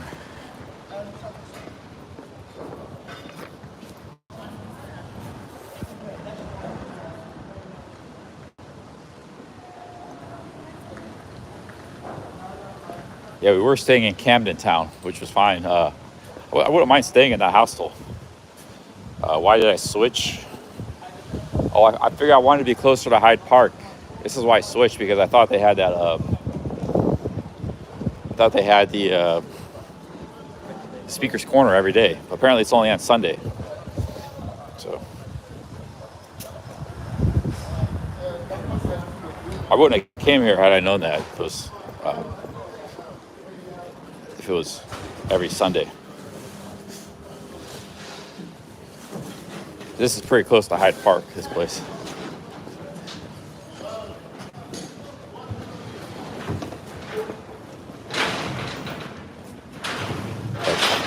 It's like $30 a night, dollars, not pounds. That's through the weekend. Weekend can be tough to get even a hostel.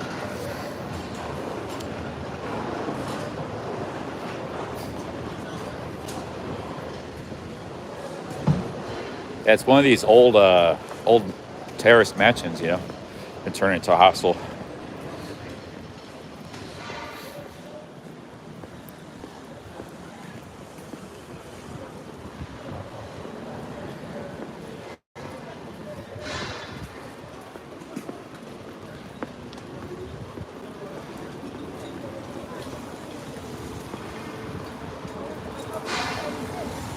Well, most of the place names in America are pronounced as they're spelled. You guys have weird pronunciations.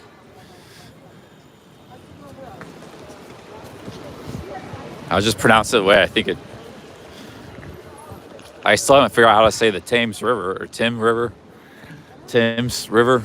It's like, I don't know what it is. I'm not like playing dumb either. To me, it looks like the Thames River or Thames River. I guess it's supposed to be like Thames River or something. The Thames River. Yeah, like look at how it's spelled. Thames. It should either be Thames or Thames. But instead, it's with an E. The Thames. Thames River.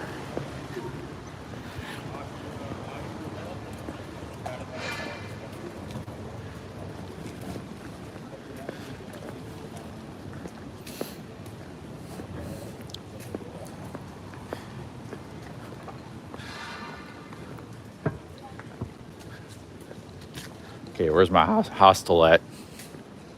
It's right up here.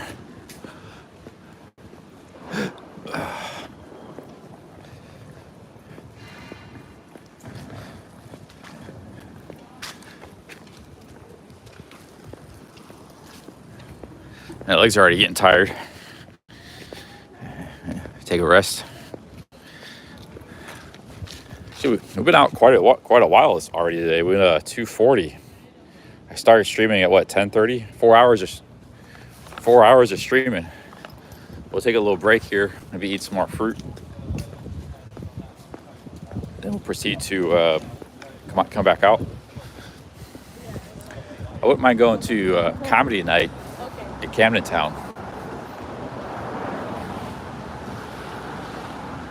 There's the hostel here.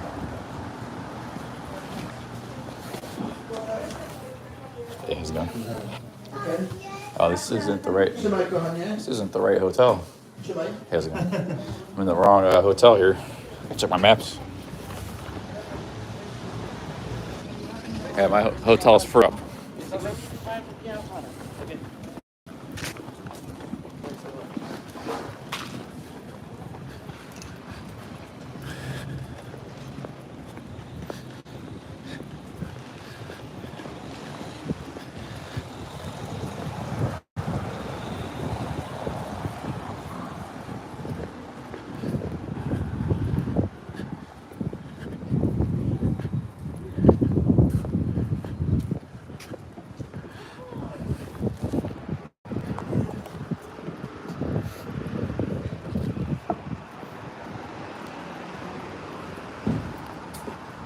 Hey guys, should I go to comedy night in Camden Town?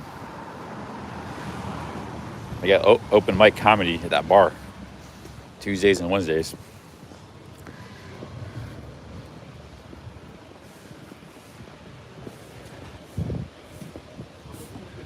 Yeah, here's my room.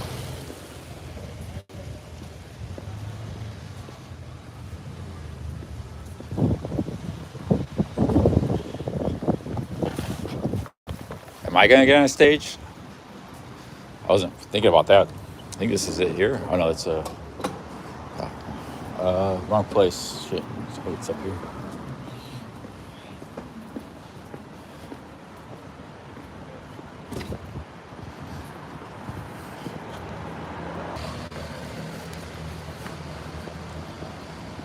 Here we go. This has got to be it. A lot of hotels here.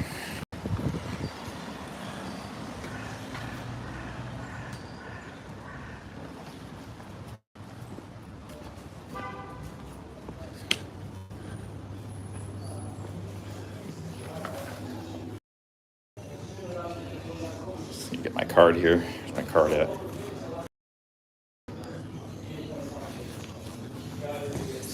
Here's the hostel here.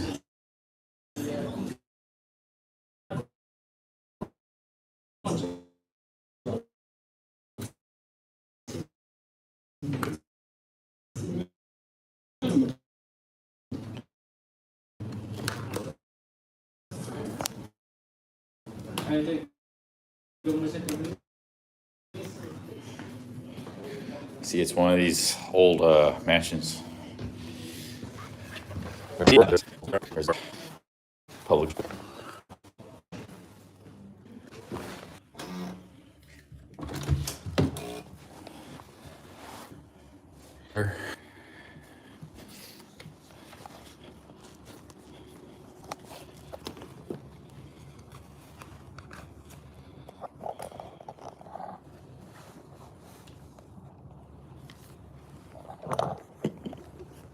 I brush my teeth and use some deodorant.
Yeah, this place is nice because it's in an old building. You know, it's got these beautiful high ceilings, and they even had fireplaces in every room. So this is what these London places look like on the inside. Just as beautiful, like 15-foot ceilings, but the other place was like a closet. It was just like stacked in six beds. You couldn't even move in that place.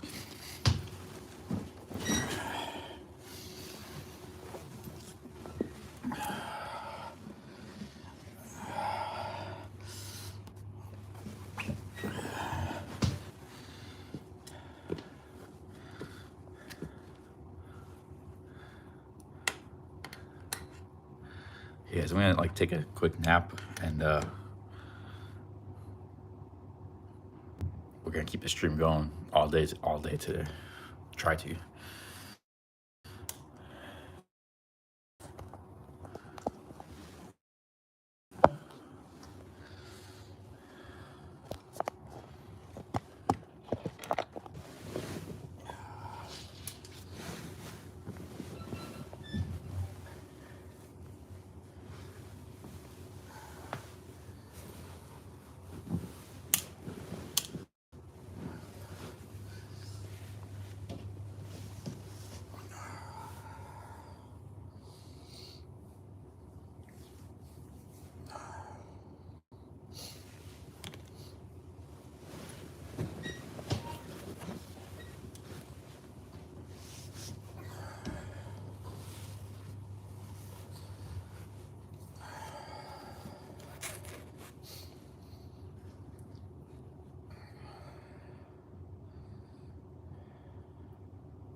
We still got 140 in the chat.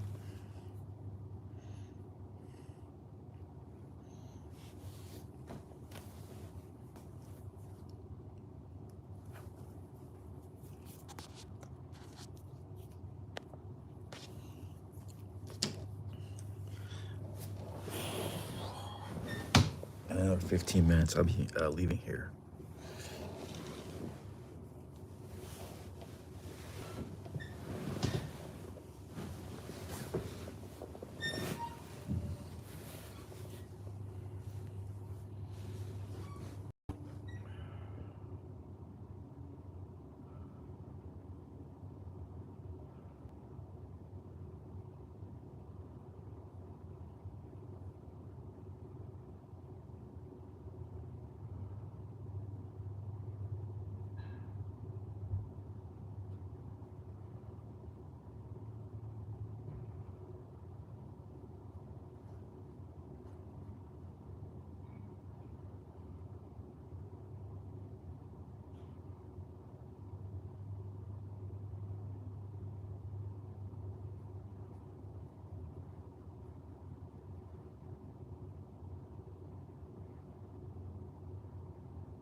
Hey, big ups, Eugene.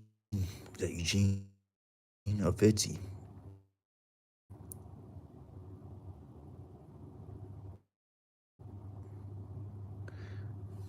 Thank you, Fitzy. Big ups, Stinky, Little Rose, Johnsky.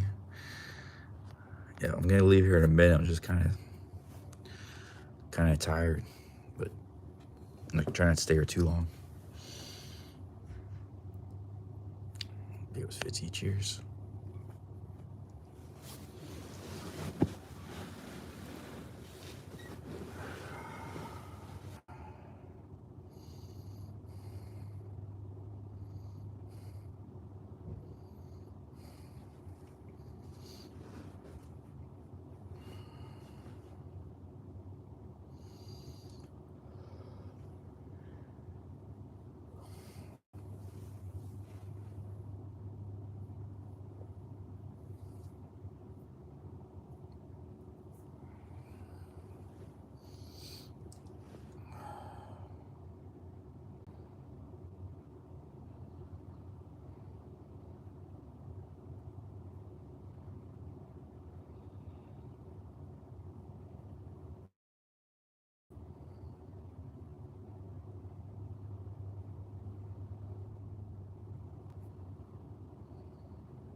Okay, I think what I'm gonna do is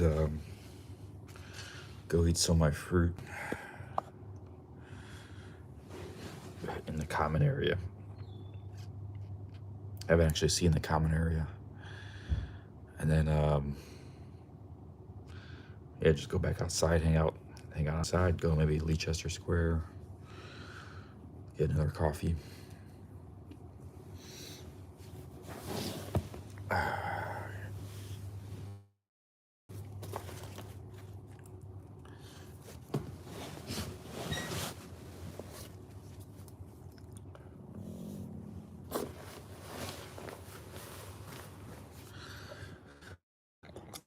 Man, look at how tall this place is.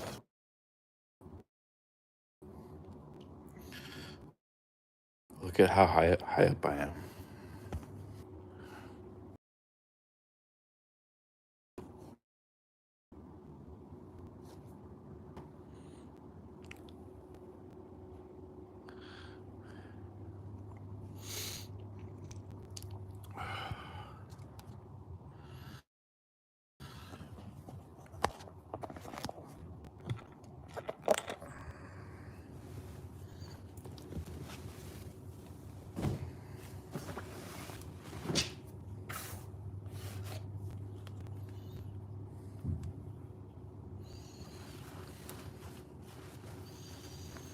Yeah, I'm gonna get some more coffee.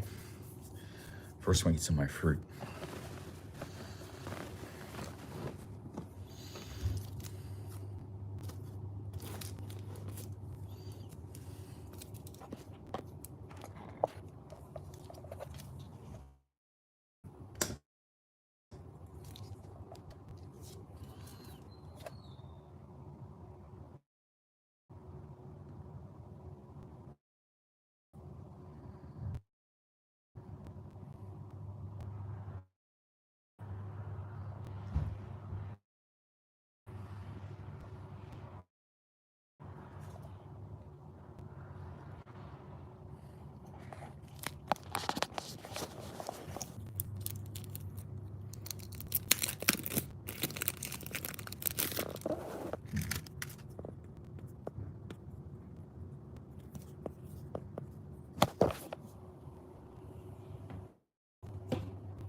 Oh, this was a magnet.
All right, guys, let's get out of here.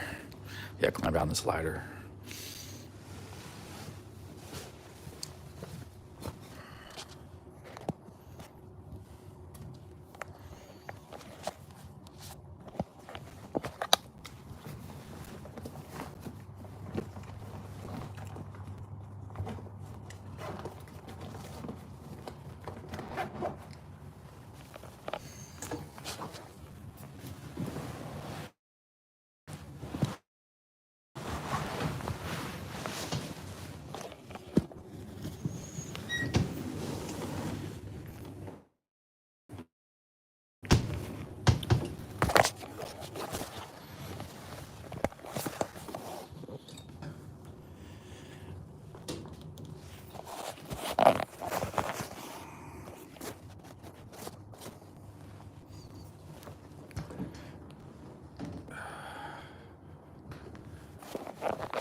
I switched my pants because it's a bit cold outside today.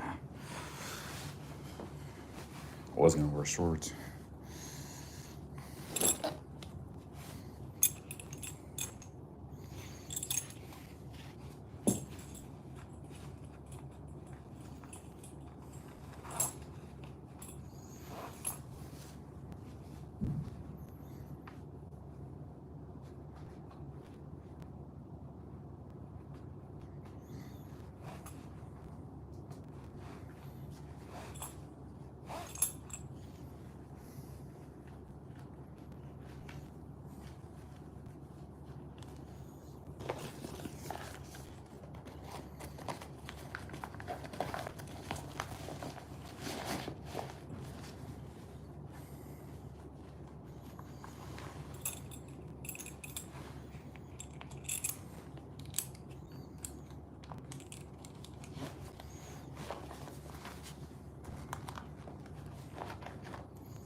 fruit. Maybe I'll wash these pears.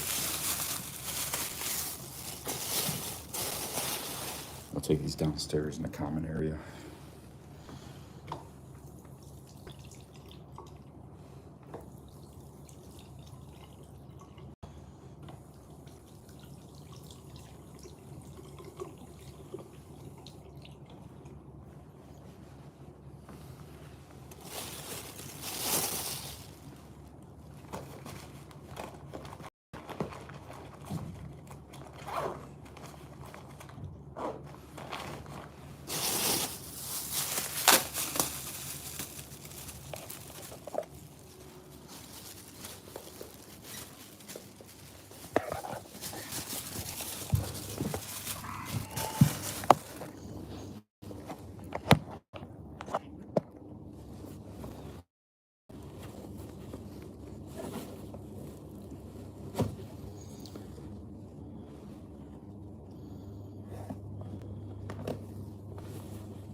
All right, guys, we're back.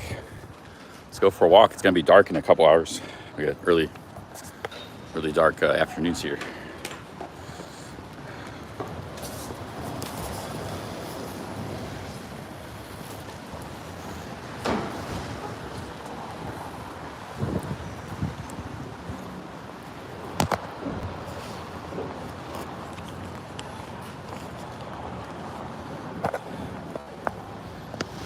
Big ups, guys. Cheers.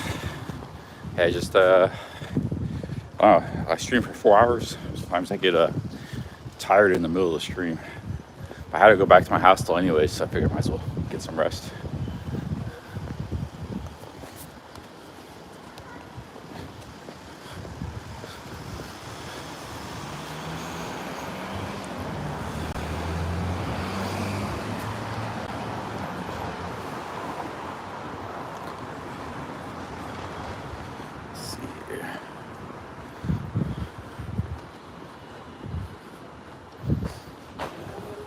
Where are we going? There's Hyde Park up here.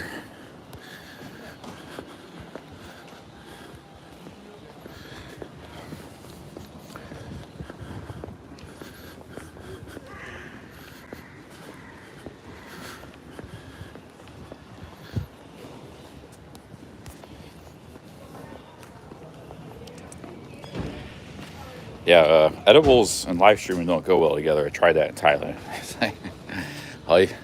When I have an edible, all I want to do is just go back to my room and lay down. It's like last thing I want to do is live stream. Coffee, it's different, but coffee's good. Live stream.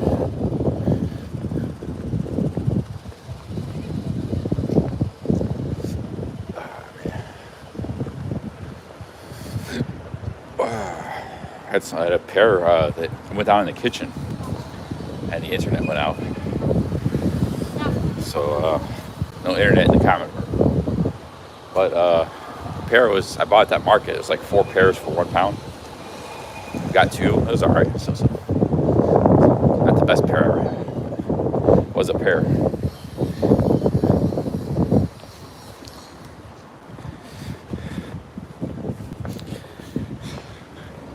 was gonna sit there for a while and eat some tangerines and stuff, but once I saw the internet wasn't working, I got out of there, back down into the city here.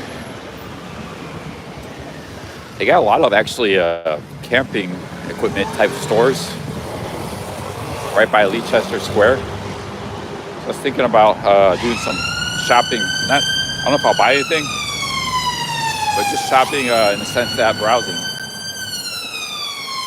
Maybe I'll find something nice or something on sale that's really cheap that you wouldn't be able to get otherwise. So thinking about going to take a look. Head over to Leicester Square.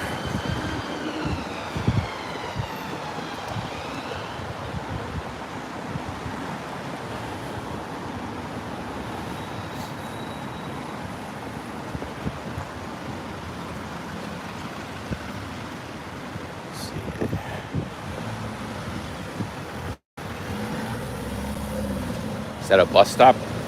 Might need to take a bus. It's a pretty good walk. Pretty far walk.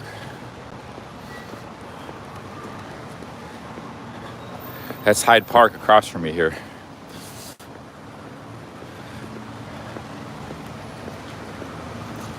It's the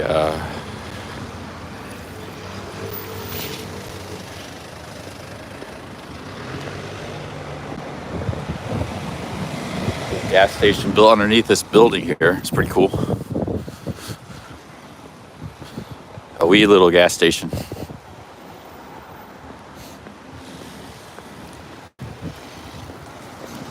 Let's see here.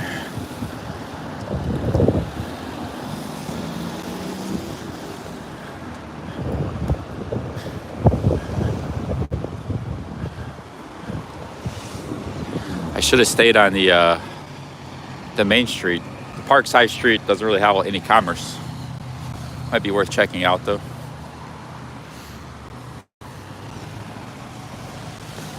Maybe we'll just catch the bus.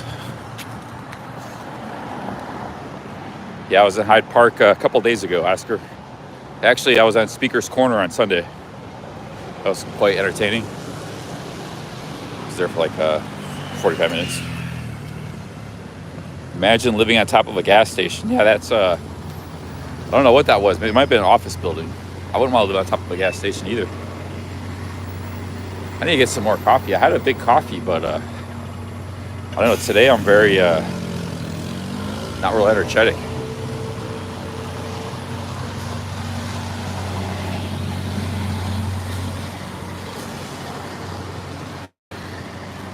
I'm not bringing it today. So what happens when you try to stream every day? It's like, you know, some days you got it, some days you don't. Catch this bus right here. That's what we're gonna do. We're gonna catch the next bus. I gotta find my smart card, my Oyster card.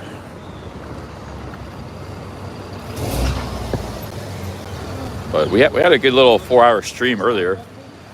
I mean, it's still part of the same stream we got going now, but had some traditional London English fare, mashed potatoes, pie and mash with parsley sauce.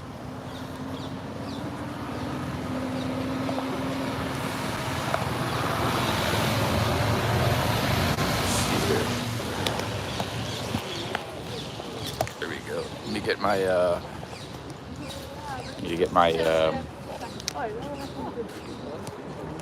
my card out here. I gotta get organized. I got stuff everywhere.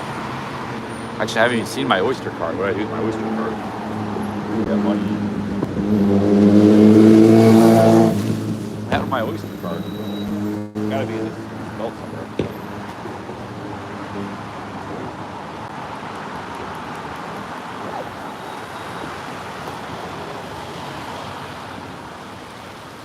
Yeah, here it is. Oyster card. Might need to recharge it.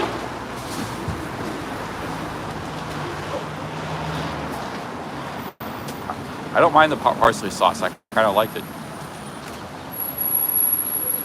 I like the mashed potatoes. I probably would have liked gravy more, traditional gravy, but the parsley sauce was different. It was okay. The whole meal was good. The pie was good. The mashed potatoes were good. 6 pounds. It's probably why I was tired, because I ate that meal, that big lunch. But sometimes you got to eat a good lunch, you know. Quick little nap. Okay, the bus is coming here pretty soon. We're gonna catch the bus.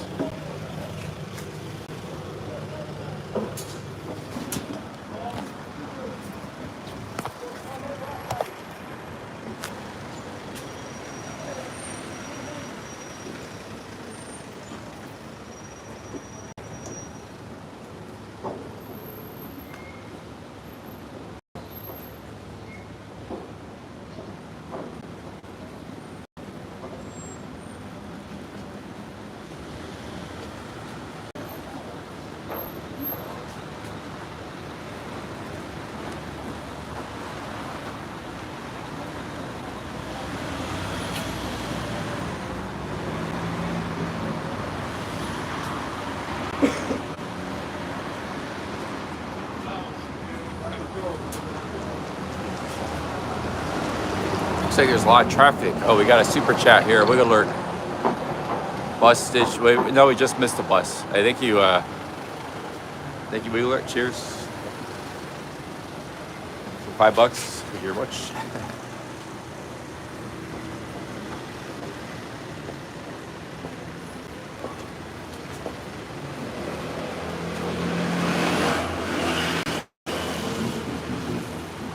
What do you got for Wiggle alert?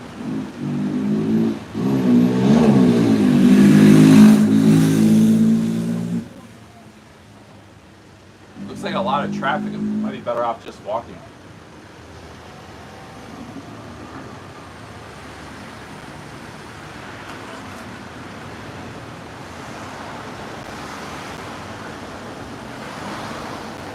Say the £1.70.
I don't see any buses coming. I'm thinking just walk it. I think it's a good long walk though.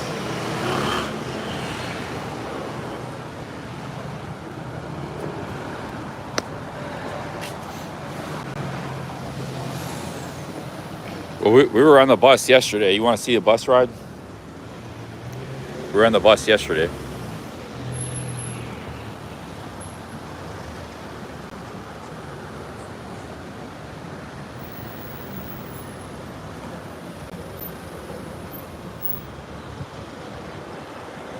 I'll wait for the bus. I don't feel like walking it either. I wanna.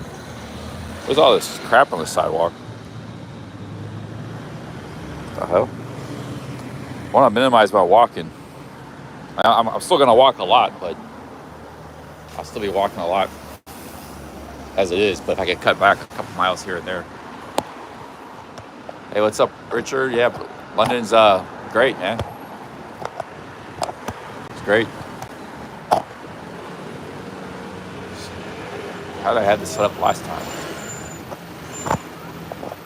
There we go.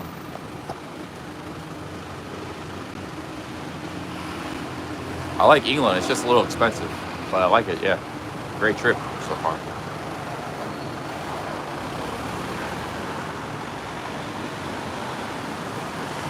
Not a little expensive, a lot.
See a bus coming.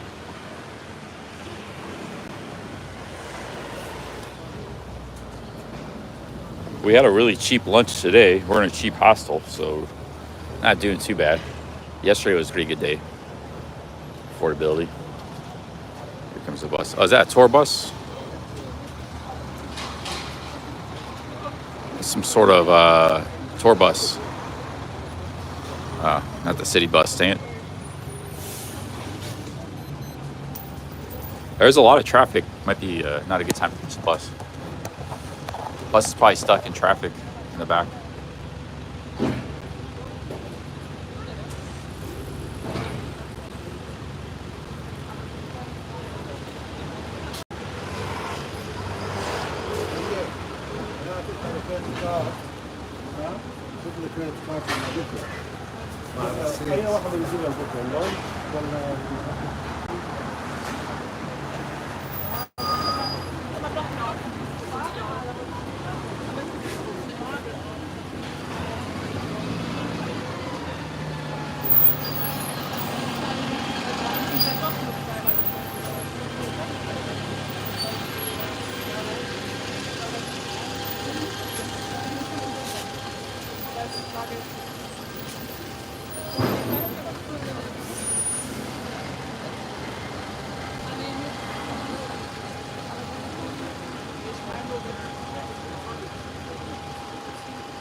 Calculate a little bit, sell more of the option to visionary.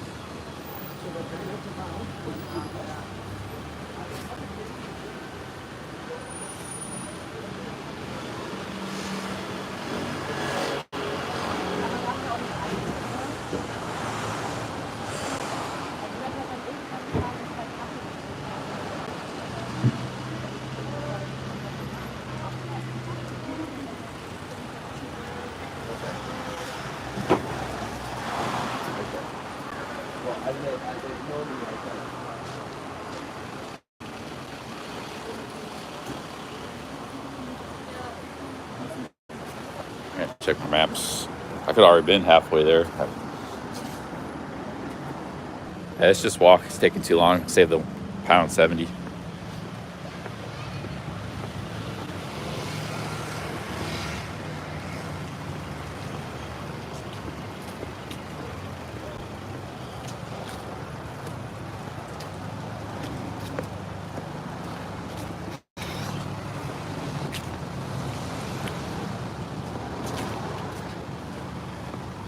There's the London taxis. Aren't the London taxis so neat looking?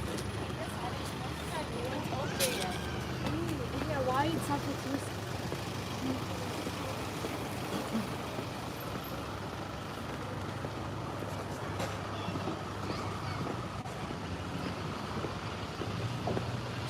I think I'm gonna go to that comedy show in Camden. That Camden bar. I think live streaming comedy would be good. Live streaming comedy. I mean, I don't think many people have really streamed that before.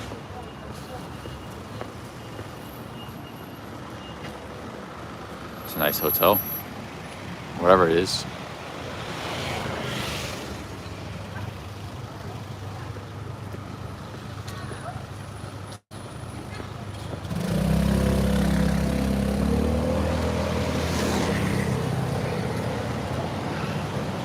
DK57 says that comedians won't like their act stream. Why would they? That's the kind of thing that's like they're showcasing themselves to the public. Why would they? Just like a street musician. I never had a street musician like not like me filming. I filmed them all over the place. Why would they be just perturbed about that, you know?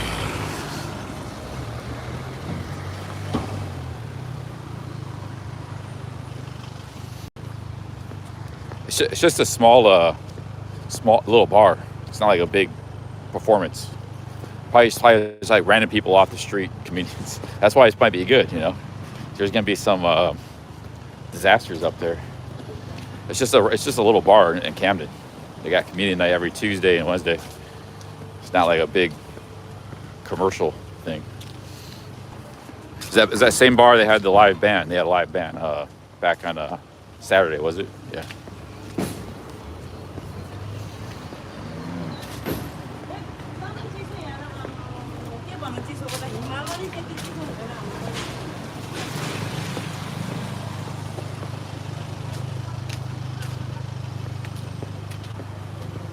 Golding says that comedians will make a beeline for me.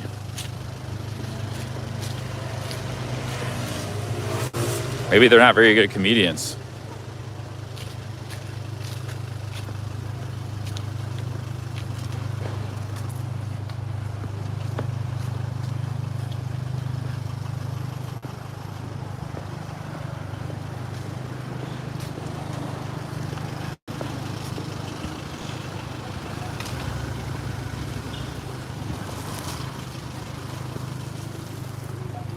Yeah, see there's a lot of traffic on this road, so the buses don't really go anywhere. That's why we're waiting so long. Bus is stuck in traffic.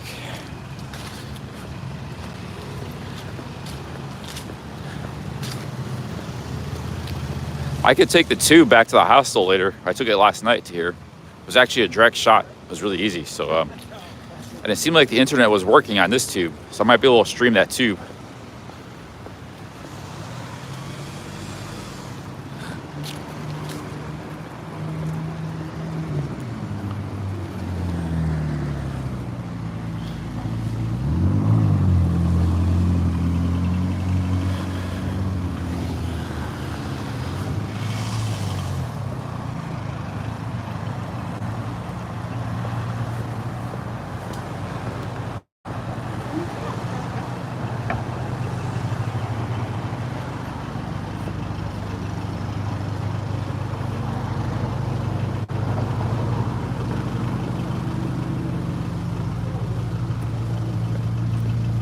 The Swan. Fuller and Smith. Actually got an appetite.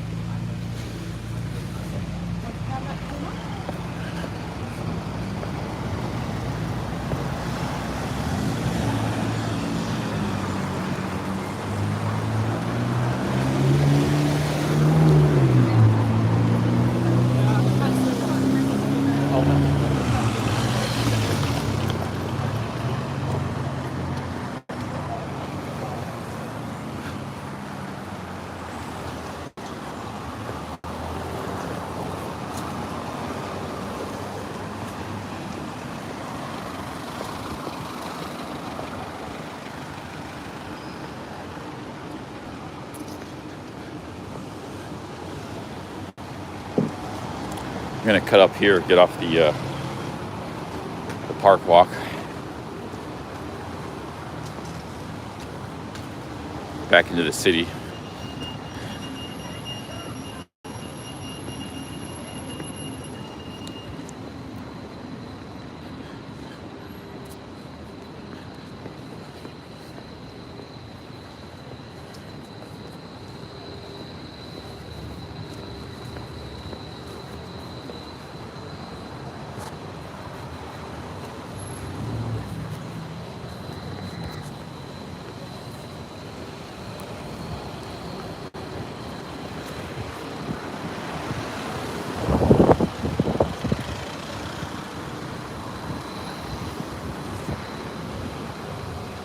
The tube system is really good, really efficient.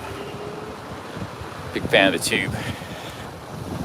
God damn it, this thing keeps coming off.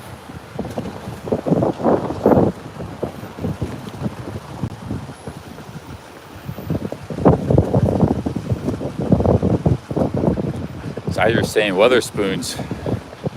Weatherspoons, I don't know. I think right now we just gotta get some coffee.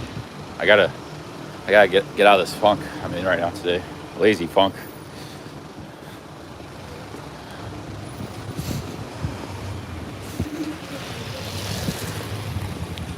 But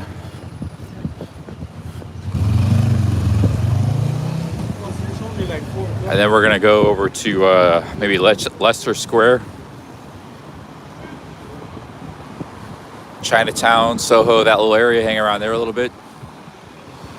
After that, we will maybe head to Camden Town, check out the comedy show. See if we get any laughs. I don't know what time that is.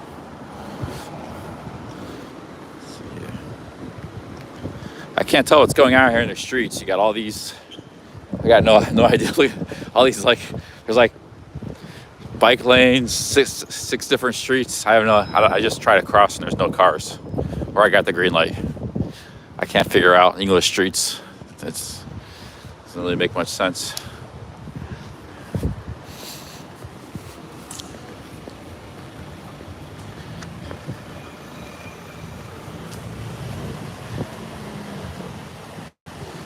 Plus the cars go in the opposite direction too, so they go in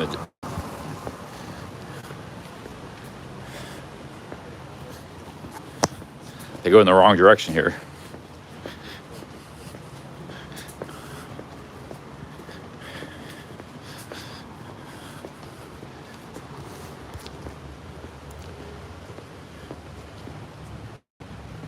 Richard Donaldson is saying, what is the name of the comedy club? It's a Camden, some bar in Camden.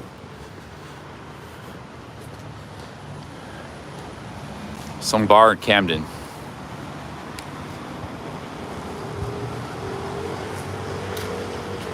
I know that doesn't help you much. I forgot the name of it.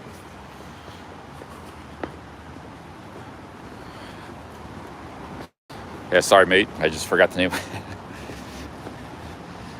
It's right in the corner. It's a really unique looking bar, if I remember the name of it. Probably, if we get there a little early, we just hang out there. Camden's got a lot of street life.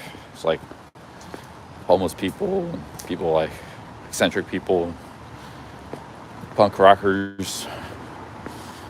Have a drink at another bar. There's nothing going on there. And that's a street I need to get to. Be a coffee shop there. I'm blocked off by this fence. Damn it.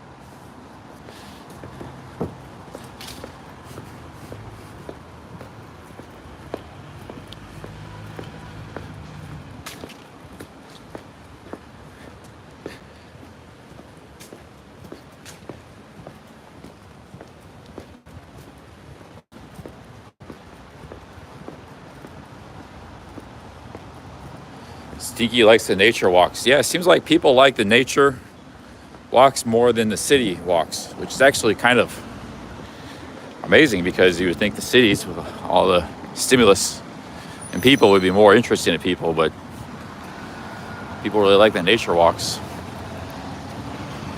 I like them. I mean, I actually prefer nature walks too because it's more peaceful and stressful, less stressful than cities. But I like cities too.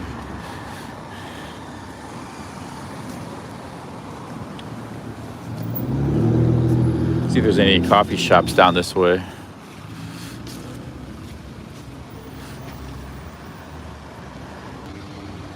Otto likes the cities. Well, we do a mix of both here, the Billy Blue channel, but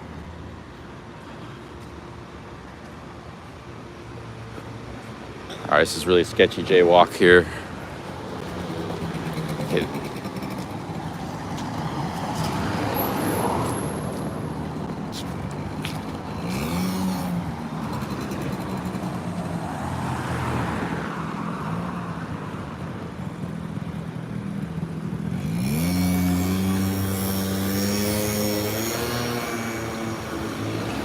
This is called Sussex Garden, City of Westminster.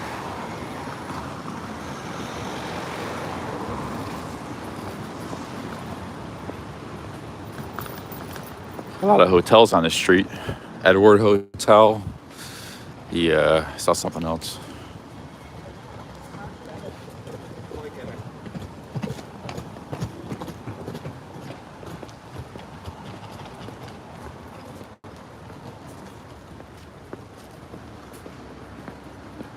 Here we go. Here's Harrison's Coffee.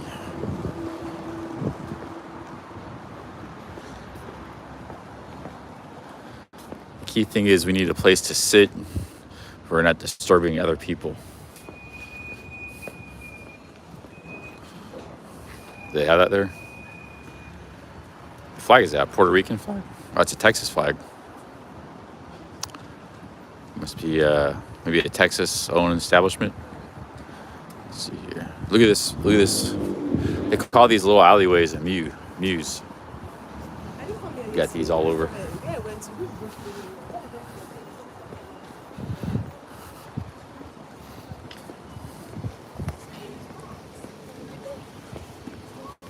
Did I have a good day?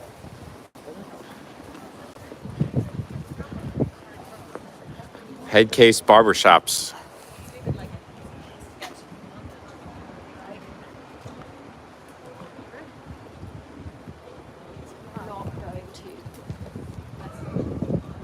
The Head Case.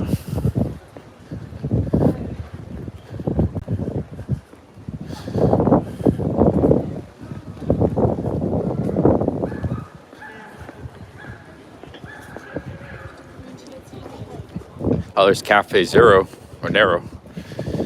We were right there this morning. Let's go to Cafe Nero. Oh, this place is packed.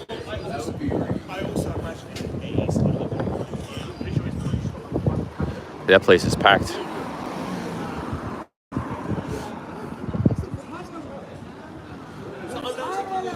See if there's anything back here.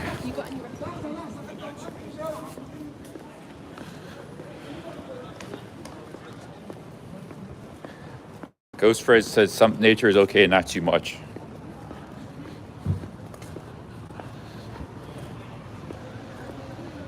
Well, one of the cool things about like the Cornwall Trail and the Ohio Trail, we go through a lot of like little towns. Normally, you don't see like little towns and villages when you're traveling, unless you're in a car. Like actually, a car and you take the back roads. That's a great way to see like small town life. Now you gotta get off the highway, like talking in America. But if you're traveling like as a normal traveler, a lot of times people just end up in one big city after the other. They don't ever see the small villages and towns. But when you do the trails, you do. You go through a lot of these little towns and stuff, you know. So that's kind of, I think that's the good thing about doing trails is, yeah, you get nature plus you get small towns, because small towns are actually kind of like a big part of human civilization that we've kind of forgotten about. Big cities are actually kind of a new thing. Big, you know, a few hundred years ago, the biggest city on the planet was only like 500,000 people. There wasn't, you know, in 1800, only 5% of China lived in cities over 10,000 people. We would consider 10,000 people a small town today. So it's actually a very new thing. But villages and small towns have been around for forever. You know, village maybe like 1,000 people, 500 people. So you don't really see that side of, that's the oldest side of humanity and civilization. You don't really see it unless you kind of get out in the country. And by doing these trails, that's a good way to do it, you know. I think we're by Paddington Station. So I think that's maybe one of the reasons we all like these walks, because we go through a lot of these villages and small towns, you know.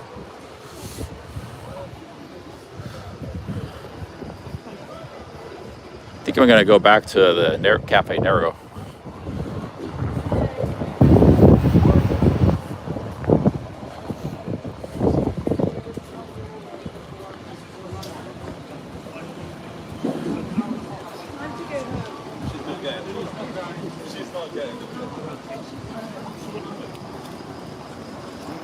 Here's a steakhouse with They charge for steaks here.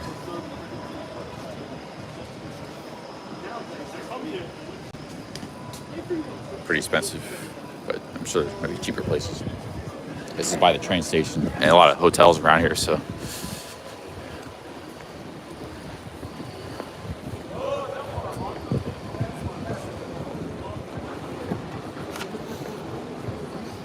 There's a Hilton, London, Paddington, Hilton.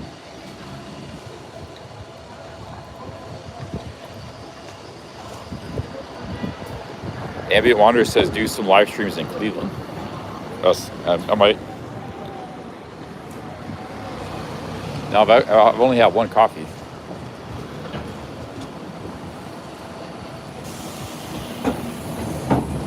Let's go back to the. Let's go back to Cafe Nero.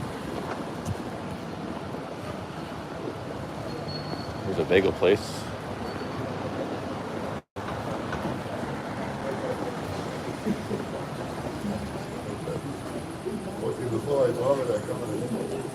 I've already done some Cleveland streams, quite a few. So that's why there's not much more to stream. I'm just walking around some suburbs or something. There's not really a lot to see in Cleveland, if you know what I mean. But my best stream ever was a Cleveland stream, like the ABC bar stream. It was an all-nighter, 8 hours, a lot of guest appearances. So if we were doing nightlife, it'd be great, because I mean, nightlife can be exciting anywhere in the world. Like, you know, drinking, if there's like drama, it gets crazy. But I'm not doing the nightlife thing anymore, so I'm not drinking. That's the problem. But if I'm not like drinking, I'm just like walking around in the daytime. Not really a lot for you guys to see, and I've done those streams already quite a few times. So, okay, here's Cafe Nero.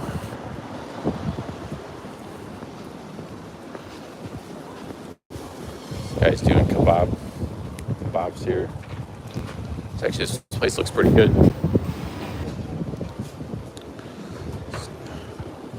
Chicken kebab, 8 pounds. That's too much, 8 pounds.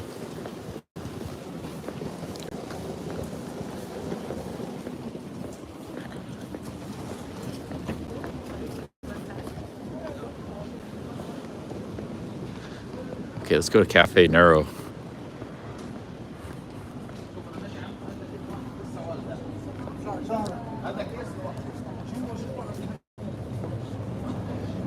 Grab this outdoor seat.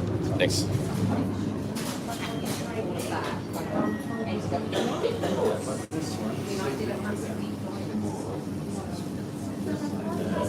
Lemon meringue cheesecake, Italian tiramisu. Looks pretty good.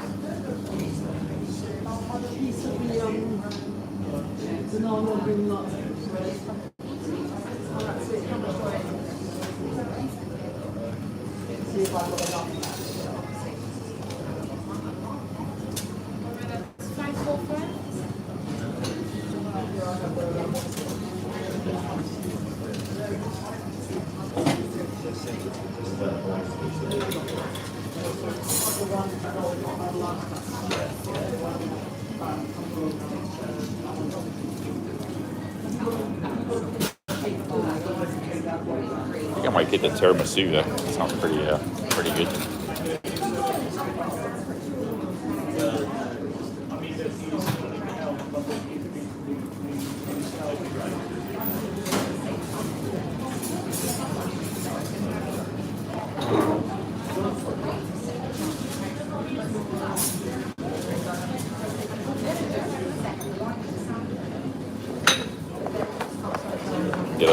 I'm just gonna get a large mocha.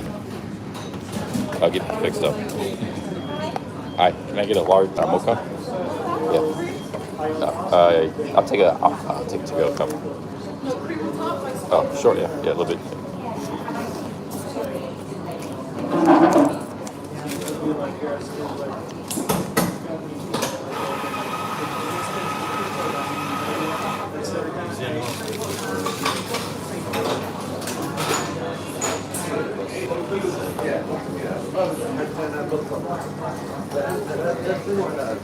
I was pretty drunk that night, Will. Sorry, bro.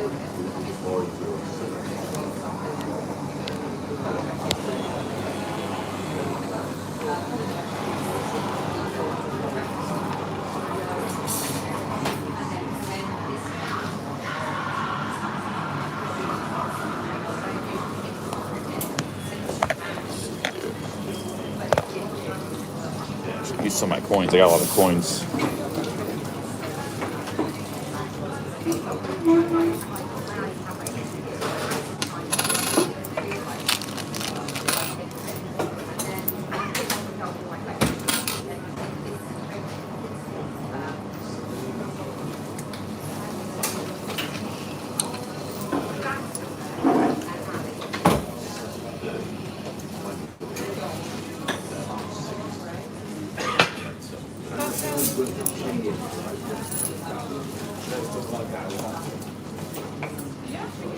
Cheers, thanks.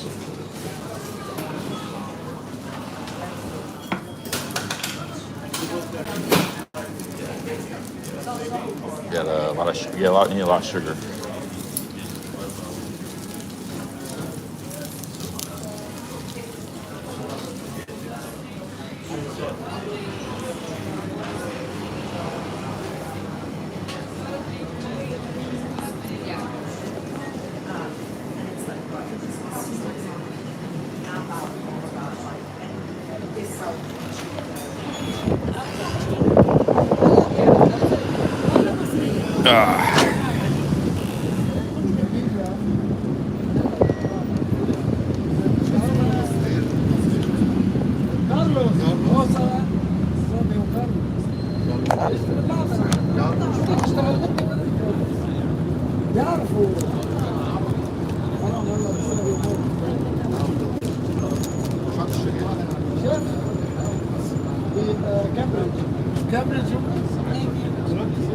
I got this pen Capio got me for one British pound at Weatherspoons in Exeter.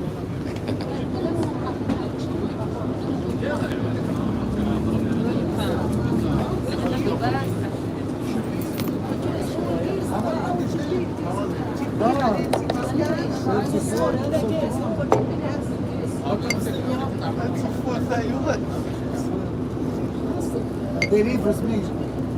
They are very close to me. Oh, that's good. Until now.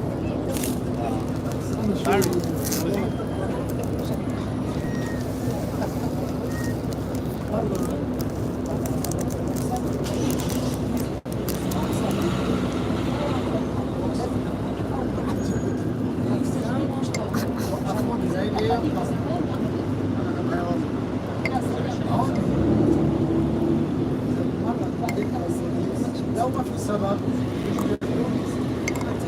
I swear any woman I swear Yeah, he's always been like that. He comes and goes. Same. A lot of people are like that. Step travelers like that. They come here once in a while. And might have seen him for a couple months.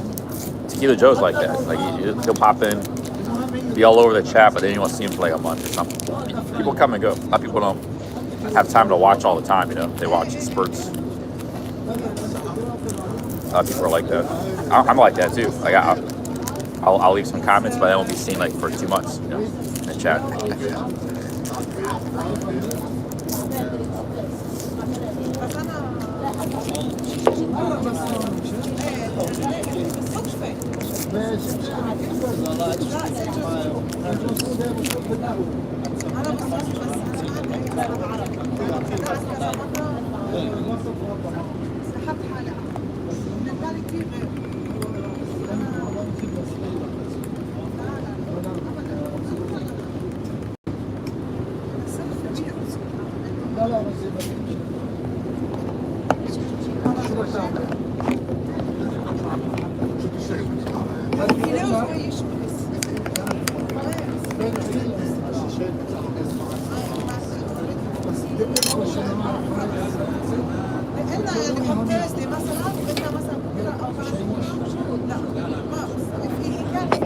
There's Steph.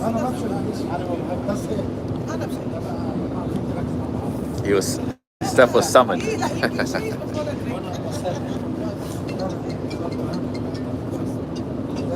Yeah, that's about 7 packs of sugar.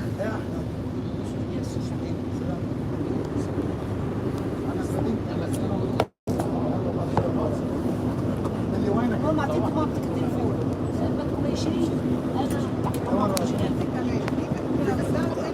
ينور وعم فكر ان موضوع الخليج بس انا اصلي I would put more, but I don't like it too sweet. Like if I put 10, it'd just be too sweet. 6 or 7 is a good amount.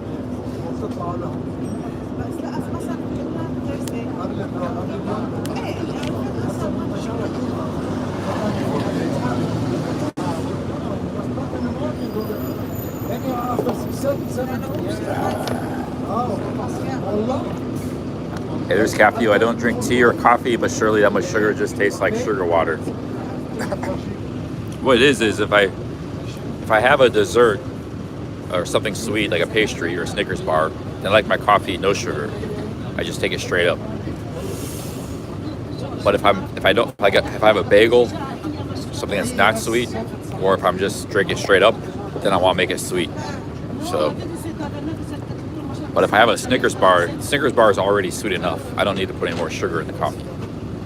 So I actually like the bitter flavor with the sweet combined. So it depends the situation for me.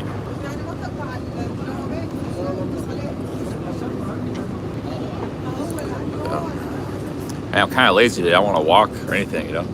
Maybe this coffee will help me, the coffee and sugar.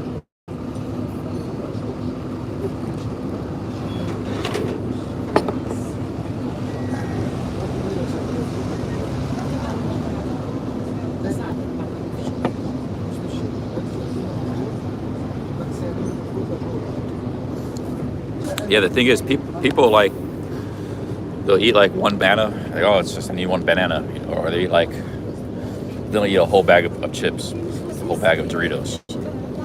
Or they'll have like, oh, I just put 1 or 2 sugars in my tea or coffee. But put as much as it tastes good to you, you know. If 1 or 2 sugars is optimal, that's optimal. But if for me, I wanted sweet coffee tonight, so I put a lot in.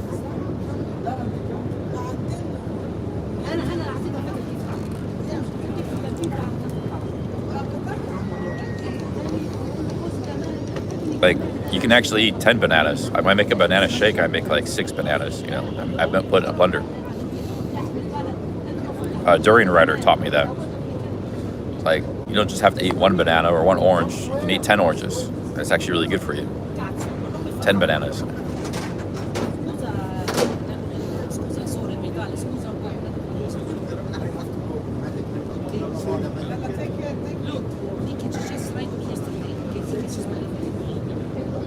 The thing is, if you eat like, let's say you eat 6 bananas or 10 oranges, you're getting your calories from that instead of from junk food.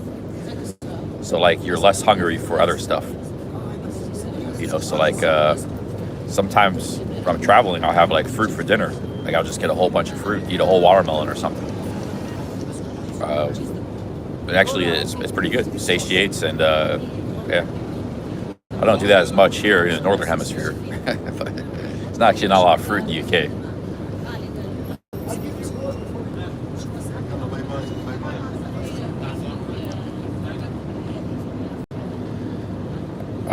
Well, yeah, it was that day with the orange juice. I drank 2 liters. I was really thirsty and kind of hungry, so I'm just gonna drink. Yeah, but I drank 2 liters of orange juice straight. But yeah, that caused it just caused me to go to the bathroom because it was flushing out. It was flushing everything out. So yeah, I had to rapidly go to the bathroom. It wasn't bad for me. Only the dangerous thing about orange juice is you can overdose on potassium. It's hard to do, but if you get too much potassium too quickly, it can cause a problem. So you probably not a good idea to chug orange juice more than 2 liters. 2 liters is fine, but anything more than that, I wouldn't do it. Because orange juice is actually very high in potassium, which we don't get a lot of potassium in our diet. Potassium is very good for you. It counters sodium, but it's a basic electrolyte your body needs. but it's really only found in fruits and vegetables. I think in some beans and some other stuff too, but mostly fruits and vegetables. But yeah, orange juice is very high in potassium. Starting a day with your orange juice is not a bad thing. You get some potassium, vitamin C. I think there's some other good stuff in orange juice, like iron, or I don't know, some other stuff, some B vitamins.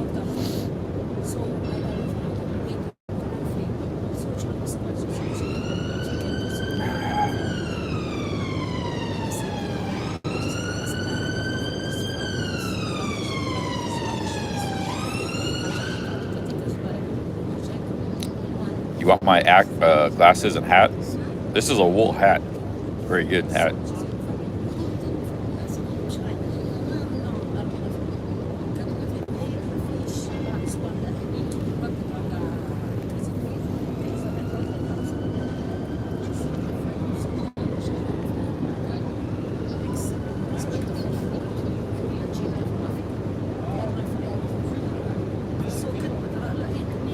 I think the mochas here are not as good as the ones in the Creta Manager. Yeah, those are like amazing mochas.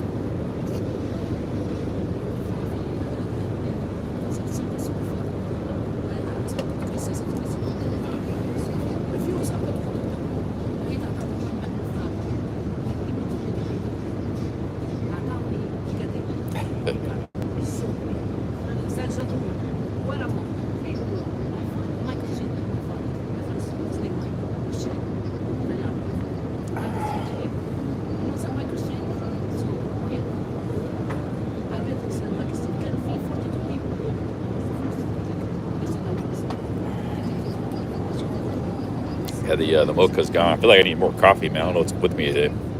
Maybe it's that copper water.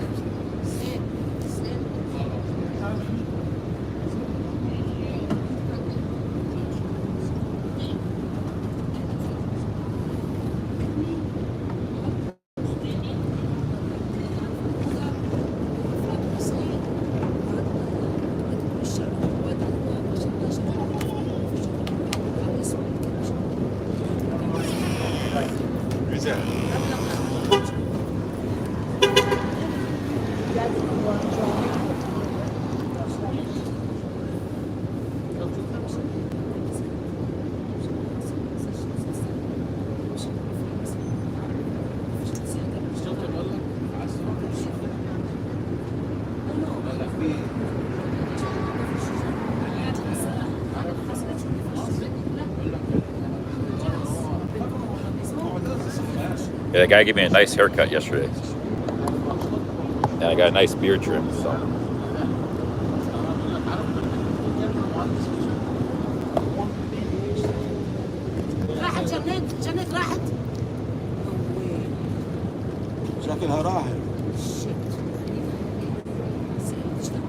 Yeah, I really need this hat.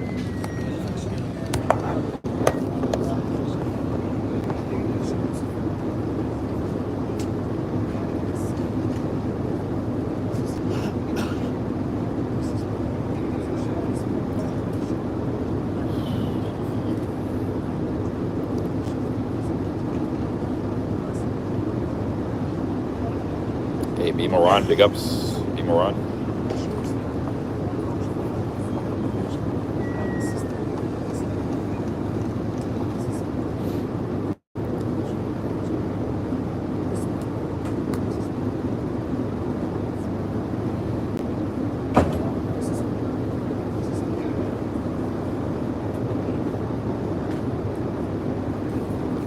No, I haven't been to the palace yet. I think I'm gonna head to. Let's see. Yeah. Maybe we'll catch. We need to go somewhere like with exciting. Maybe Leicester Square.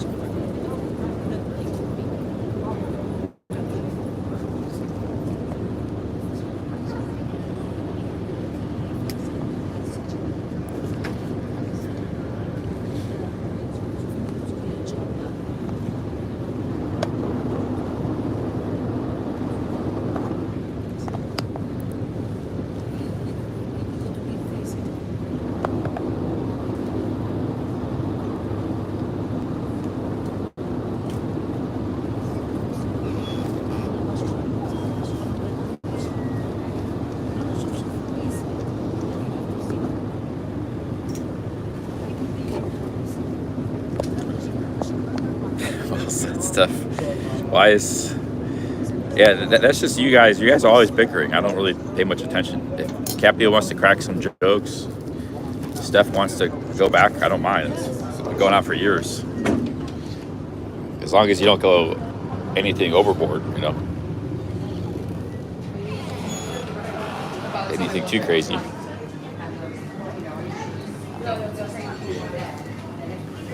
I can't try to police the chat. Like either accept it or everybody gets banned.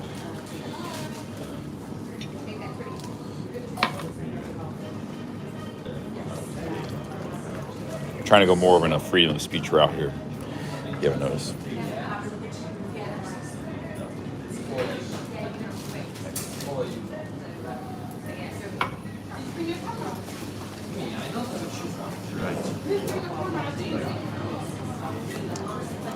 I like this London accent. It's a little bit different than Cornwall.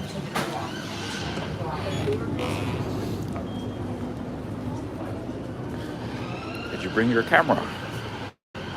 They said. Yeah, I think I'm gonna get another copy. These are the English police hats. I think I will. After a bite to eat later. Did you bring your camera?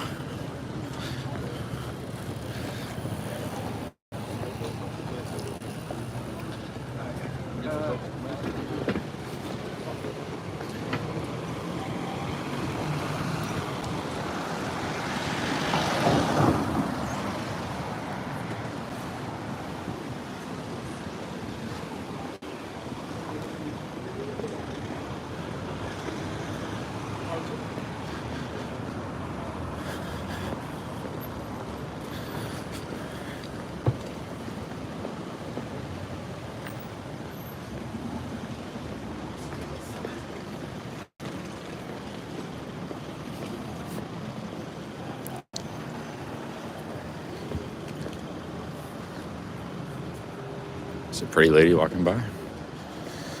Eastern European or something, maybe. Maybe English. Can't always tell.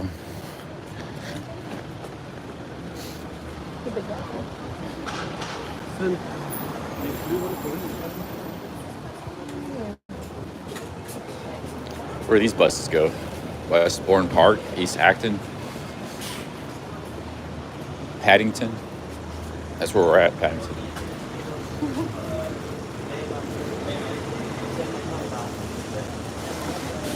I think we'll just walk to the center. Paddington's not too far from the center here.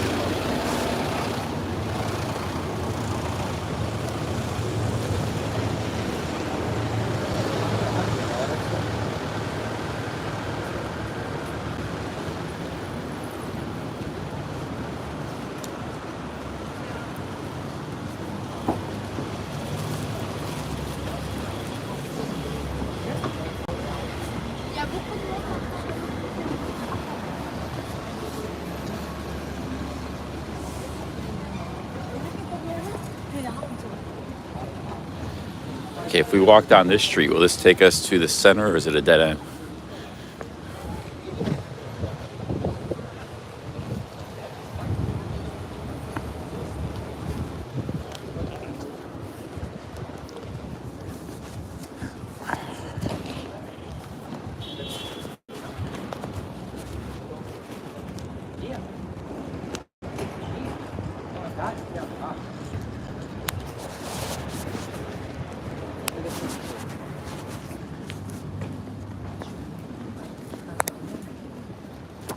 Sorry.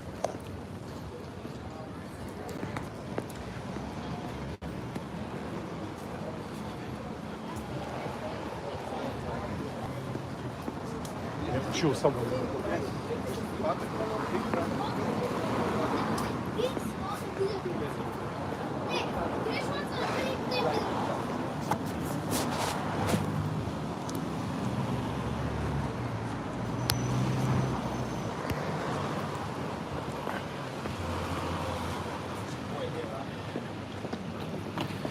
Yeah, I will say, like, the thing about doing those hikes, I don't know, like, streaming kind of comes naturally. I feel like in the cities it's harder.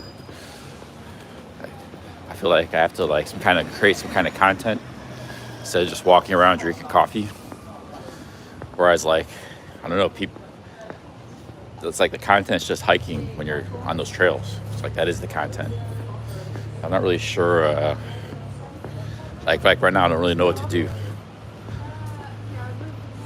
I could try to talk to random people or something, but maybe in Leicester Square we'll do that when I get there.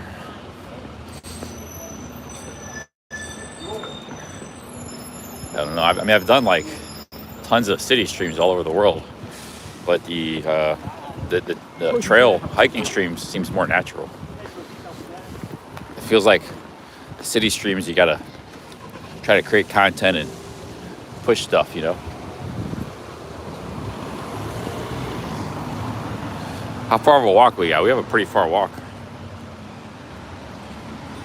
It's a really far walk. London is just too big. Too big to try to walk around.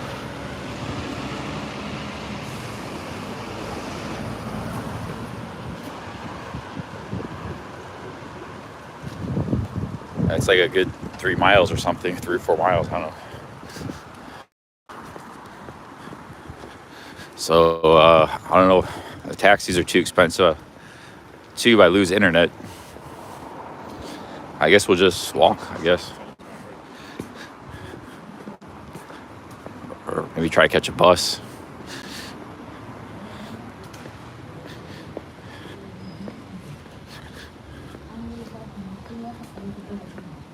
What would I be doing if I was in Thailand right now? I'd probably, yeah, the thing with Thailand is like, I would just love to go there and like relax and like vlog, get a cheap apartment.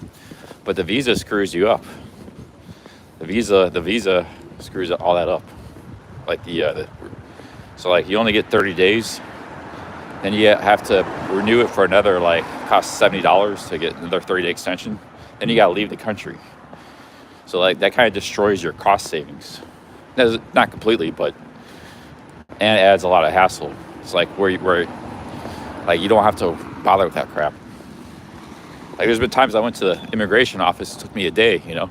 So 1 month out of every day I lose a whole day. You know.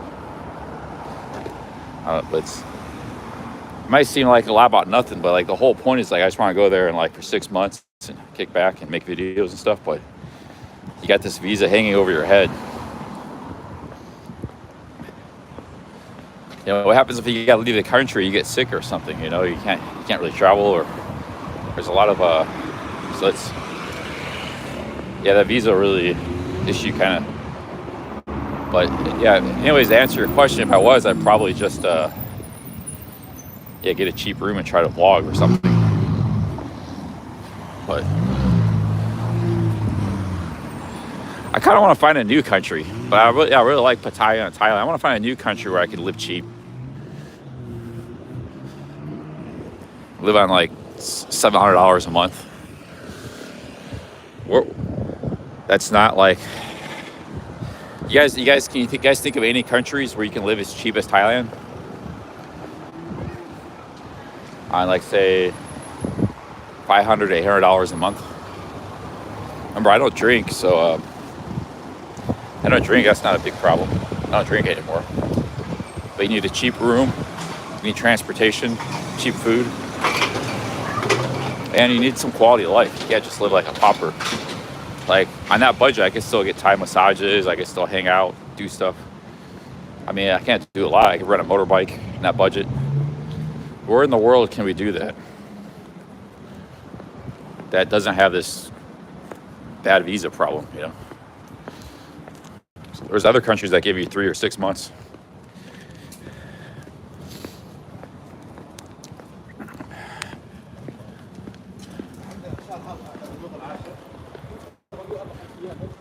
And where the hell are we at here? I think this is one of those Muse.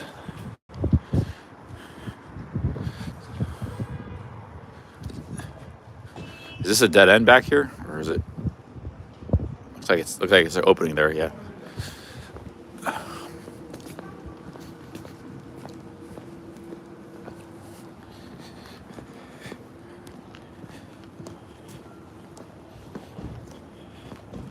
Safety box says he lives on $700 a month in Scandinavia. Yeah, but that's I live on like $300-400 a month in America, but that's just because I just pay like electric and some food. I don't really do anything. So it's, if you're living in your home or living with your family or parents and stuff, yeah, it can be like, and you don't do anything, you don't have a car, it'd be really cheap. But if you're like traveling or living in another country on your, you got an apartment, you got to pay for everything. It's different matter altogether.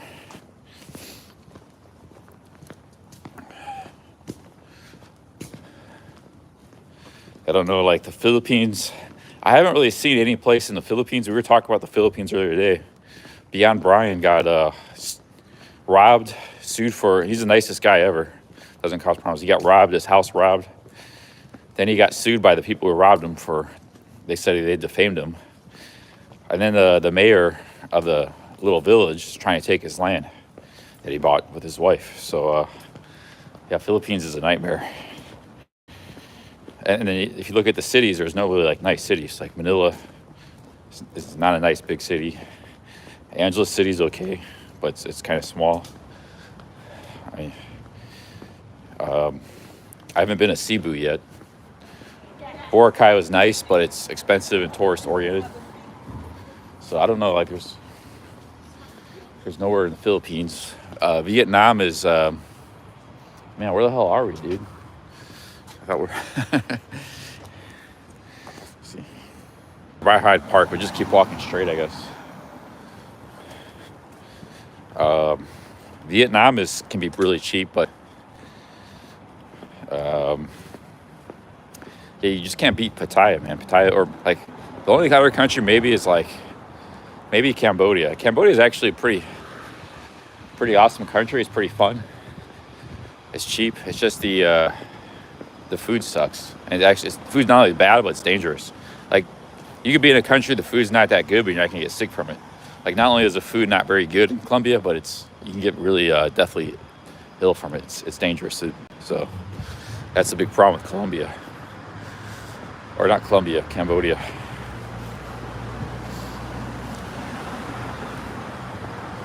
Yeah, like it's a massive world, but then when you put it down to criteria, safe, good food, cheap, fun, entertaining, there's just then you're just left with Thailand. You put down the criteria. Like this could meet all that criteria, but it's not cheap, so it doesn't meet that criteria. It's ruled out. Brazil could meet all the criteria, but it's not safe. Cambodia kind of meets all the criteria, but it's not. The food sucks. So it's like there's nothing that meets all the criteria, except for Thailand, in my opinion. So that's why we all keep going back there.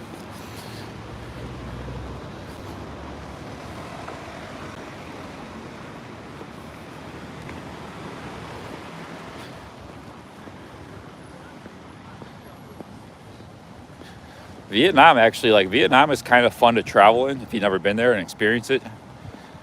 But to live there, I think it actually loses out in the fun factor. Like, it's cheap, it's good. The food's okay. It's good enough. It's good.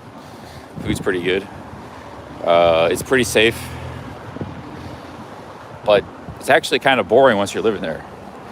A lot of people have said that too. But I mean, to travel, it's actually really fun. If you want to visit and travel around, it's kind of exotic. But it's not. There's not a lot of other expats. There's not a lot going on. Like it's kind of a workaday culture. But to travel, it's very good. But to live in, I don't think it's that good. It doesn't have the fun factor, in my opinion. So that's where Vietnam misses out. Philippines misses out on food, safety. It's not even that cheap. I mean, I guess it could be fun, but so Philippines actually misses out on a few things. So I don't know what the answer is. Bali is actually not a bad place. Bali actually has everything. I know it's not real popular with the Pattaya crowd a lot, but it has like Bali's actually an option. But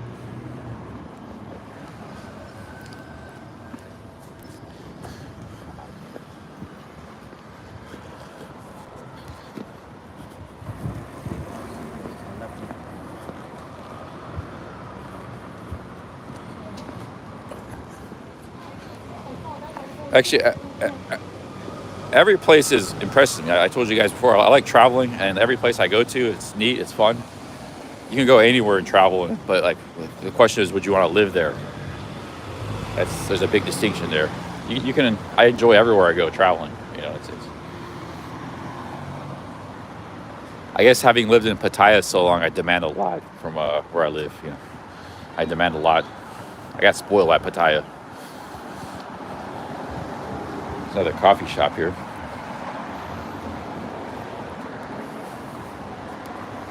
We got cakes. We got damn, what kind of cake is that?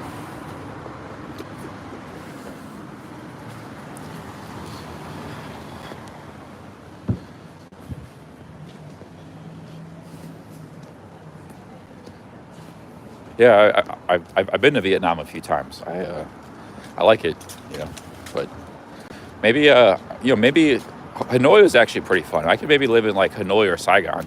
Saigon, was only there one night, so I haven't spent much time in Saigon. But I spent like a week in Hanoi. Hanoi is pretty good. Like, yeah, if you're gonna live in Vietnam, it'd have to be one of the two big cities. Otherwise, like Da Nang and some of these other places are not very good living. They're just boring. But yeah, Saigon and actually Da Nang Saigon and Hanoi have a lot going on. But then, you know, for some people that could be a problem because they don't want to live in a big city like Bangkok. Like Bangkok's a big city. A lot of people wouldn't want to live there. See, like if Pattaya didn't exist, I'd probably live in Bangkok.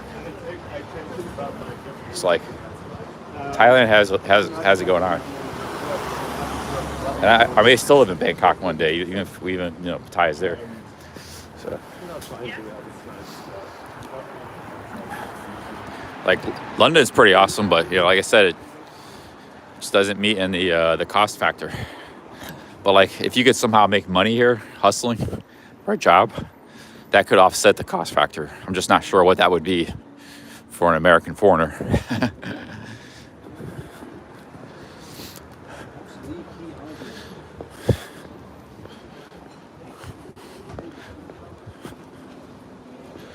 Like, I could live stream here for a week, and you guys are probably, after the week, you guys are probably ready for me to move on. You know, so.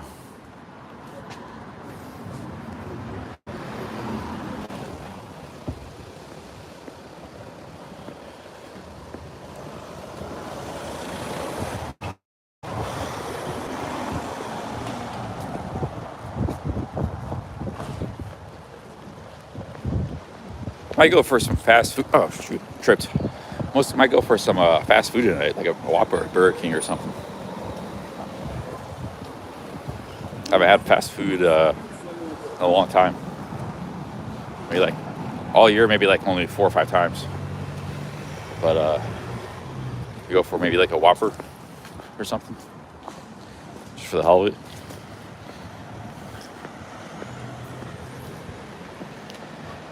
It'll end up being a pretty cheap day. Like, we stayed in a hostel. We had a very cheap lunch. We did spend, we're spending a bit on coffee. But altogether, if I eat like a Whopper for dinner, it'll be a cheap day, another cheap day. That's what we got to do.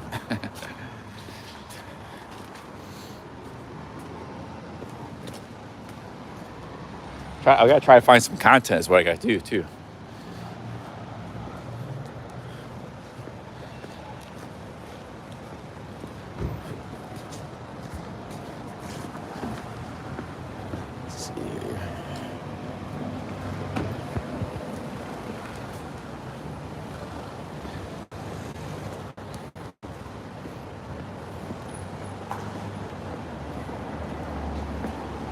Yeah, I'm headed towards Leicester Square.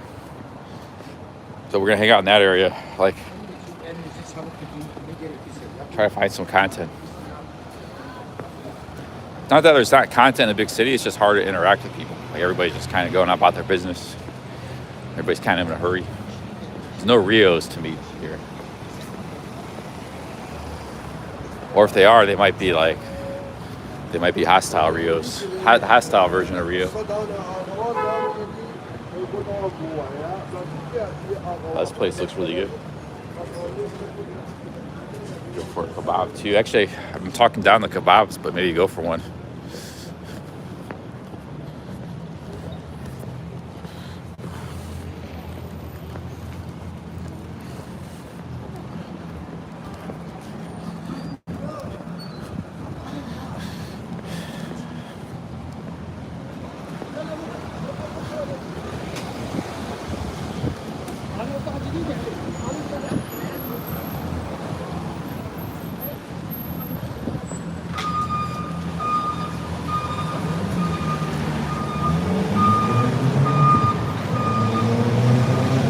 I smell some shisha. I wonder how much shisha costs.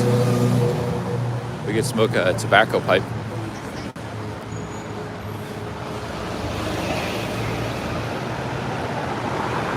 Photo and video shop. Look at this. Camera shop. Used camera shop. Where are the cameras at? I don't see any cameras.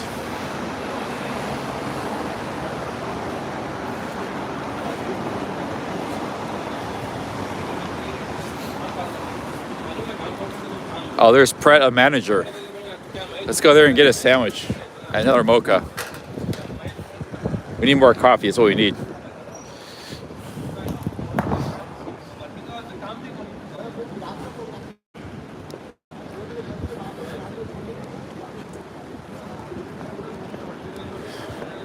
London's definitely got the coffee shops. I'll say that. Pastries and coffee. Same as Colombia.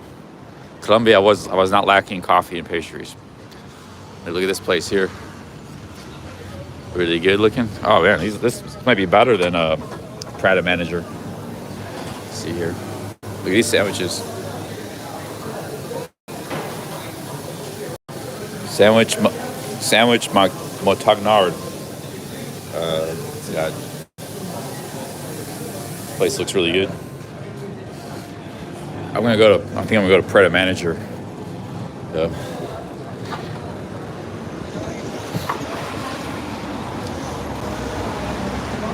Well, Prada manager is cheaper than that place. That place looked good though. That place was just slightly more expensive.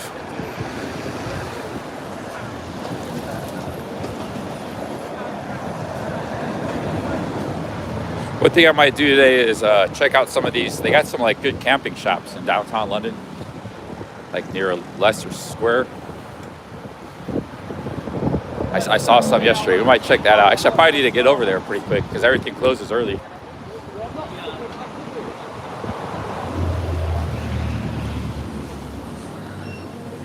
I like the sandwiches here at Prada Manager.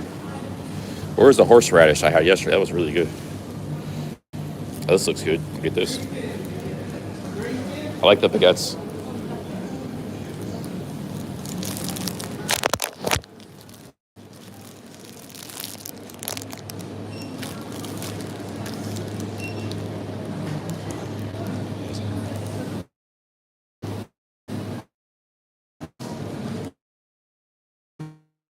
Good. They got filter coffee. Can I have this in a filter coffee? Oh, let me see here. I have a mocha.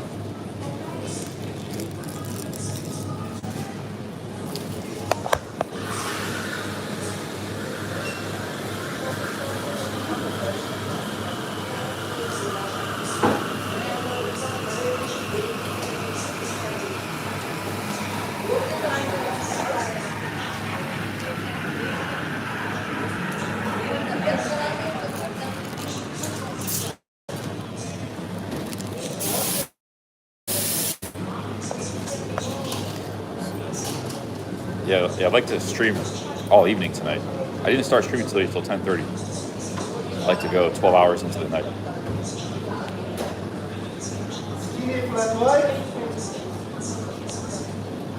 Thank you.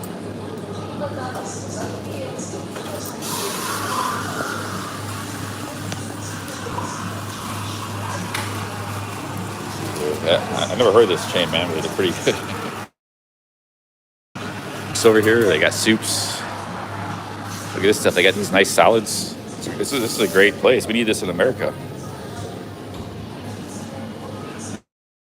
I got some kind of quiche or something over here.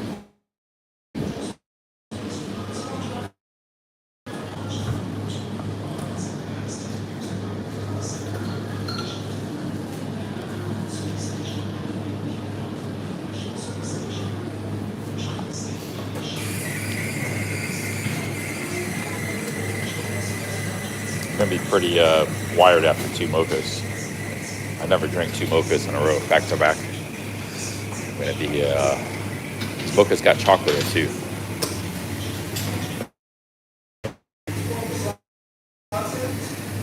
But caffeine. Today I need it.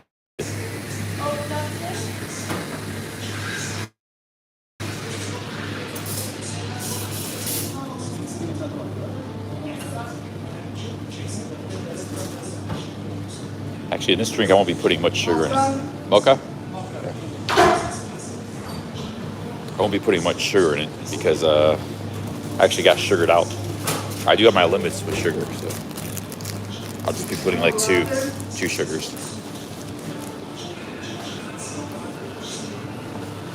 One or two.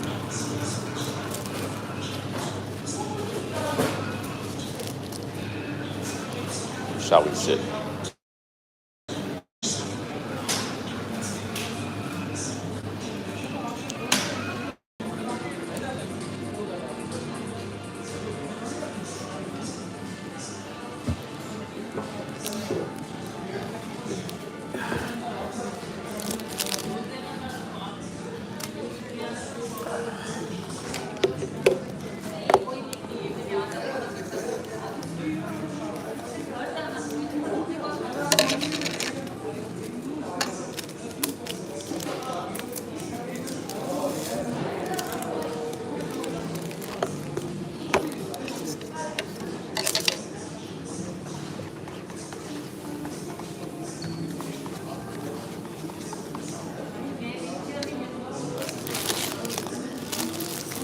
What sandwich is this? Italian prosciutto.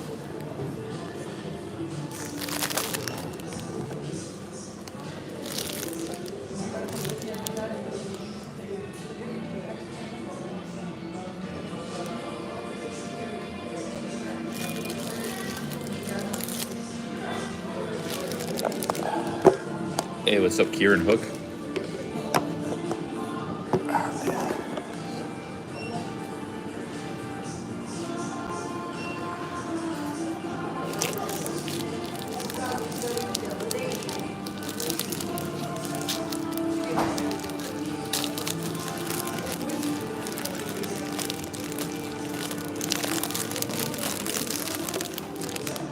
Look at this.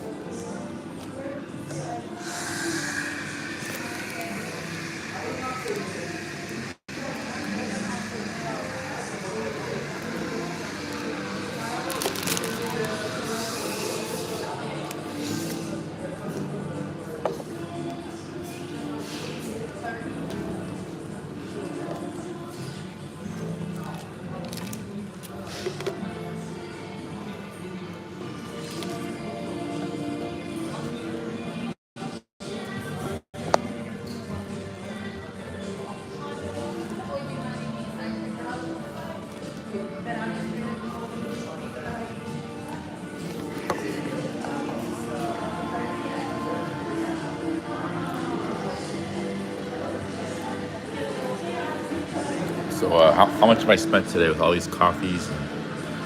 I had one coffee this morning, 2 pastries. I think that was about $7.50. My lunch was $6.20. So that's $13.70. I just had a mocha earlier. That was 4, for like 17. This was 9, sorry, 26. That's not bad. 26 pounds for a bunch of coffee and a bunch of food. My hostel's 25 pounds. We're like 50 pounds today. And I'm probably gonna spend a little more money later. Not done yet, but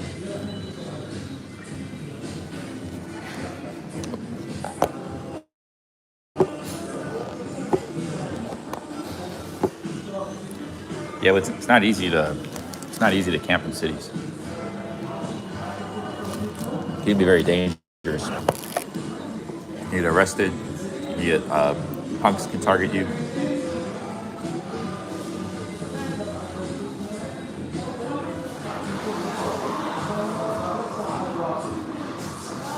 Yeah, hostel's like 25 pounds.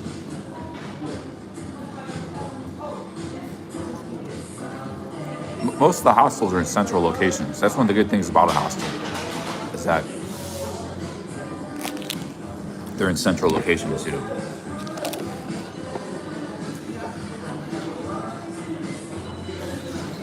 Hey, JW with this first super chat, 250 euros, thank you. Thank you, JW. Cheers, man. Cheers. Thank you very much.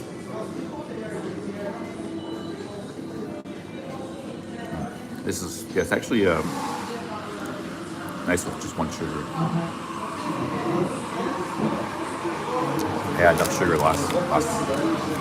Thank you, the new guy here, JW. Thank you.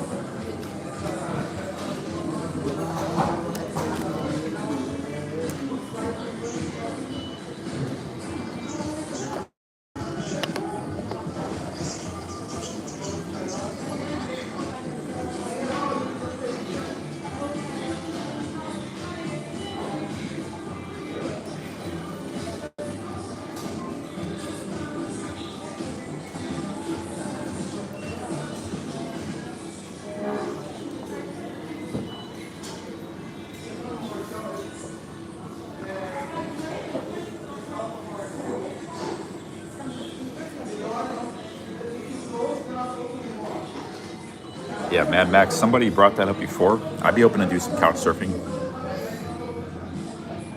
You actually have to download an app.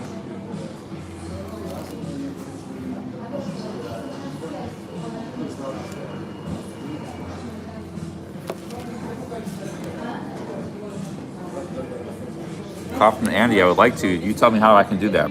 You tell me how I do it.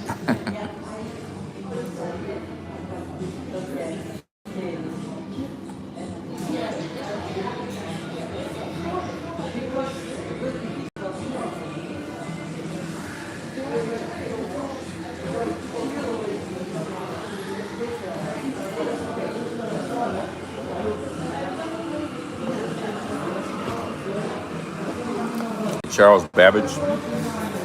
Do these people like to be live streamed? You could take me to live stream these people, crackheads, thieves, and maniacs. Might be the type of people that don't want to be live streamed.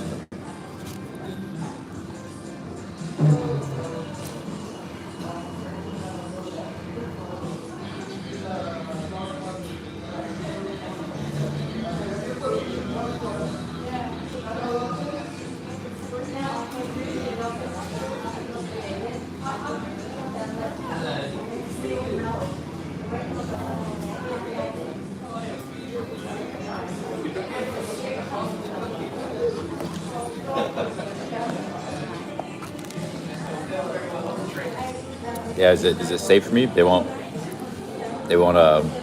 mess with me, will they? Are they friendly?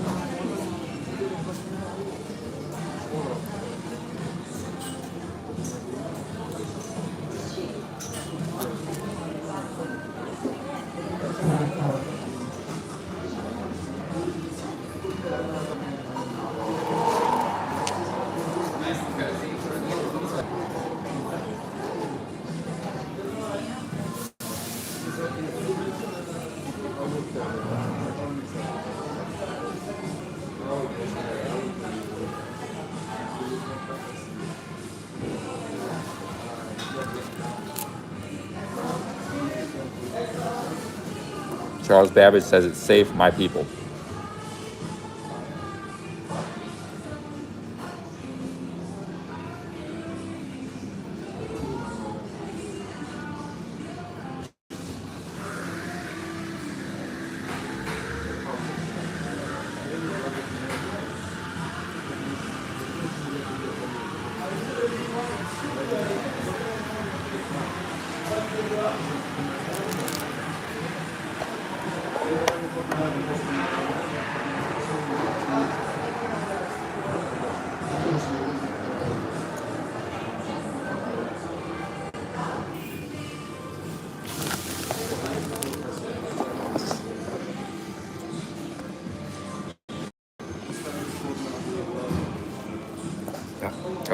How does couch surfing work? Is it free? Yeah, there's some really sketchy people on the couch surfing. There's a portion of them, maybe 5% or something.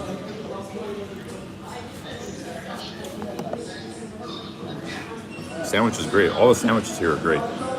Coffee's great. Sandwiches are great.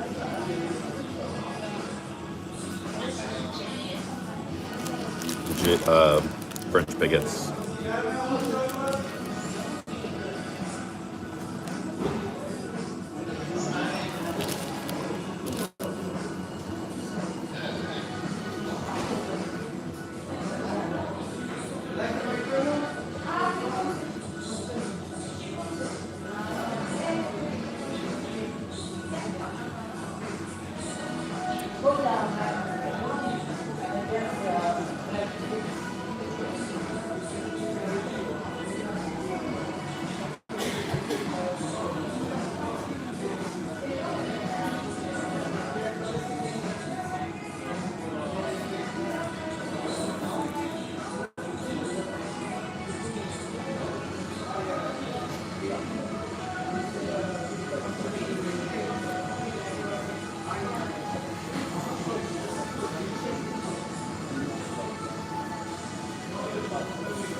Maybe get some tap water.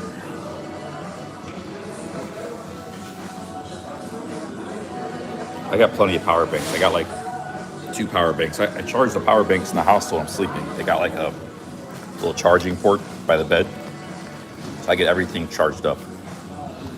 Then I'll wake up in the middle of the night, charge the other power bank. So, yeah, I don't have to worry about power too much. So I got 2 power banks.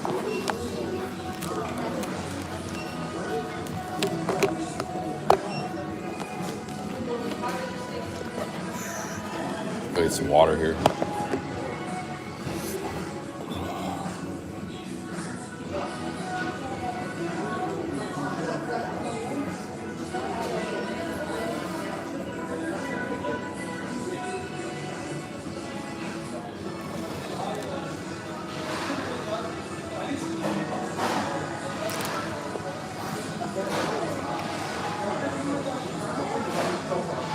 Oh yeah, we got to go to Camden. That's right. They got the comedy show. Yeah, maybe we'll head to Camden after this area.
I was thinking, don't like do some kind of camping adventure or something. I would like to just go somewhere where I could just work out and vlog. Like, you know, it could be Pattaya, but it doesn't have to be Pattaya. Where I could live cheap, make videos, and vlog, and like really focus on working out.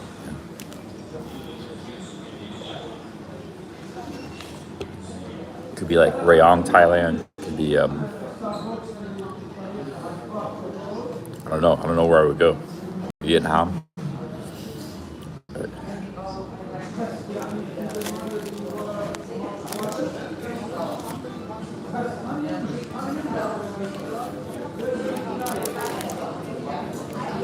Pattaya is like actually really good for If you want to do like a workout, there's a lot of options.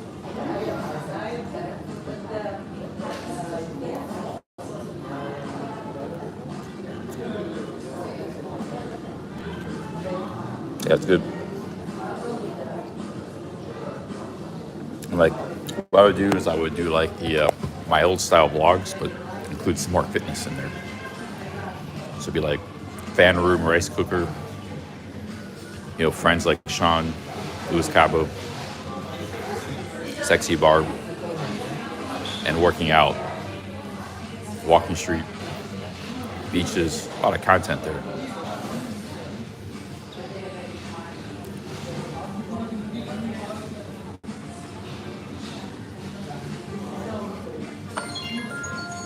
Yeah, this is Pret a Manager store.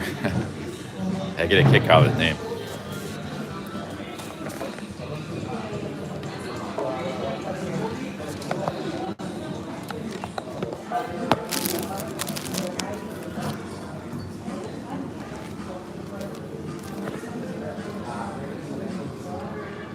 Yeah, Wig Alert. Well, there's a lot of people in Pattaya. I mean, we have a lot of, that's the good thing about Pattaya. We have a lot of friends there.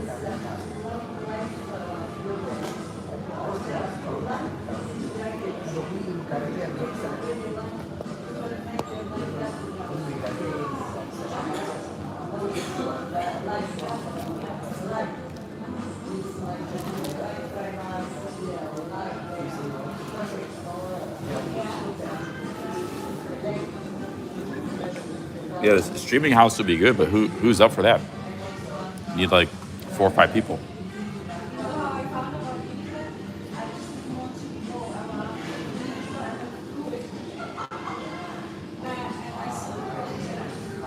Ambient Wander says he is.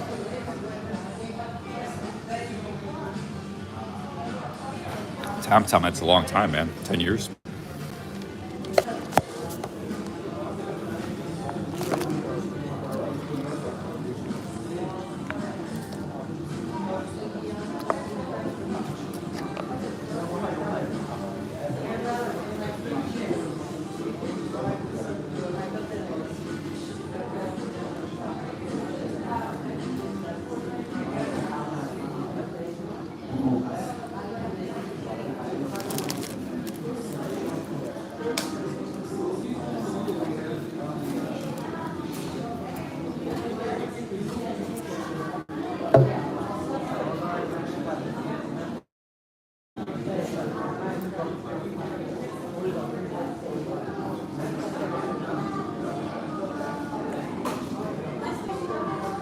This guy's got more electronics than I got.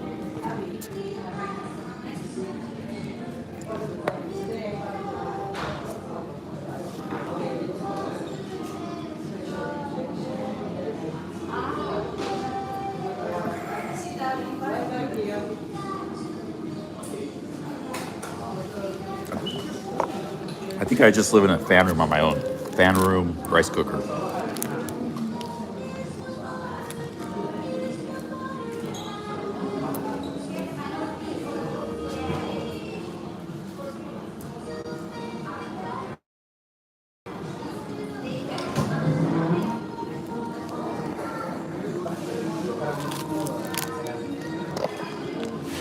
Oh yeah, I love a good baguette.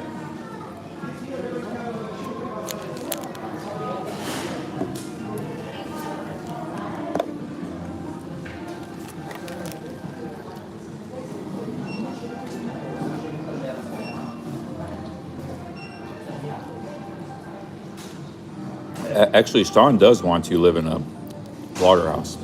He was talking about it last year. He wants to get a big house with a pool, a big barbecue, like a big patio and barbecue, and like fill it up with people. And he's going to be a vlog in it, with ladies, everything, and like people like me, some other people, other vloggers, live streamers. So actually, he's one guy that's on board with it. But you have to rent these mansions in off season, and you try to rent in high season; they're too expensive. So we get like one of these mansions, costs like 50,000 baht, and we split it 5 ways, 10,000 baht per person. like a bedroom, 3-bedroom mansion, but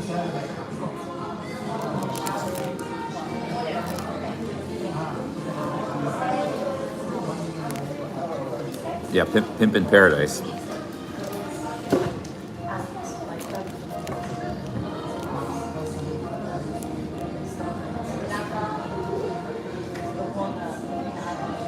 Well, Sean was actually the guy wanting to do it. Like he told me about his idea. I don't think he got it from me. He wants to do it for his vlogs. That's how he wants to get back into vlogging. But I just don't know who else we would have in it, you know.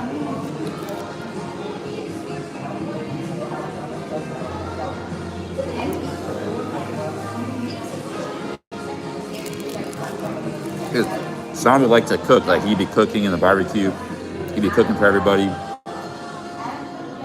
We had like a bunch of girls in the picture. We got a pool. It'd be pretty, pretty fun.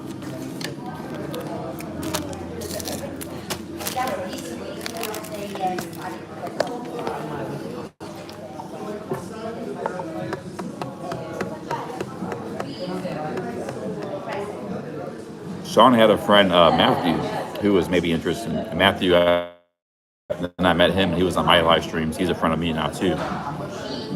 Matthew was maybe interested. And there's Barefoot Jeff. Barefoot Jeff's a longtime friend of Matthew. So that could be 2 guys right there. Barefoot Jeff, Matthew. I haven't heard from Matthew in a long time. I don't know how he's doing. It could be Sean, me, Matthew, Barefoot Jeff, maybe one other like YouTuber.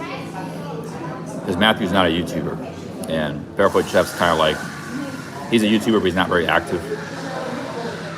So we need like one more YouTuber. Could be a live streamer or vlogger. Could be 5.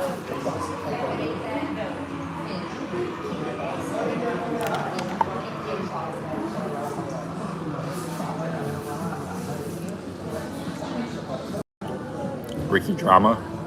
Yeah, Josh. Josh might be good. Ricky Drama, Josh. But it has to be somebody everybody would want to live with. It's like, it can't be somebody, we could all get along. We gotta all get along. Yeah, it's like five roommates. 5 roommates, you know, living the dream in Pattaya.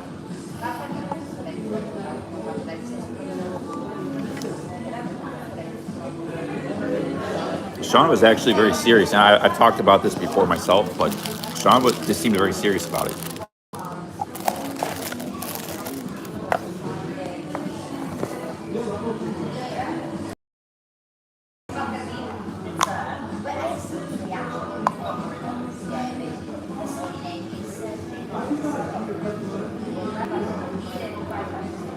Yeah, PSC and Julie would be awesome. That'd be awesome because they're a couple.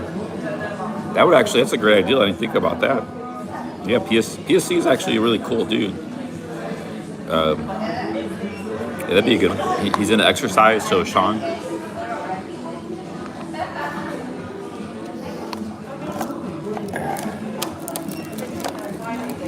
But I don't know PSC that well. Like, I haven't really talked to him in 4 years, you know.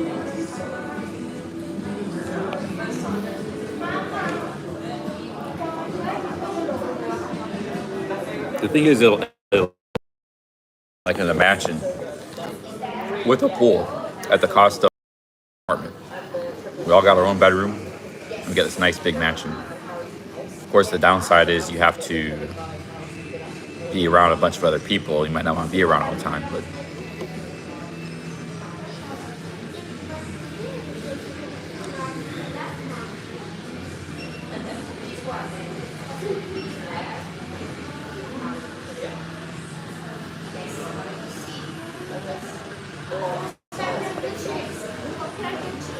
the haters wouldn't know where we necessarily live, you know.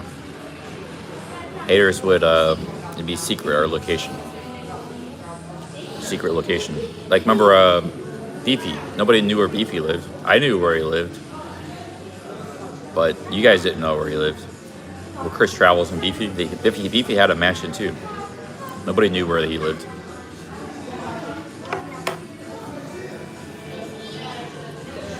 The only reason I knew where he lived was because I think they invited me out there one time. I never made it out there though.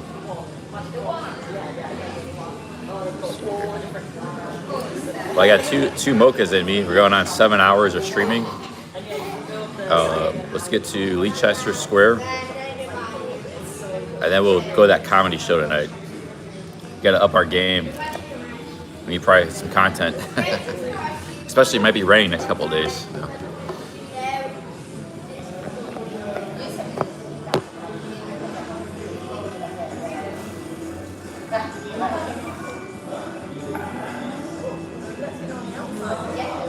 Let's get going here.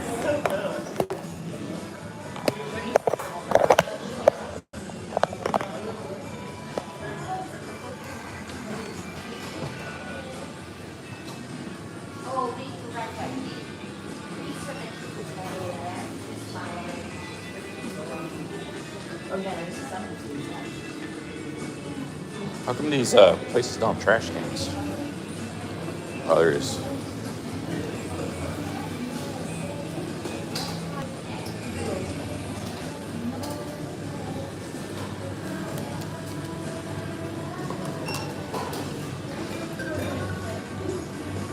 I think it was the Beatles that blocked me yesterday, just like Michael Jackson got me before.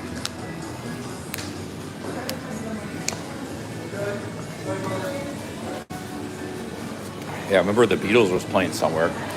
That got me. I think that got me. You hear the Beatles or Michael Jackson, you gotta you gotta avoid the music. Let's see here. Oh man, it's getting cold, dude. I'm glad I got all this stuff.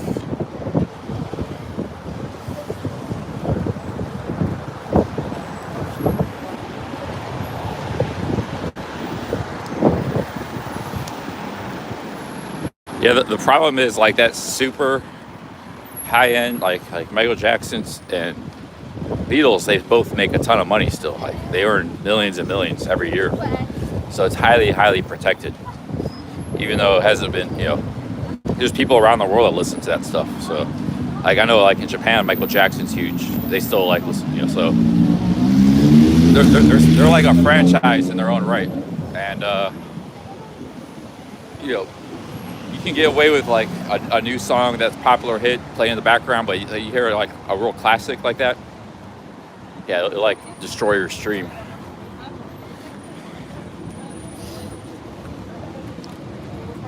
Yeah, it's getting it's a cold night. You almost have a cold front rolling in.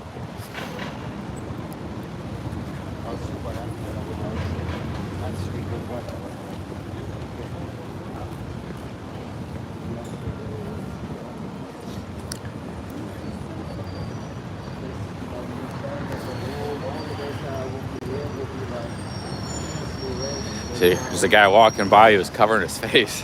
That's the third time I've seen that, but the camera was pointed at me. So that's the problem with the phone. They don't know like what direction it's pointed. Camera, the lens, but the phone, people don't know. But most, I don't know, that guy was. There's a Preda manager, another Preda manager. We got a store here.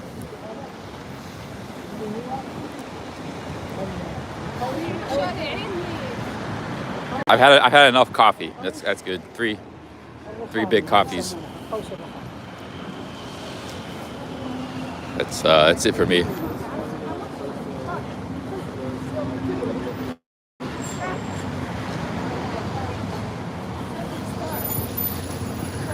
A manager is another one.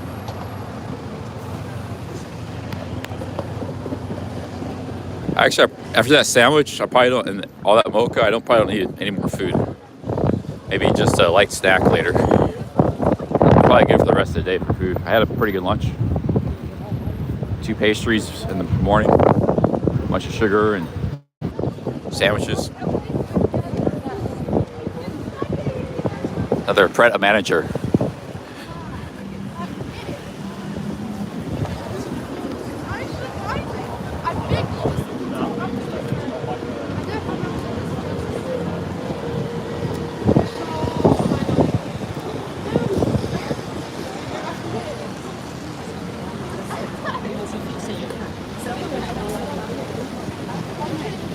Yeah, I had pie mash earlier. That was really good. I'd like to get that again. Sean? Oh, مش هو المانجر عدنان. Here's the subway station. This one is Marble Arch Station.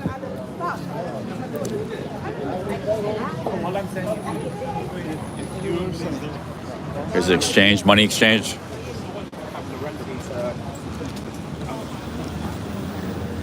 Shoe shop.